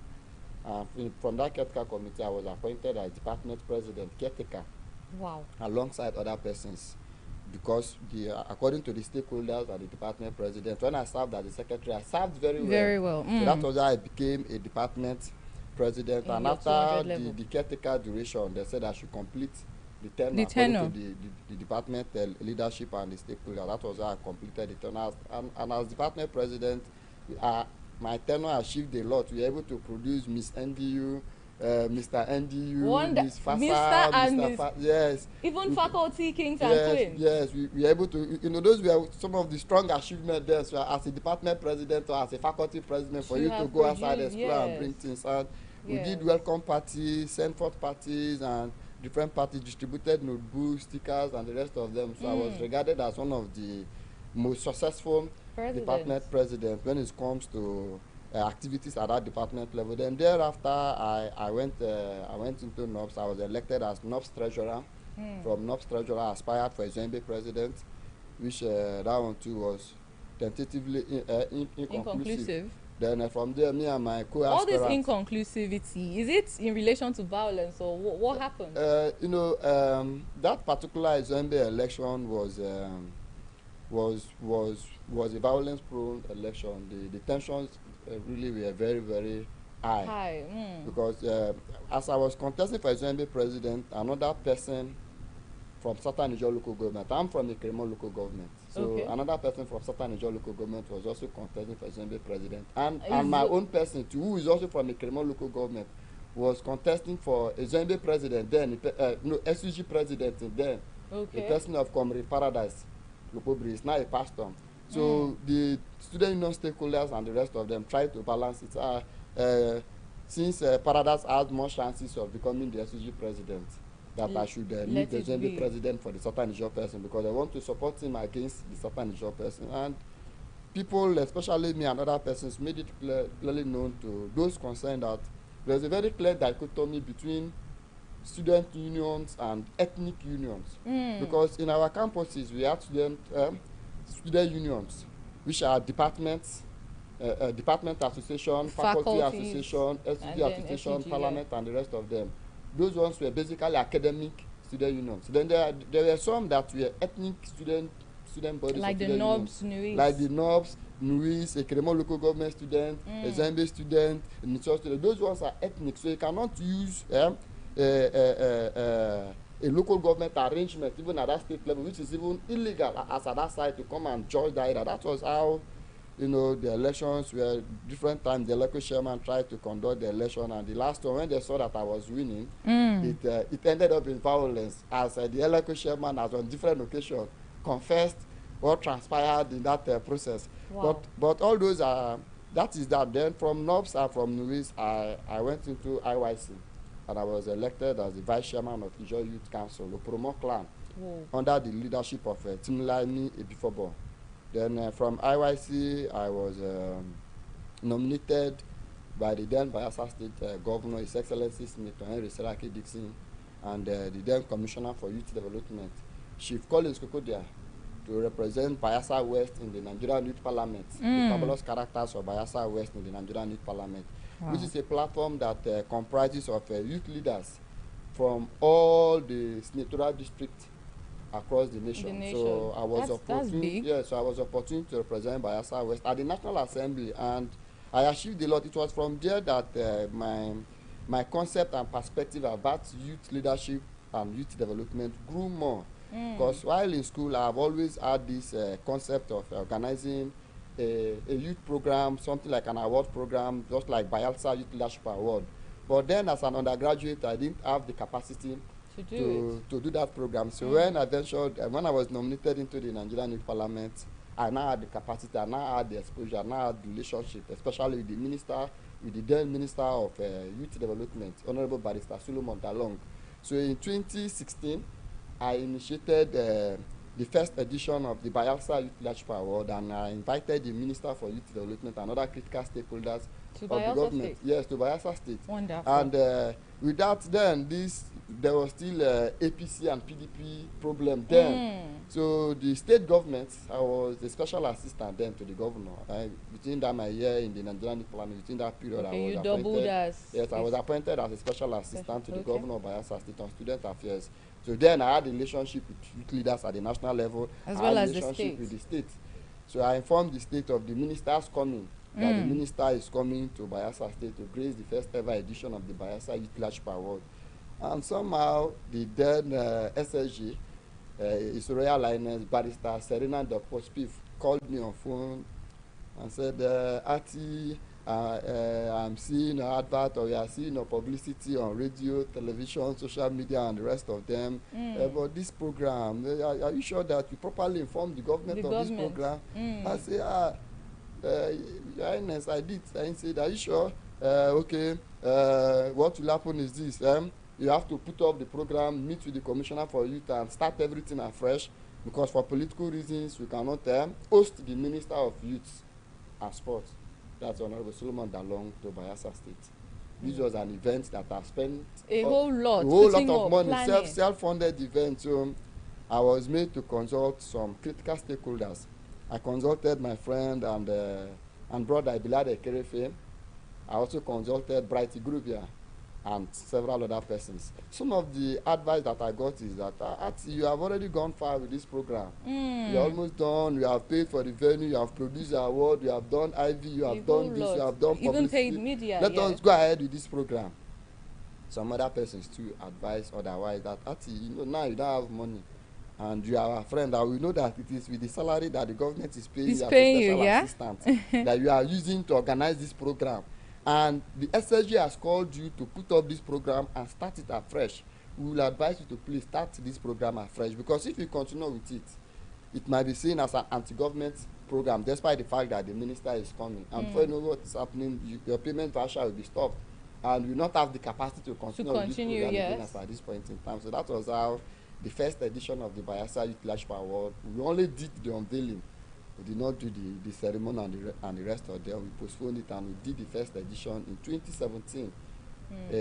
Which then from there, it now gave us time for we to plan more, and we were able to identify 12th of August, which happened to be International Youth Day. We were able to identify that day to be always hosting our program, the Bayelsa Youth Leadership Award and International Youth Day concert annually. Wonderful. And to the glory of God, we have been able to organize 9 successful editions of the Bayelsa Youth Leadership Award. These are some of the reasons why some of my friends and some people that knows me call you the Compass Daddy. I agree. I agree at this point. Now, while you were speaking about the whole thing that transpired with the call from the SSG, as well as friends you consulted, it brings me to the question, you know, there's a whole lot going on in youth leadership, student unionism and all that, where people use the "you are not loyal, I am loyal, you have to be loyal," all those phrases. So we would want to know, does loyalty affect the growth of youth leaders in Bayelsa State more than corruption does? Because let's hear from you. I mean, we have you in the studio. Let's know. We understand that before a person becomes a good master, he must be a servant and all. But let's now look deep into this loyalty of a thing in regards to youth leadership in Bayelsa State. Well, let me get your first concept. You're trying to compare if loyalty pays more than corruption when it comes to youth leadership and youthful leadership in Bayelsa State. Well, we are in an environment where bad market sells more than good markets. True. And that is why you see too many successful persons having an iota of corruption in them. But be it as it may, real is real, fake is fake. At the end of the day, the fake will always be identified as fake. Or it is only time that will tell. And time will also tell which one is real. Well, loyalty in terms of youth loyalty in Bayelsa State, I cannot categorically say it has really paid off. But at times we are also the cause, because there are some young people who have